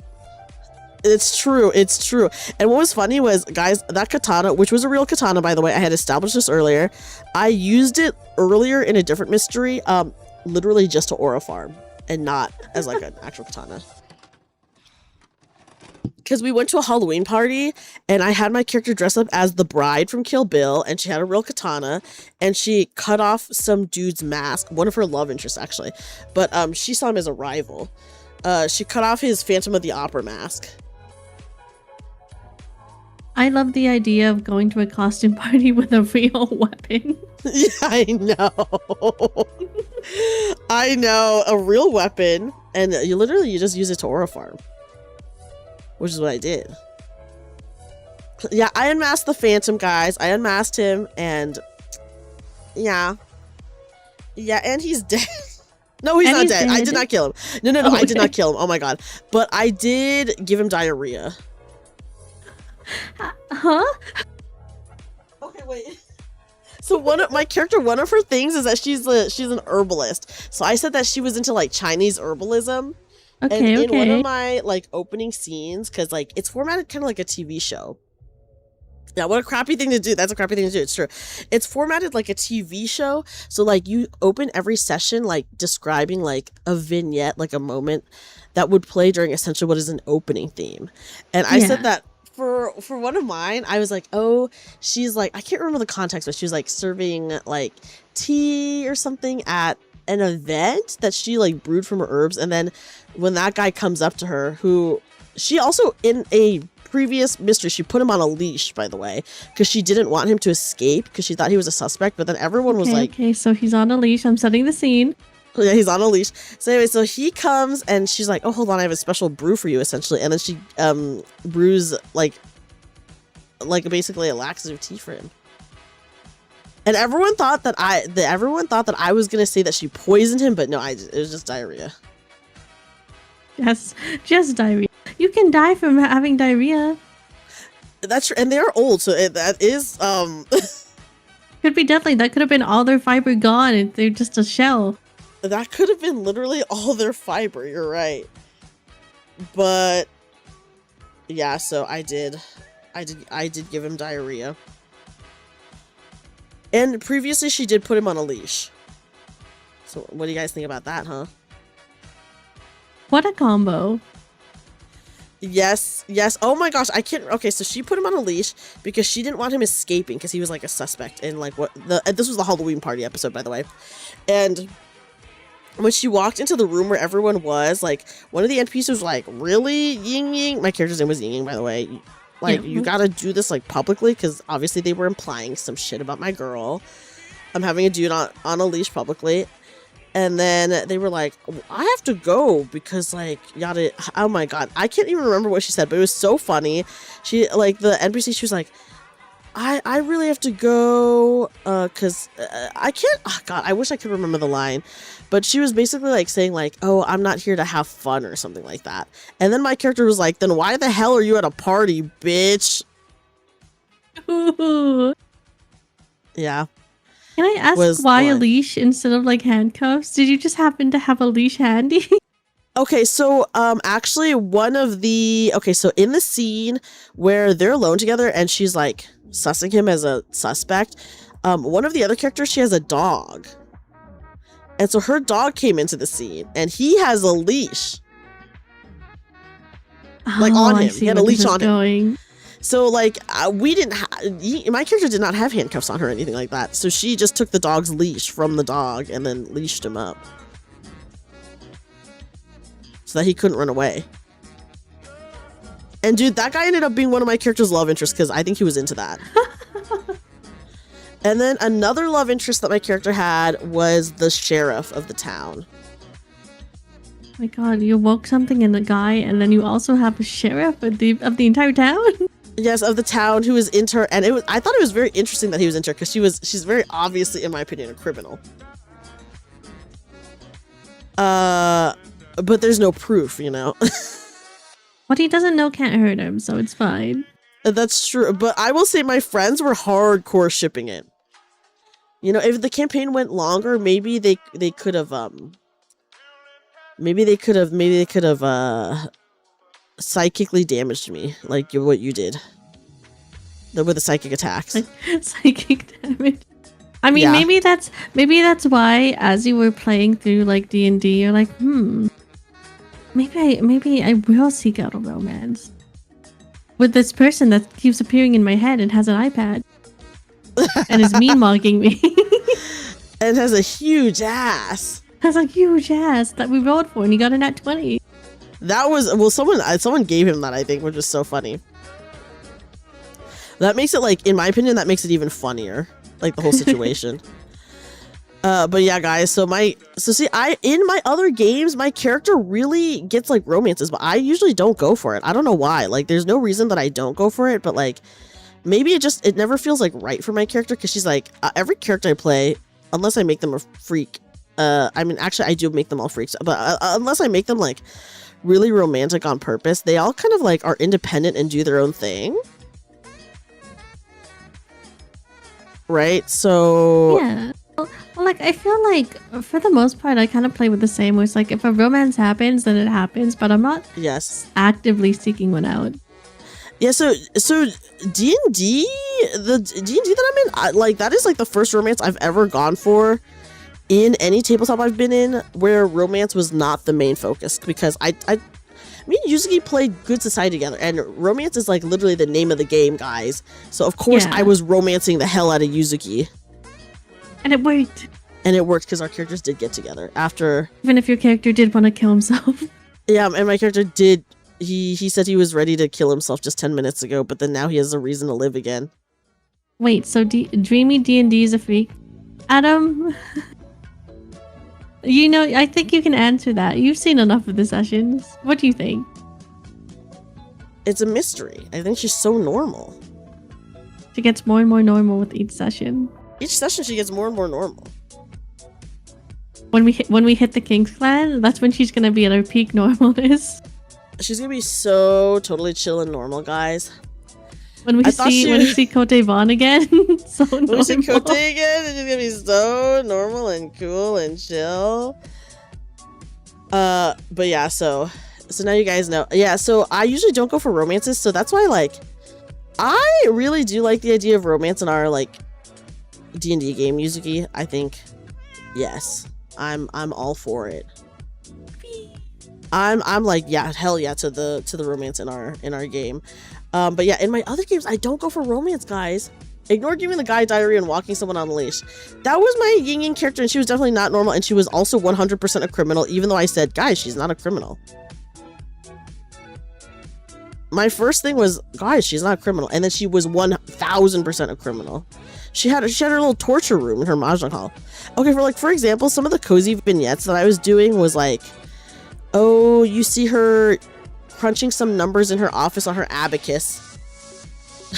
I made her do it on abacus. And then you see her employees dragging some dude into the back hallway. Oh man, I can't believe that they fell asleep at the mahjong table. That's so silly. They were just escorting him out. Yeah, they were just escorting him out, guys. In sleeping bag. Or one of the other vignettes was I was like, oh, she's at a dim sum restaurant and she's eating and she's like finishing her food and the waiter goes to give her the bill, but then the owner of the dim sum restaurant fearfully stops them and shakes their head. As in like, don't give her the bill. They can't accept a tip that big, you know? That's true. She's so generous. She's so generous. She's so generous, gold, guys. That one. Yeah. So I did. Oh my god! And I will say, Yuzuki, did I tell you about how she, in the last session, my capoeira granny, she told a guy that she owned him, and she does. Excuse me. How does she own him? So this guy, who actually is the love interest of another player character, his name was Etienne. He had like a tattoo on his arm that he was basically so our main op in that game was this cult that we were like slowly uncovering. Yeah. So we had a cult that was after us, and it was like the, oh gosh, I can't remember the name of the cult, but it was like something to do with Persephone. And he was working with that cult, but like begrudgingly working with them because his backstory was that he was in a shipwreck and then Persephone saved him and then basically marked him with like this tattoo. And so he had like a sea creature, like a kraken tattoo, but it was like, it would move and stuff like that. So like the tattoo would like move and stuff. So that's how you knew it was like a magical tattoo. And so he like washed ashore with the tattoo. And so he had to like basically work with the cult because they like worship Persephone and they were doing all that stuff. And he was like begrudgingly doing it because he had to, because like the tattoo, right? So then when we were interrogating him in the last episode, I had my character, she called in one of her workers and, my character, my capoeira granny, she has 2 giant tattoos, by the way. She has full sleeves. She has full sleeves. I think I said it was a dragon and a snake, like entwined around each other or something like that. So, anyways, so when he was like explaining himself, like, hey, like I had to do this because XYZ, and he was like, I tried to keep you guys out of it, yada yada, and he like really tried. Have a good night, Kitsune. Thank you for hanging out. Good night, rest well. I'll release you soon from your bonds, Yuzuki. Bonds? Yes. From your leash, maybe I should say. But so she had one of her workers come in and then he tattooed over Etienne's tattoo. And it was a tattoo of a dragon and a snake, just like Ying's. And then because she tattooed over his tattoo, like his tattoo was no longer, like it canceled out the magic. So like it stopped moving and it like lost its magical property. Right? So then he was not compelled anymore by it. So then when she tattooed over him, she said, you belong to us now, like her family. Oh, okay. You know what? And he was okay with it because he was like, out of the frying pan into the fire. I think he literally said that. One ownership to the next. Yeah, one ownership to the next. Yeah, so he, I guess, quote unquote, works for her family. If you think of it like that. I do love the fact that you do need quotes. Yeah. I don't know if he's getting paid. But he maybe works the abacus math works out. Yeah, The abacus math works. So that is, so yeah, so she did say, yeah, you belong to us now. Dreamy D&D waterboarded a guy in session 20. You know, she sure did. And she did it out of fear, okay? You said let's torture this guy. Well, because she was scared. Is that a common fear response? Hey, you gotta get them before they get you. See, I don't know anything about this. At the time, my character was sleeping. That's true. That's true. She was sleeping Whatever, with girl. That's crazy. I'm right. See, look. Thank you, Papa John. Thank you. I appreciate that. But yeah, I would love to tell. I mean, I feel like I do tell like a lot of people about my crazy characters because, like, honestly, it's like literally so insane. And also, so my friend group, our offline games, we really are just like, we're okay with like getting fails because we think it makes like the story so much more interesting. So we have like some crazy shit always happening. Like in our Brindlewood Bay game, literally one of my friends, her character touched a potion and failed her roll and then got pregnant instantly and gave birth like right then and there. And like our GM, she was like, oh, I don't really want to do this, but I like if you fail you can like put on a crown, which is like a mechanic in the game, and then like pass it instead. So then she was like, okay, so I'm gonna choose this thing, and then she did, and then my friend was like, you know what, that's actually really interesting, I'm not gonna put on a crown, I'm gonna just roll with it. And she rolled with it, guys, and it was instant really is crazy. I'm sorry, that's instant. so Yeah, crazy. it was instant, like immediately. See, I feel like it's like fun to play these games because these are like genres that you can't get when you just play D&D. Do you know what I mean? Or like they're uncommon in D&D. Because like, because like D&D doesn't lend well to like certain genres. Yeah, like, I'm not saying it's impossible, but I'm just saying, you know, it is like something doesn't come up as often. Whereas, like, I feel like in any other TTRPG, you can say something happens, and then the DM does not have to go through hoops to make said thing happen. True. This is why I really am an advocate for like. I think D&D is very accessible, and most people play D&D, so I'm like totally okay with like a lot of people playing D&D or doing things for D&D because D&D is the most accessible of that kind of stuff, you know. And I am like a big believer in accessibility, but also I'm also the biggest proponent of, hey, try a new fucking game. Try something new. Why not? Try a different game. And if you don't try a different game, you're a loser. Yeah, consensual insta-prank is crazy. I told you, my friends were really down to fail and just see what happens. Guys, literally multiple of us were targets for murder, like multiple times. Like, I don't know, man. You want to play Brindlewood Bay so bad? Brindlewood Bay is legitimately so good. And the creator of Brindlewood Bay, he actually has 2 games using the same system. One that it's already kickstarted. I think it was kickstarted like a while ago, and I think the physical copies are coming out now. It's for a game called, I think it's called The Between, and that one is like Victorian era horror, and like all the character archetypes that you play are like character archetypes from like Victorian horror. Like, so like there's like a monster I guess class would be the closest word you could choose, that is like obviously based off of Frankenstein. So cool. I eat up anything Victorian, so I'm just like, ooh. I know, it's really cool, and like aesthetically, Yuzuki, I think you would really like it because it looks really good. I'm pretty sure it's called The Between.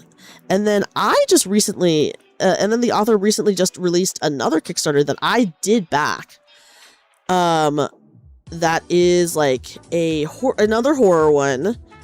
That is like more modern day, kind of like maybe 80s, 90s, like creepypasta-ish vibes. Like it's like inspired by like the vibes that creepypastas have. Ooh, okay. Yes, called Public Access, and that one I did kickstart. I kickstarted it at the $100 level because I wanted the physical book and the physical book DLC, essentially. Well, like, here's the thing. Physical things are so pretty, and the package so nice. They look really, really good. I do think they're Yuzuki. I think legitimately you would really like the Between. I think that's what it's called. I just looked it up and I'm reading through the okay, the different kind of roles you can be. They're so cool. They're so cool, right? I also really want to play, and I actually sent this to Yuzuki, but I really want to play Triangle Agency so bad. It looks so good. It looks so good, and you know what? Any of the Project Moon tabletop creators, if they're not cowards, they would actually do one in Triangle Agency, because I feel like Triangle Agency, it is like literally set up to be, in my opinion, like the Triangle Agency is like the Limbus company. Does that make sense? Yeah, that does make sense. Yeah. So any tabletop creators out there who are not cowards, do it for Triangle Agency. And then there's also cool. the X-File. And the art is beautiful. My God. The art is gorgeous. Because you deal with, in Triangle Agency, you are an agent who is dealing with, like, essentially, like, anomalies. But you also have an anomaly that is a part of you. And that's why you have the ability to, like, deal with anomalies. And then you also have, like, your regular life that you have to deal with on top of that. I love that. Oh my god. I'm looking through the art again, and it's just, I love the designs for their little anomalies. They look cool. They're so cool. Like, legitimately, right? And then usually there's a Knight tabletop that people are actually praising quite a bit right now called Mythic Bastion Land, I think. Oh, a friend linked it to me. I was like, look, someone finally made this for you so you can be Arthur. And I was like, don't talk to me about that. Yeah, a lot of people are really, really loving Mythic Bastion Land. So I was like, oh, well, you know, Yuzuki loves her knights, guys. I do love knights. I'm very simple. So I was like, I gotta say something about it. And I also really want to play Delta Green, which is the X-Files inspired tabletop. Right now, my current obsession is with Mothership, though, so I really want to play more Mothership.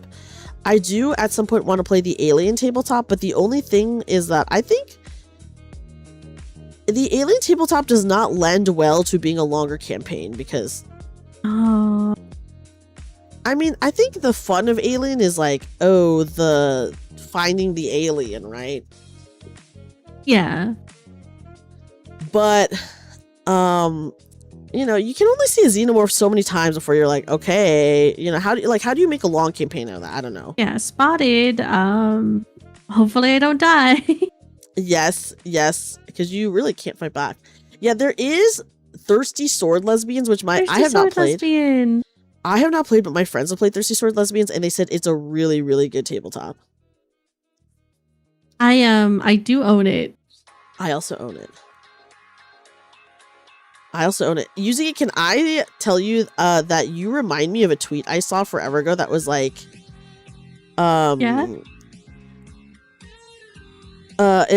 girls, queer girls love all women and only one type of guy. Yeah, that's me. And I was like, that's very specific. And also, it's very specific, but very true. But very, very true, which is so funny. So I do think about that quite often. I like devoted knights. I think they're cool. I think devoted knights are cool, and I do think it's really sexy when someone saves you guys. It is really sexy when someone saves you. That's why Variant has big points right now, dude. I know. Imagine if he saves her another time. Oh. Yeah, but you know what is the best thing he could do? Say, Dreamy, I do want to be with you. Yes. Dreamy, sorry for not communicating any of this with you really well. I'm going through a lot right now, but I want to commit to you because I would like you. Yep. And guys, this is what I'm suffering with in my D&D campaign, by the way. It's okay. I'll beam it directly into Malty's mind the same way I beamed Very and Dreamy into his mind. It's crazy. Your psychic attacks are so good. Hi, Clockwork. Welcome in. Good morning. Good morning to you, Yuzuki. Did I keep you up too late? What time is it? It's pretty late. Smiles. But time flies when we're having fun. We're having a lot of fun, I think. It's true. Varian is like that rat, but if he was a bitch. Well, that's why Dreamy's gonna perpetuate what Varian is doing to her. Yes. Guys, my D&D character is suffering in this, like, embarrassing, horrible situationship. So she is perpetuating the same thing onto her poor rat boyfriend. What's his name? Grack. You almost said Grok. I almost said Grok. It's true. I did. So guys, it's like a cycle. It's like the cycle of abuse all over, you know. She's been through, so now I'm perpetuating it on someone else. Because Grok, you have to break the cycle. I think there's a possibility she could actually fall in love with him. I think Maybe it's he could possible. save her. I think he will save her. And that is, once again, the coolest thing anyone can ever do. The coolest thing someone can do. So I think there's a big possibility that he will save her, and then maybe she'll fall in love with him. But yeah, I just figured I thought it was, before I even knew that his rat gang was going to be like a big part of the module, I was like, oh, I just think it's funny if she's still dating him, but obviously she doesn't give a shit about him. Yeah. Like, well, she kind of already got what she wanted out of him. Yeah, she now got the wish here. and the money. Yeah, she's gonna continually go on dates with him. Because I think he can still give her, like, physical items. Is that horrible? Well,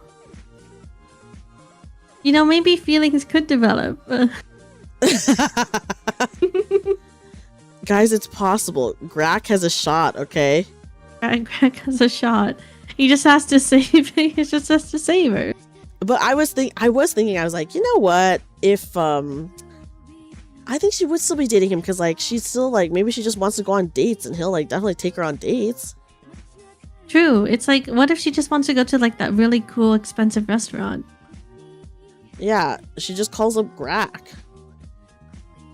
Which this is like, obviously this is like really evil to do, guys. Do not, obviously do not do this IRL.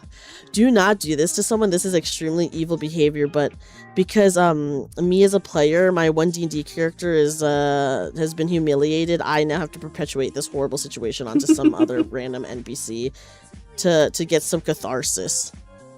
This NPC needs to be humiliated.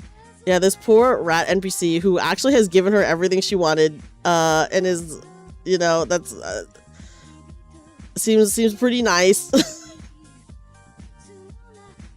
Yeah, never date a woman that does this to you, for real. The cycle repeats. Yeah, guys, the cycle repeats all over again. Oh, my poor girl. It's okay. Yeah, maybe Sunday we'll have revelation. That's true. I'm so excited to run Mothership because, I don't know, I'm excited and I'm nervous because I feel like I'm not that nervous because like everyone there is like, Orla's very experienced in tabletops, but she just thinks I'm like really good. And then the others are not as experienced in tabletops. I get really nervous when it's like people who are like very experienced. So like, I think that's another reason why it took me so long to like do any of the VTM stuff, because I was like, fuck, like all these people are like really experienced. So I feel like a lot of pressure for myself. I think that's fair because it's like, I think on some level, people who are experienced, even inadvertently, tend to kind of be like, oh, like, is this how this works? And then it's like a weird kind of like knowledge check. And that's kind of intimidating. Yes. But otherwise, like, at the end of the day, the table is a collaborative experience. And they're there because they want to be with you. And you're there because you want to be with them. Or because they just want to play this game that no one else is doing. Well, if you're introducing them to the game, then they want to do it because you're there. That's right. Your experience in the field, though, it's different. I'd say it's different as a player and as like a DM. Wouldn't you say so, Yuzuki, right? I think it is different as a player and a DM. It's like a different set of anxieties are easy to bubble up. It's like it boils down to the perfect act of being seen. Yeah. Well, I only have so much knowledge about tabletops because I purposely play quite a bit of different tabletops. So I come at it with the knowledge of like all these other things. I do feel like so aggro though, because I feel like I'm always like, everyone should play not D&D. And I'll continue to be aggro about it for forever, but I do say that a lot. And I do think that people should play not D&D. Mm-hmm. Like obviously play D&D people too. gotta expand. Yeah, play D&D as well, but you gotta broaden your horizons just a little bit, guys, you know? Well, the thing about playing other TTRPGs too is that it does in general just kind of make you a better player overall. It puts you in different situations. It makes you experience, oh, maybe this time I'll experience more of the RP side of things or the more combat side of things. That is a really good point, Yuzuki. You are very right about that. So I think it does make you a bit more experience. So I played like a lot in my time. Although I actually I did not consistently play tabletops until about like 4-ish years ago. So like not that so many long ago, tabletops have really gotten off the ground since then, actually. It's true.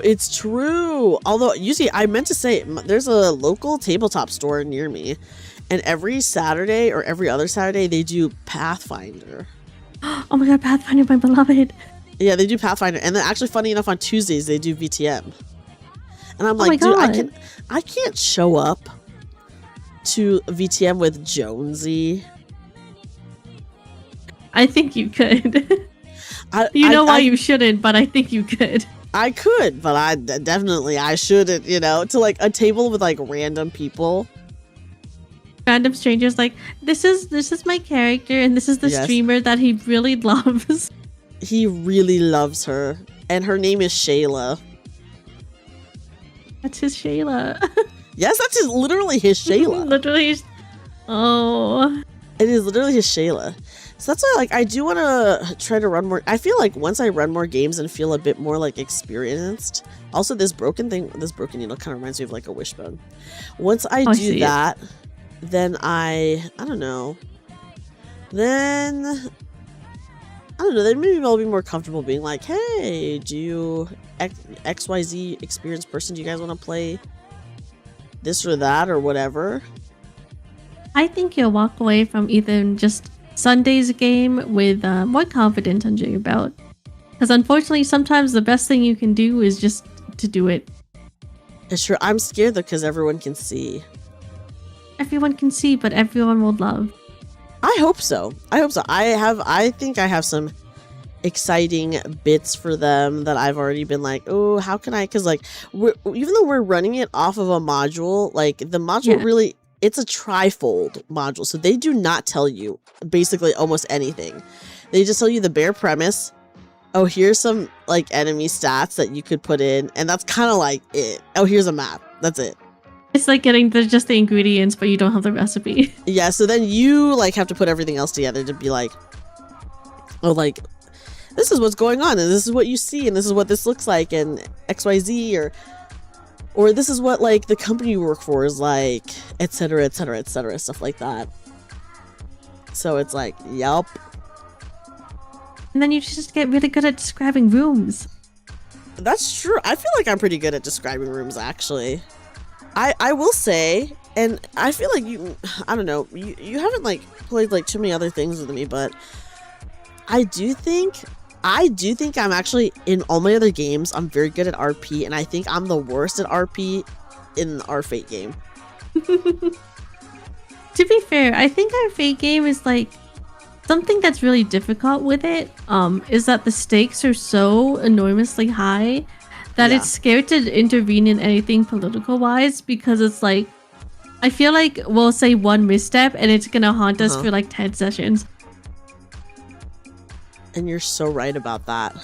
Right? It's a lot of pressure. That's why sometimes I'm just kind of there like, yeah, killing people is bad. It is rough. So I do think I am, out of all the games I've ever RP'd in, I am definitely the worst in our D&D. Then, or like that's the one that I'm the worst at. Just like for me personally, I'm not saying like at the table. I think everyone at the table is like very good, you know. But I just mean like me personally. I think that is the one that I am the worst at. Like I'm not as in the groove or something like that, you know. I can't really explain it. Like the situation is just it's very sensitive, and It is. honestly, there is also just a lot of us at the table. I do think that like with Lucrative, despite the horrors that the city has, I feel like it's more chill because it just started. It's true. I think it doesn't help that Dreamy is so disconnected from everything. That's true. That's true. I made her this extremely socially awkward character, which I think is really fun. You know, Sailed away from society until she was forcibly removed from her home. Yes, which I was like, and I'm sure like I think the only person who might know, or at least be suspicious about that, is your character. Yeah. Because I'm sure your character is like, I wonder why I have literally never seen her anywhere. Never seen her. I just like at most I think I've heard of you, and I think I've heard of like your character's parents. Yes. But I also know that like my caretaker is very anti-church, so I fear that she would not want us to get along. And how could they even get to know each other when my character is like locked up? Exactly. And then like my character is considered like a taboo to even exist, so I had to just travel a lot instead with my caretaker. That is crazy. Yeah, so our parental figures would never allow it, is the thing. Yeah, but here we are. But here we are, friends. Soon to be sister-in-laws, unless someone fucks up really bad, and I'll be so mad. Do you think it's possible that he'll fuck up really bad? No. And I only think this Yuzuki's so confident. because I know Monty wants it to happen. Does he? Sometimes he says shit and I'm like, dude, I don't think he wants this shit to happen. Yeah, but I think it's because at this point he just says whatever because he has no idea how to like. I think he worries too much about his word becoming like law to an extent. So then he's just like, I can't say too much or it's gonna like ruin his surprise. Because he's also someone that like really wants to see like someone's first reaction to something. Okay, that's fair. Me, when I was like, what if I just give up the ship the other night? And he was like, yeah, do it. And I'm like, oh, Multi, don't challenge me. No, scary. Because I will. I will. And he was like, you won't do it. I know, he likes to play dangerous games with Chicken for some reason. He likes to play extremely dangerous games, and one day someone's just gonna say, fuck it. It'll happen, and then we'll have to deal with consequences for 10 sessions. Or more. Oh my god. More. Probably more. Probably more. I don't like being in a war that is like not actually happening, but also happening. That's true. Adam says, I think Multi would be hunted. By assassins? You know, I've heard something very along the lines of that, actually. Tell us more, Yuzuki. If it doesn't happen, you know, I will be at Multi's door. I legitimately do think Varian, as an NPC, his stocks would fall so hard. It would, and they're like at an all-time high right now. He's one of the most popular NPCs. He is one of the most popular NPCs, but I think if he... I will say, I do think the more he fucks up, the more I can see everyone in chat having like the -2 Sims symbol. 2. You know, like everyone's like, oh. This guy. Every time he really fucks up.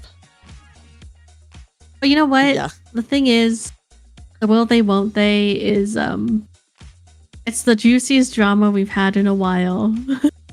That's so true. I do love it. I think it's fun, but it has been at this point over a year. It has been over a year. Just like, if I think about it, I feel like the other ships within the campaign have been pretty like, once there was interest shown, it was pretty cut and dry that they would just eventually get together. Yes. Wait, Adam says, I'm almost there, dude. Wait, almost where, Adam? Was At it the murder give up stage? point? At the At minus give up 2? point?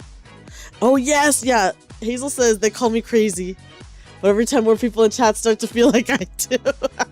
No, it's so bad because it's like sometimes I'm just like, I want it to happen, and I like conceptually what the ship has and what they can like two characters can like obviously like do for each other and help each other grow. Yes. But I'm tired of the stagnation. Yeah. I will say, did you look at chat at all during the boys' night conversation? I did. I couldn't read all of it because I was going so fast and I was like halfway modding through 2 chats. Yes. But it was a lot of just people being tired. People were like, they were like, just freaking admit it, dude. Yeah. I couldn't deal with being left hanging like that for so long.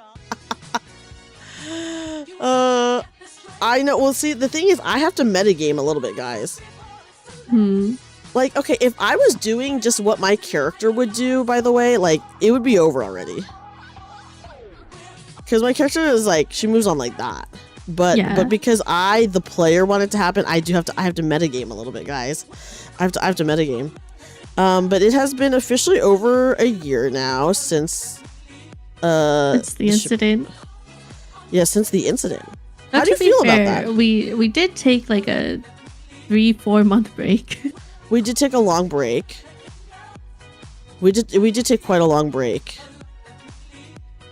So I don't like blame anything, you know? Yeah. And it's like, unfortunately, you're also with an NPC that's not with us all the time. That's true. His stocks are at an all-time high now, though, because of the romance. Because of the romance, he's here. He's actually been quite helpful in combat. Had he not been in that fight, I don't think we would have we would have survived because we would have probably been fine. But the thing is, we would have had to survive a much longer. Dude, me dying, getting up, healing everyone because everyone is like on the verge of death, and then just dying again was so funny. Oh, and it was like that for like it was like 4 turns of that. Variant is on bar time. Yeah, guys, how much longer before you really get like the negative minus, before the -2 starts affecting the variant stocks? It's getting pretty bad. And I don't know if Multi knows.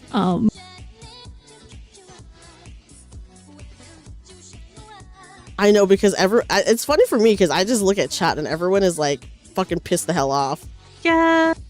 Because it's like, I think what kind of happens is Multi, like I do understand why Varian feels the way he does, but he gets caught up in defending why Varian feels the way he does, that he just kind of forgets about the bigger picture.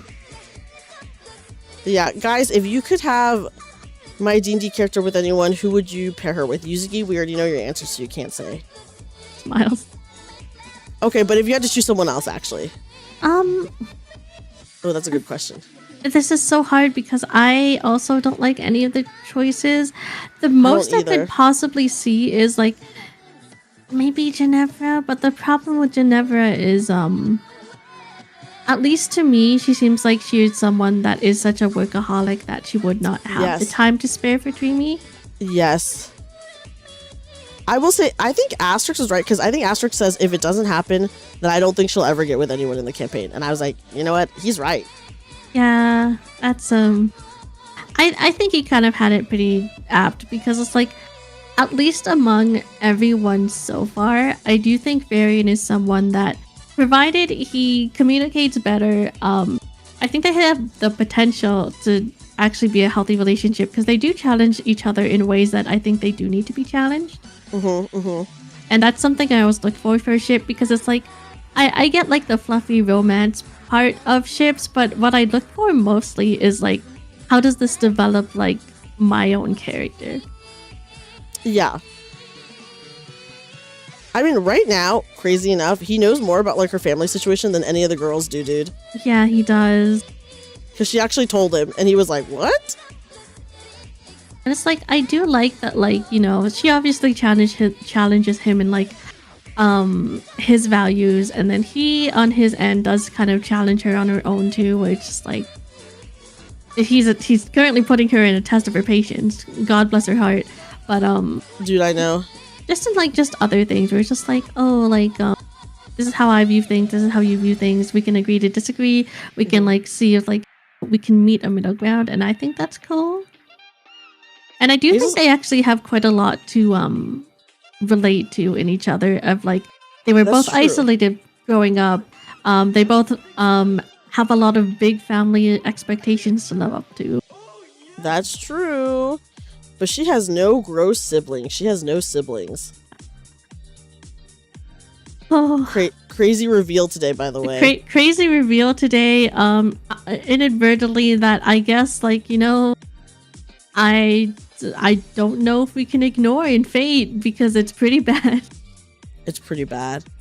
Okay, Hazel says, I think that would be the best and worst thing to happen to her, because screw Varian.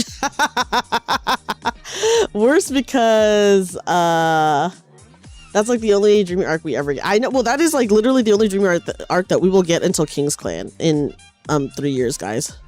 3 years. In like 3 years time. Until at least 2 more years. Yes, exactly. I feel like gutting the arc kind of gutters of Dreamy's character arcs. That, I think you are probably right about that. But you feel like it's a box where Dreamy can't move on from or have a different arc. I think she could if someone was just not annoying. Yeah. I do also think that, like, I don't think Multi will leave you completely arcless and with nothing to do leading up to the King's Clan, but it's definitely gonna just be a slow burn, because it's like so much of it will just involve being in there. I do wish it was like a little bit more evenly spread. Yeah. Yes. Because like right now I feel like we're getting a lot and also this is like no hard feelings, it's just a lot on one versus Yes. Yeah. No, I agree. I mean, I have always said something where I was like, hey, like we kind of don't have an option other than to go to the Earth Clan next, right? Yeah. Because so, like that's where the other characters are currently scouting, and it's like kind of like our next plan. Yes. Yeah, so it's kind of like, well, like obviously this is like not anything on the player character, but it's just like it is kind of like a lot to put on a player character to have to like be like the main person for so long. Yeah, and then it's also just like it's a lot to just not like it's something where our characters can't intervene either. Yeah. I feel like that one train meme that's like you can only watch. It's true. Also, I was also eating good when Fee was figuring things out. I thought that was so funny. Yeah. By the way, that was really funny. I do think that right now there is like potential for Dreamy to have more moments like by herself, because she has like, at least once we hit the next province, because she has a lot of undead ability, guys. Mm-hmm. She has a lot of fun undead abilities that will really help us getting to the next province. So like whenever I get to use my characters like powers, I'm like, whoa, oh shit, like that's cool. It is cool, and it's like also your specialty. And it's my specialty, guys. The cuck chair of D&D. You can only watch. That's me playing as music key. Oh my gosh. No, I think it does feel kind of, I can understand that, because I do feel like sometimes it is hard to like interrupt. Does that make sense? Yeah, it is hard to interrupt. I always interrupt because I'm like, dude, I'm not getting an arc for like a gajillion more years. I'm allowed to. I need to start interrupting more, because what usually happens is if I'm silent for 0.1 seconds, someone else chimes in. You need to interrupt more. I agree. I think you do. I do need to. It's just so hard because I feel like, unfortunately, my character is at a distance with everyone still, and probably has to continue be. No, I actually don't think so right now. Really? No, yeah, I don't think she's at a distance because she said her thing and then we all talked, so I felt totally fine. I've gotten feedback that it feels very unresolved, and I'm like, I don't know how to do. Well, I think she apologized. Who gave you? Okay, you don't have to tell me who, but who gave you that feedback? You don't have to tell me who, but how do I beam it answer into this question? Beam it into my brain. Okay, I'm beaming it into your brain, but it's been like 5 different people. How? I guess like maybe as a player character, it just feels different because I feel like in my mind it doesn't feel like bad or anything. Like I trust her and stuff.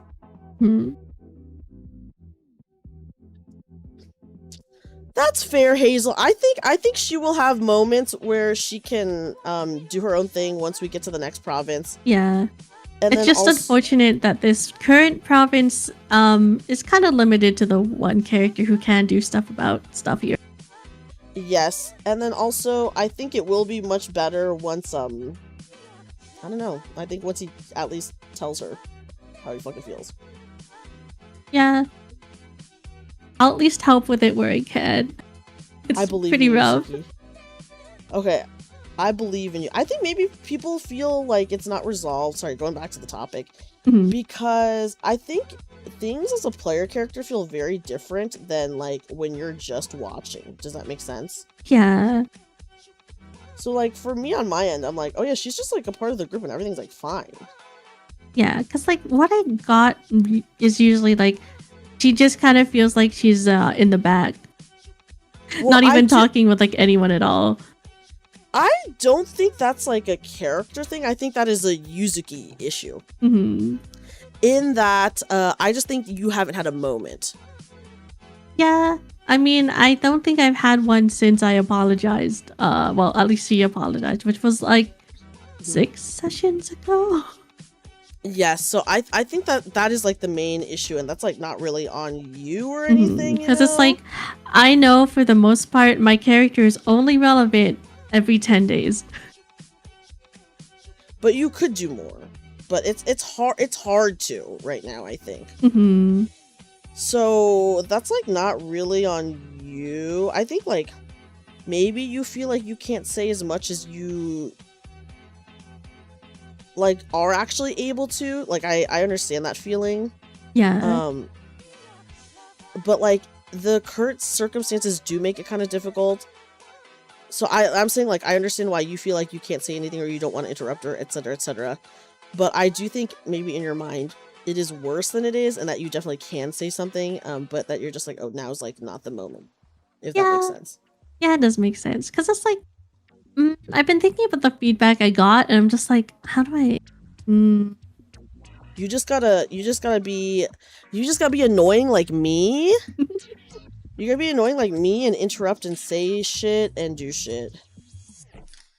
You know, we'll see. I'm gonna be relevant in 2 days' time in game. Whether or not that's gonna happen next session, we'll see. We will see. While being in a time when I want Varian to reflect on seeing Dreamy die in front of him and how that makes him feel. And you know what? I think that is valid. And yeah, I'm hoping that obviously right now, because Varian's like stuck or whatever, I do hope he does develop more as a character. And opens up for no selfish reason at all. It's pretty much where his character arc needs to go, and it's like it's pretty defined. It's pretty defined, yes. I do think we need more of Arthur and Yuzuki to have more closure and continue moving forward. I think yes, and I think once again I just want to say a part of the issue is I think it just feels like how I imagine Yuzuki feels is that it doesn't feel like it is like the right moment to do that. Yeah, well, because it's like, am I gonna have like this weird closure moment when someone else's life is on the line? Probably not. So that's just like everyone's life is on the line every session.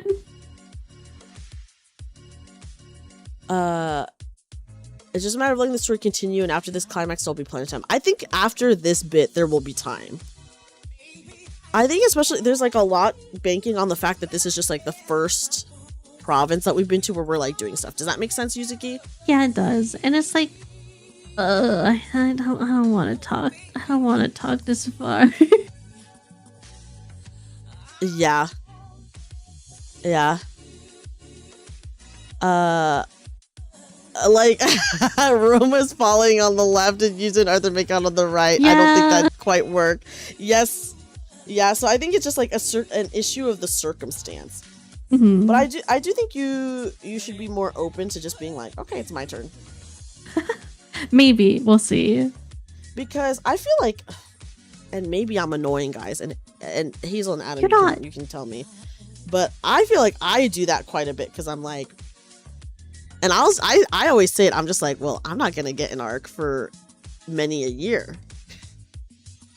So I have to interrupt now, or I'll and get and ask what I want now, or else I'll just never get anything. See, like, I don't know if this is my arc. I don't think it is. I think this is just a side story. I think this is a side story. Mm-hmm. But I do think, okay, but actually, Hazel, I'm going to argue there with you, and I feel like it's not that she only gets romance, but that I legitimately think she would get nothing, period, even if that didn't exist. I unfortunately could see it, because it's like, this arc is very geared in a certain way, and if Varian did not exist in this type of moment, I don't know what there would be for Dreamy other than potentially like, maybe learning the healing magic, but I think that's the only thing I could see. But that's like so far into the, but like we're not even at the second thing yet, so but yeah, so I really hate to say it, but I do think that if she, because bro he's slowly developing, Hazel. He is but we can only hope that he develops more. But I will legitimately say, I do think that if it wasn't for this, my character would literally have nothing. And it's like, everyone has do something too, because it also gives something, a goal for Dreamy to have, which I think is important for every single player to have. And it's like, I don't think he's exactly the same since a year ago, because he was much more abrasive a year ago. But like, even though, maybe he's not communicating fully all the way that he should be. He does talk to her far softer than he has. Listen, I would love for more things to be going on for Dreamy. I do legitimately say, and I do not mean to slight Multi at all in this, by the way. But I do think that she would literally be having nothing at all going on right now if it wasn't for this. Like, legitimately nothing. Because, like, ultimately, this arc is like a party goal. It's being fueled by one person, but it's like this is eventually just everyone's goal, which is not like, it's not the biggest personal incentive. So like, yeah, I do hate to be the bearer of bad news, but I do personally think that is what would happen. I think that there is legitimate opportunity. I'm just saying that I don't think it would happen, because like, if it could have happened, it would have happened already, because everyone else has had something kind of going on other than my character. And like, I'm talking about outside of this, before this even happened. Like Freestar had her stuff with Redonia. Yuzuki was dealing with the Safar stuff, etc., more and stuff like that. Iris was dealing with her aunt and stuff like that. So like, literally my character, even from like before any of this happened, had like nothing going on. Mm-hmm. And I do think Dreamy is like spinning the romance into revealing more of like Dreamy's past and stuff, because she is opening up to Varian about it, and that does at least like give like, people on who are watching an insight into Dreamy's character and why she acts the way she does, why she thinks the way she does. Which, like, I know, unfortunately, you are not enjoying the fact that it is tied down to him, but I think it's more important that it's also out there for people to explore. Without Ranger would be forced to talk to more instead, but I don't think she would really talk to her. So guys, I hate to say this, but I do not think anything would be going on with her if it was not for this, because like so much of like her stuff is like tied back to the King's Clan or whatever. So like I don't even think Multi would know what to do with her like in this moment if not for that. So it would like, probably just be us like going point A, point B, something happens, point C, point S, you know. Yes, which is, I mean, obviously, like that is unfortunate, but I do think that is the case. No one has talked to her more in half of a year. That is false. My character does talk to her sometimes, but I think it's hard because every time, and this like really fucking sucks for her more, but every time like she like talks, everyone is always like, oh well, fuck her, and I'm like, damn, dude. Yeah, she's an instigator. At least she's not instigating as much, so like, we're getting those those comments less. But yeah, I do think sometimes Multi chooses to instigate in very bad moments. Yes. Yeah, I will. Hazel, I'm hoping that once we get to the second province and like we start learning like the healing magic stuff, that will happen. Because I do think it's hard because we're also like we're bi-weekly and like maybe a session will be 50% combat these days. So yes, actually RPing is really, really slow.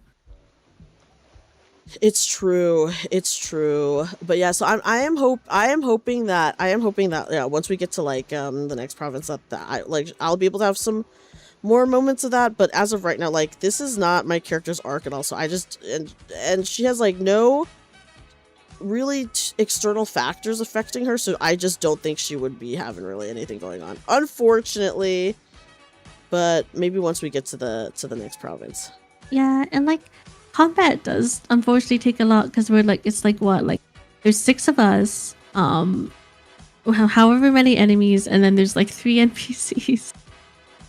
That's true, but it's way better than it was. I felt like before it was like there was a lot. Yeah, it sure was. The fight with Scion felt like it took the entire session, and maybe it did. True. Yeah, that's true. That is the D&D debuff. Combat takes 84 years for real. Also, hi Sphinx. Sphinx, welcome in.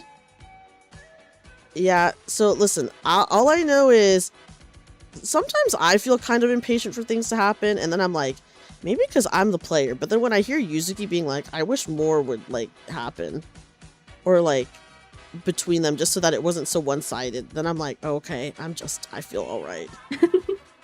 Well, because I do want more to happen, because it's like at the end of the day, yeah, I do ship them, but also the ship will do it'll open up more opportunities for your character. And that's what I mostly want to see. It's like, okay, like now that she's interacted with Varian on this, she's more open to doing XYZ. That's true. He is literally the only one who knows her family situation. And it's like, here's the thing. Varian probably knows more than we think he does. That is true. And then also, Hazel, I so agree with you that I do enjoy the story and RP part way more than combat. I've always said it. I think RP is the best part of a tabletop. I mean, like, obviously, I like combat enough, but yeah. D&D combat does take like a million years. Also, hi, Weeb. Welcome in, hi. But yeah, D&D combat does take like a gajillion years, dude, and it's fine. Except in our last combat where my character died every single time literally every single time the enemy made an attack, my character died. I couldn't hit the enemy. I hit them 3 times in that entire combat, and I missed every other single time. So I died every single time it attacked, and then when I got up, I just had to heal because everyone's health was so bad.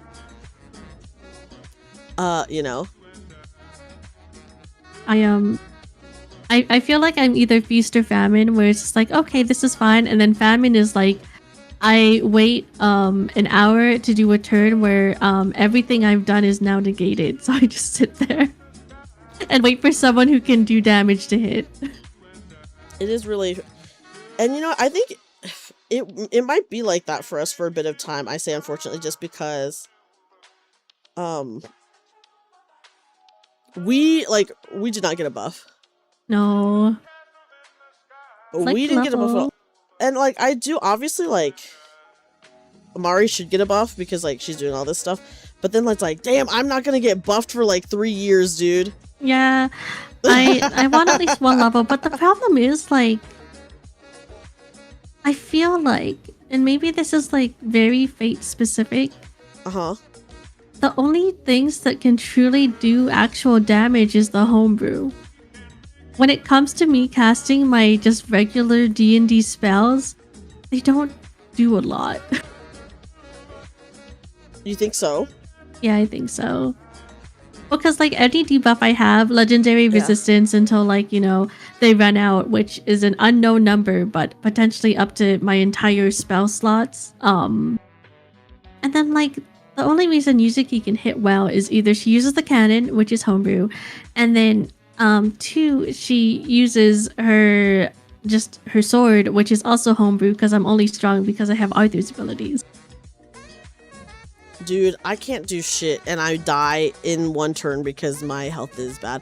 Also, hello, Paksung Hyun. Welcome in. We're talking about our D&D campaign that we're in. Welcome in, welcome in. We're talking about D&D. This is when we let the D&D players in on a secret. D&D tries to do everything and does it all passively. If you want theater or social, World of Darkness. Oh my gosh, Odious, I'm so glad. You know me, I'm always trying to get people to play other things. You want to explore and probe the depths? Call of Cthulhu. You want to build anything within reason and have it good enough? Fate. That's a different from our Fate, obviously. Yeah, Fate system. A good old Yeah. Obviously, this is just an issue with D&D. It's not a person-specific issue. But just that's just how freaking D&D is. I will say though, anyone here saw the news that Vampire the Masquerade is coming to D&D? They're doing like a collab or something like that. So they're adding like a new class, 6 subclasses, a whole adventure in the Dark Ages. So they are literally bringing Vampire the Masquerade to D&D as like a collab. I will take a peek. I'm so curious. I'm curious too. And the art for it is fantastic. The artist who did the art for it, they have like a tarot deck that they have on their website that I was like, should I get this actually? Because I do need it for some like solo and duo games.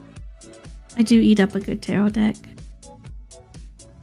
Great if it gets more people into World of Darkness, but they do have 2 very different priorities. I think it's like just cool. I think it's just cool to see a collaboration, you know? Yeah, because I feel like Pathfinder has plenty of collaborations with various series, because I know like the Omdora class is technically a collab with a comic book series, and I think that's really cool. And I'm just happy to see more collabs within D&D because it just opens up the sphere. Yes, and I do hope that like people see it and they're like, oh, now I want to play Vampire the Masquerade because this is like cool. Yeah. Because it's always nice to add like paths to open up other paths, I guess. Yes, because okay, and guys, you know this, but some people who play D&D will literally only play D&D and refuse to play anything else. So for them to even have like an interest in something else, like maybe something like this needs to happen, you know? Yeah. It's the same way that like, you know, Magic will release cards and it gets people into Magic. It's true. So unfortunately, sometimes, like, yes, we can tell people to play like the World of Darkness games, but then like they'll be like, well, I don't know. But then maybe they'll see this and be like, oh, actually, this is cool enough for me to actually check it out. Yeah. And then and then we've done it, guys. We got someone else. D&D and not Limbus Company. Actually, speaking of Limbus Company, I did see I did get recommended a video that was like about the Project Moon fan tabletop. Yeah, there are like so many. There's like 20. Are there really? Yeah. There's one specifically that I was looking at that is technically a Korean one that is slowly being fan translated. Whoa. It's so cool. Damn, they couldn't all agree just to use one and make it a thing? No, well, I think the reason why there's so many is because they want to base it on a different game. So like one's like geared for like more lobotomy corporation type like stuff. One's geared towards like Verona. And then they all take inspiration from different things, which is what happened. Because I know one in particular is like, I really wanted to make the combat system that's in Ruina, but just remade as a tabletop RPG. There's one that's in particular like, oh, I just wanted to this is based off of like, you know, anything by Powered Up by the Apocalypse. Like, yes. So there's people building from the ground up. There's people adapting systems, etc., etc. We got so many. Because I know there's also one that's Call of Cthulhu, but Project Moonify. I think the funniest thing Project Moon could do would just be to release an official one and make it all Moon. I think it's the funniest thing they could do too. If we had more money, I wish they would. Limbus D&D when? Great news. It exists and me and Dreamy are there. Okay, but it's not Limbus. It's not quite Limbus, but it's very Limbus inspired. Yeah. That's true. But yeah, yes, anything to coax people into trying new things, guys. That's why I feel like I am very aggro about it, actually. I am always like, play a fucking new game. I'm always saying that, and I'm like, dude, I always say it, and I feel bad because I say it a lot around people who only play D&D. And obviously, I'm not targeting them when I say that, but they should consider it. Like, I don't think you should feel bad because it's like, it's not a bad thing to ask people like, hey, are you interested in playing other TTRPGs? I think it's only bad once it gets to the point where like, the only thing I don't like is when people are just being mean about it. And I don't think you're being mean. No, I say that as someone who does still like D&D. Mm-hmm. You know? Something I see very often, and this happens from both sides, is that someone is so vehemently for one that they're against one to the point of being like, yeah, if you don't play this, then, you know, you're terrible, you're an awful person. When it's just like, well, it's not that black and white. You can play what you enjoy. Just, you know, open up your mind to see what you could be missing. There's more that you could potentially enjoy. Open up your mind and open up your heart. Exactly. Open up your heart to playing Good Society, which is a romance tabletop. Be your own Mr. Darcy. Be your own Mr. Darcy. That's true. You really can be your own Mr. Darcy in that. I just think it's fun to see people try new things. Fun and interesting. Fun and interesting. Oh my god, I completed one sleeve using I'm not doing it on cam because it's like it's like really bulky now. Here it is, guys. So I have to hold it close to my chest and just engage it, you know. That's how sleeves are. That's how sleeves are. Oh my god, it's turning out so good. I'm so happy with it. There's another romance one that's telenovelas, pasiones, something. That is actually really freaking funny. I love that. I love that. Guys, I'm like so close to being not like done with this. I still have like quite a bit to do, but I like the main part being done. That's like huge. It is huge. It's all coming together. It's all coming together. And I have kept using it so fucking late, guys, because we're just talking about shit that we like. Well, here's the thing. We put me and you in a room together. We're just the yappers. We are literally just the yappers. We're yapping all day, every day. And I'm happy to talk about like campaign stuff, you know. I think it's fun. Me too. It is fun. It is fun. Hand reveal. Hi. Well, I've been doing a hand reveal this whole time, but at some point the project got so bulky that I couldn't do it on the camera anymore. So I had to hold it close to my body, guys. Market dominance does create that problem though, like Warhammer and tabletop wargaming where you have to fight the 800-pound gorilla in the room just to get eyeballs on you. That's true. Market dominance. I will say though, I do think things are getting better though, right, Yuzuki? I do think things are getting better. I think what matters to me is like many systems are much more accessible. It's like, Very oh, true. you Very true. don't have maybe you're low on funds. There's lots of free systems. Maybe you're not low on funds. You want something specific. Typically, there's already something already out there for you, and if it's not, there's guides on how to make something that is yours. My only wish with, obviously, I think people should still play D&D, Mhm. but my big wish about people who play D&D is like when they're like, oh, I want to do XYZ, but in D&D, and I'm like, dude, that already exists as a system. Just do that Yeah. instead. Like do that. I want to play. I don't know, like what's a good example? I want to. Okay. Here's actually a good example. I want to play a Cowboy Bebop like game, but in D&D. Guess what? Guess what, baby? Cowboy Bebop tabletop RPG literally exists. It exists. It exists. So that's when I'm like, just play like the thing that exists. Mhm. If it's official, especially. Yeah. If it's like official, like if it's fan made, then you know, like fan made stuff is not necessarily player tested enough to say. So you just gotta like sometimes if you're doing fan made stuff, you just gotta make it yourself to make it match like you and your table, right? But if it's like an official thing that exists, just play the official thing. Yeah, the official thing has been play tested by people. It's been Yes. made to be balanced. Yes, That is the yes. thing I will warn with fan stuff is make sure you give it a good read because sometimes you do something and it's like, oh, this isn't balanced and my character died in a session, like the beginning of session, or maybe my Yeah. character had no problems with anything whatsoever and there was no conflict that was interesting. Yeah, balancing is hard for fan stuff. It is hard. And then obviously like fan stuff is just like I said, just not play tested enough. So you really gotta Yeah, like 'cause, when I trust big fan projects where they Yes. do have playtesters, but if it's just some guy's system he just made up, yeah, it's kind of like, well, okay. yeah, it's like kind of hard to like recognize unless you either know the system they based it on, even if it's something entirely new, something you don't find out until when you're playing, and that's when you gotta really do stuff on the fly. This is why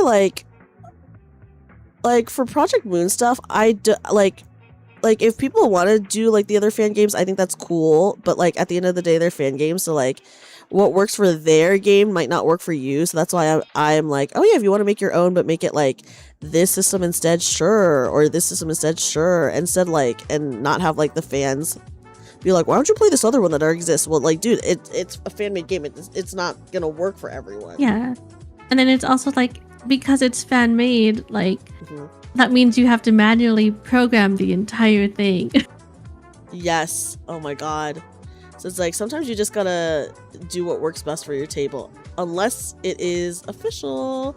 Unless and then it's I think official. you should, and then I think you should try out the official stuff. And then also like trying out the official stuff also supports like the creators there, right? And then like kind of Yeah. tells them, hey, I do want more of this kind of stuff. Money, unfortunately, it talks. It's a lot of buying power. It's a lot of buying power. But and while obviously D&D still like dominates everything, I do think a lot of smaller ones are getting a lot of attention now. I think so too. Like just like, okay, so like, you know the show D20, right? Yeah. So I mean, I remember when they put Good Society in their show, and I don't think they ever said Good Society, but people knew, and that like, I feel like that made a lot of people try out Good Society. And You know then, what? I think so. And then money, does that mean I can make you play horror games? You can if you donate a lot of money to me. I will play a horror game, sure. But then also the newest season of Dimension 20 is Vampire the Masquerade. Like they're playing a Vampire the Masquerade game. Like it's not even Damn. it's not even VTM with D&D. Like for Good Society, they did Good Society and D&D. This is just pure VTM. They are just doing a pure VTM season, which I was shocked by that. I was like, that's cool. That is very cool. That is very cool. So, you know, and then, you know, stuff like that, it gets like people interested. Can you make a goal post for it? Oh, you know what? Maybe I will. Maybe I will. I don't know what the goal should be to get me to play a horror game, and I don't even know what horror game. Maybe I finally play Alien Isolation because I'm obsessed with Alien right now. You could. I hear it's a very good horror game.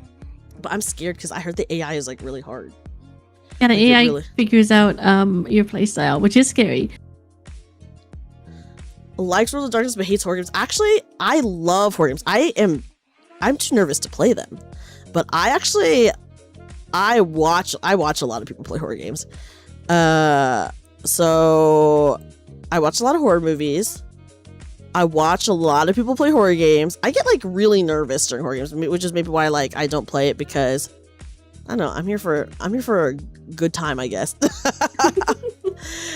I mean, I still get nervous watching people sometimes, but it is like obviously way less nerve-wracking than playing it yourself. Yeah. My top YouTubers this last year, 2 of them were horror gamers. One of them was a horror podcast, and then one of them was Papa Meat.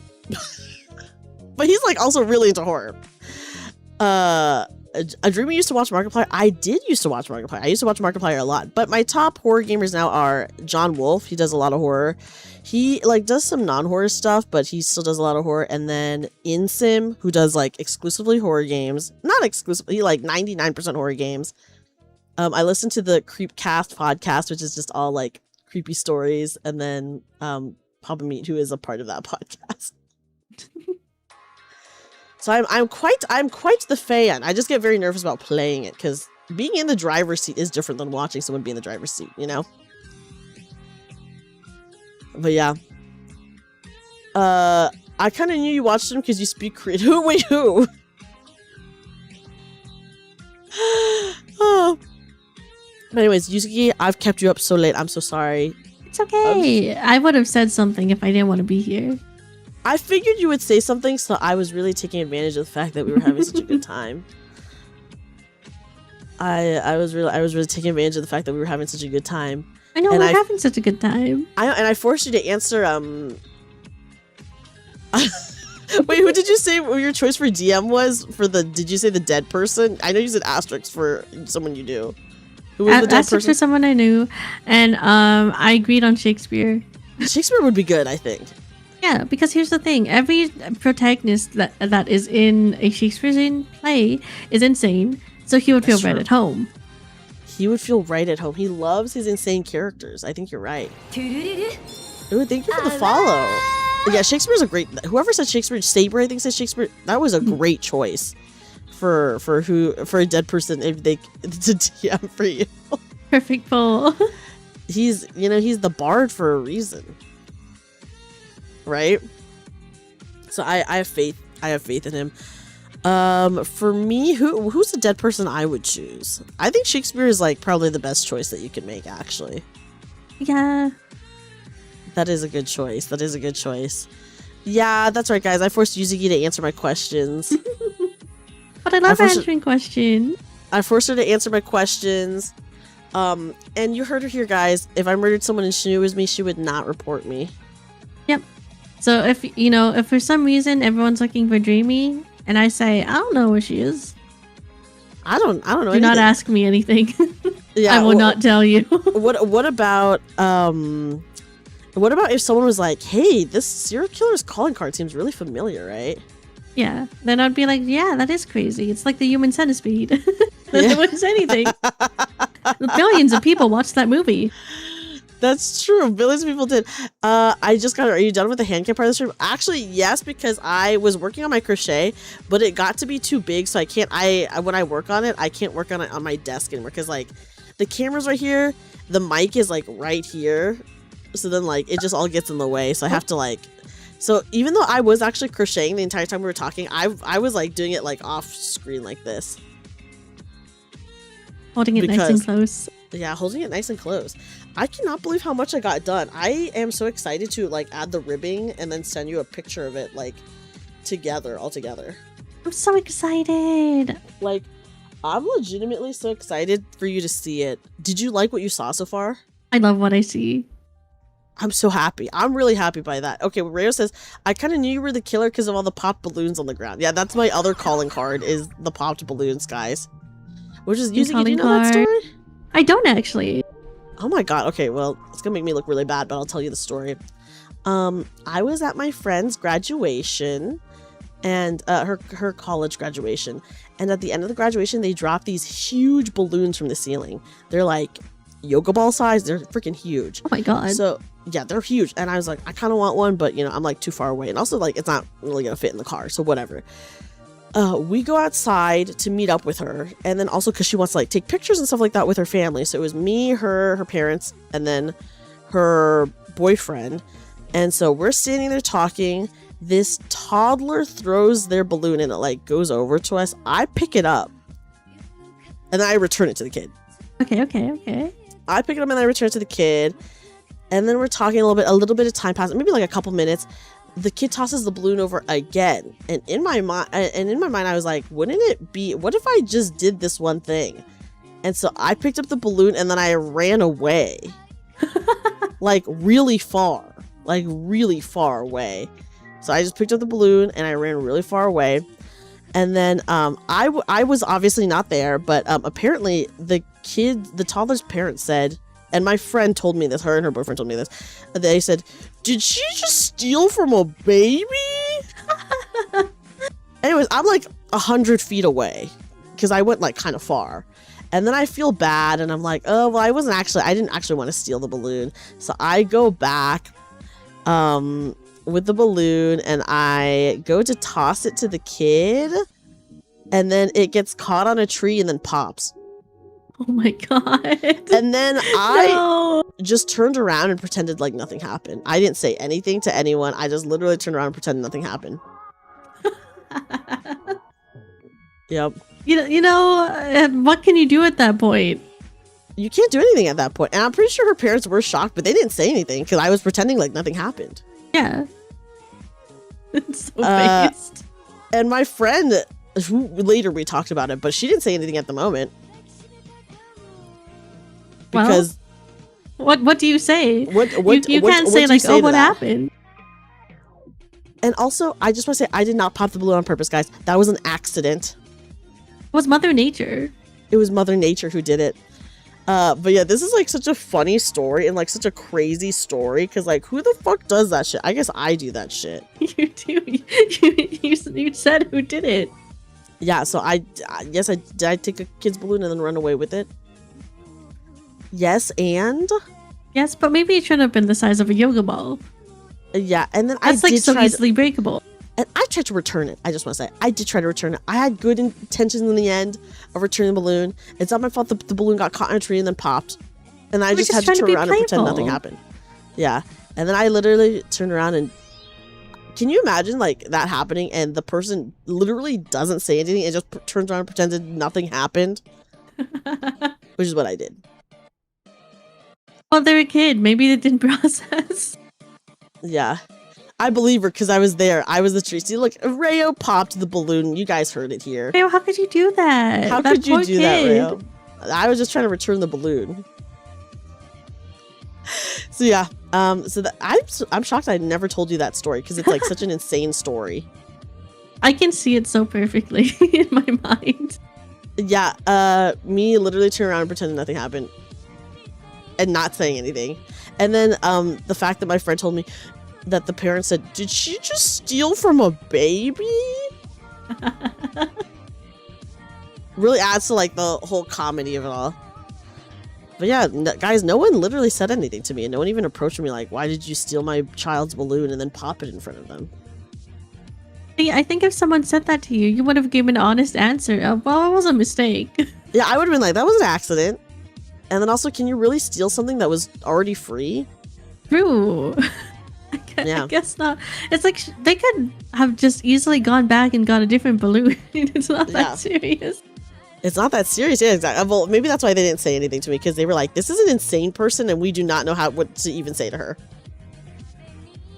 Because why would she do that? They don't know it, but they were meeting a future serial killer. Yeah, that's true. They didn't know it, but wait until they see my second calling card, which is the popped balloons on the ground. Balloon. And then they're like, oh god, I'm getting chills. Why does this seem familiar? Yeah. That's when they just simply go back and get another balloon and then they can go home for the day. Exactly. So yeah, I guess that's my second calling card. That's a pretty good calling card. I've told so many people this story because it is such a crazy story. Like, who is doing that shit? You. Yeah, I did it. I didn't. I'd do it again, guys. I'd take the balloon and run away again. Yeah, but now it makes a nice story. And that's what really matters. It is a really funny story because it doesn't feel like it should be a real story, I think. Because like, who's doing that shit? I'm doing that shit. But anyways, I don't recommend doing that, guys. Don't pretend to steal a balloon and run away with it, especially outdoors, because if you try to return it, it will get popped. And then you're gonna have to just walk away from the kid. You're gonna have to walk away and pretend like nothing happened. And also, you can still die even if you have a rat boyfriend, okay? Exactly. Vengeance is really cool, and yeah. So many wisdom. Me and Yuzi are dropping so much wisdom. I hope you guys are all eating this up. This is for free. You better be writing this down. VTuber literally telling us how her Criminal Minds episode runs. Yeah, guys, what are the chances that you'd find someone with a calling card of pop balloons and then putting the body in a poop cage? You know, who knows? Surely the Criminal Minds crew can figure it out.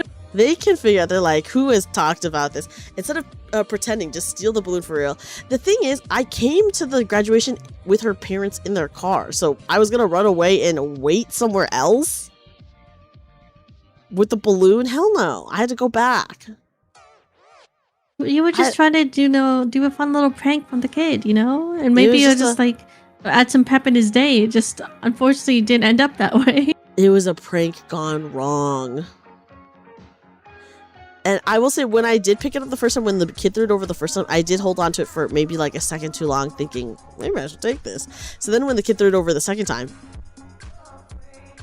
then I did take it. Second time's the charm. How does it feel to get an insight into my mind, Yuzuki? You know,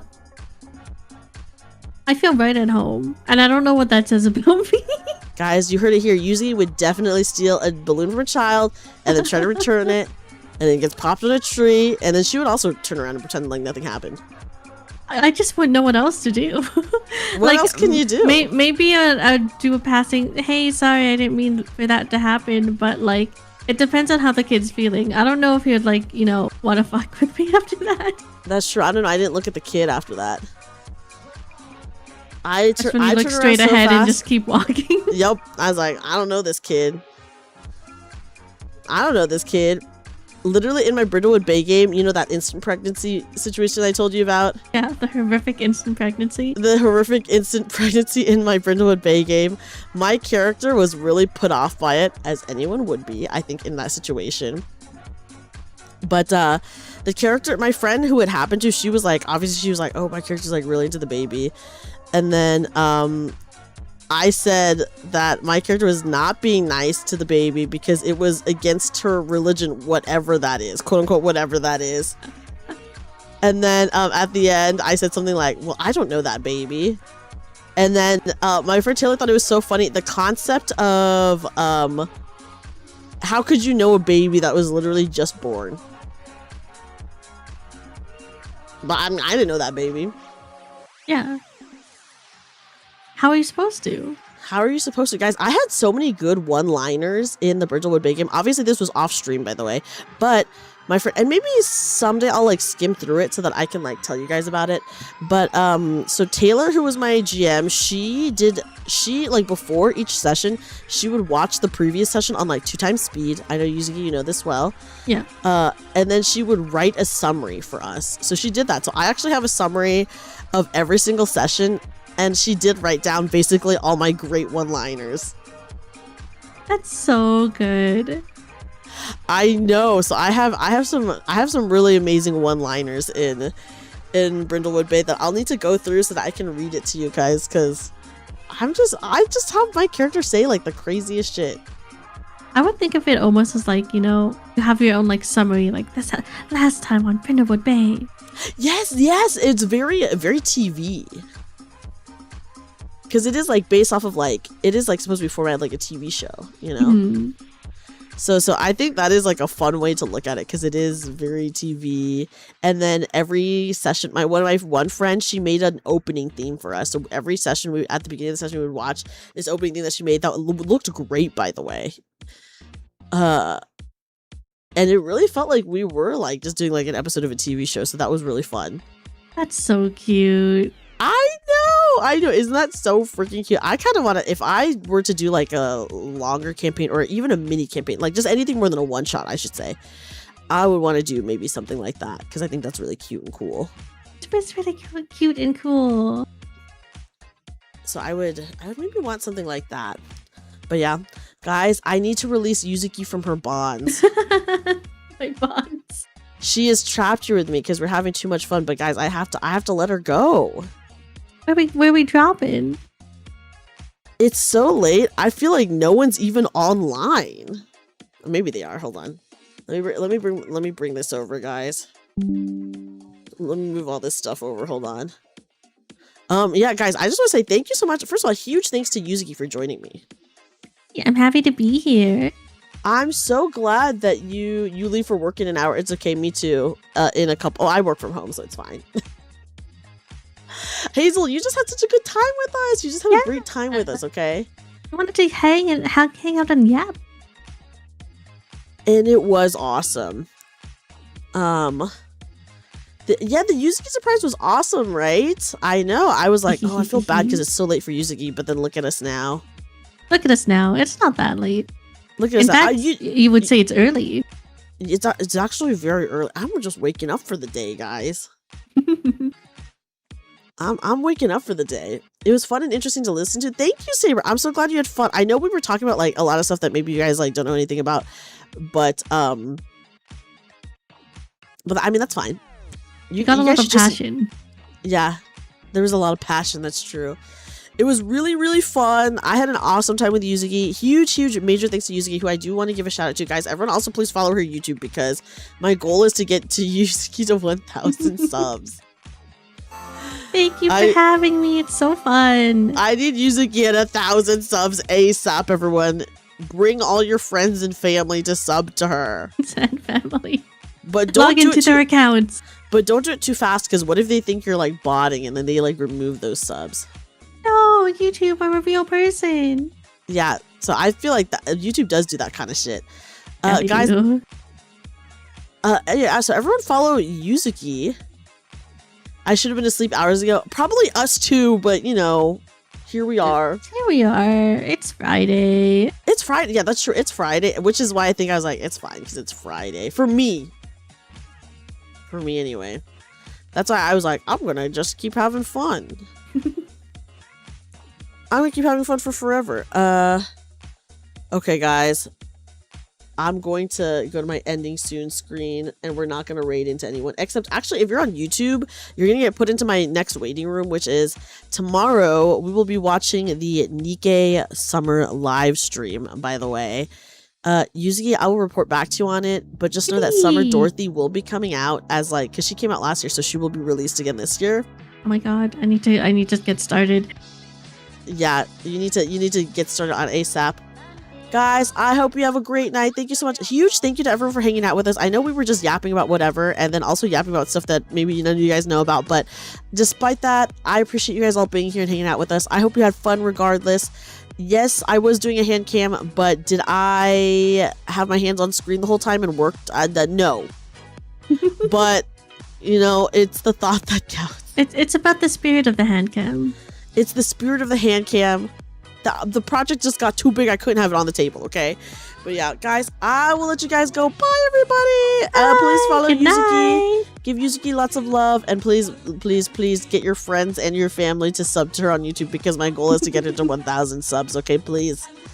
Please, bye, everyone.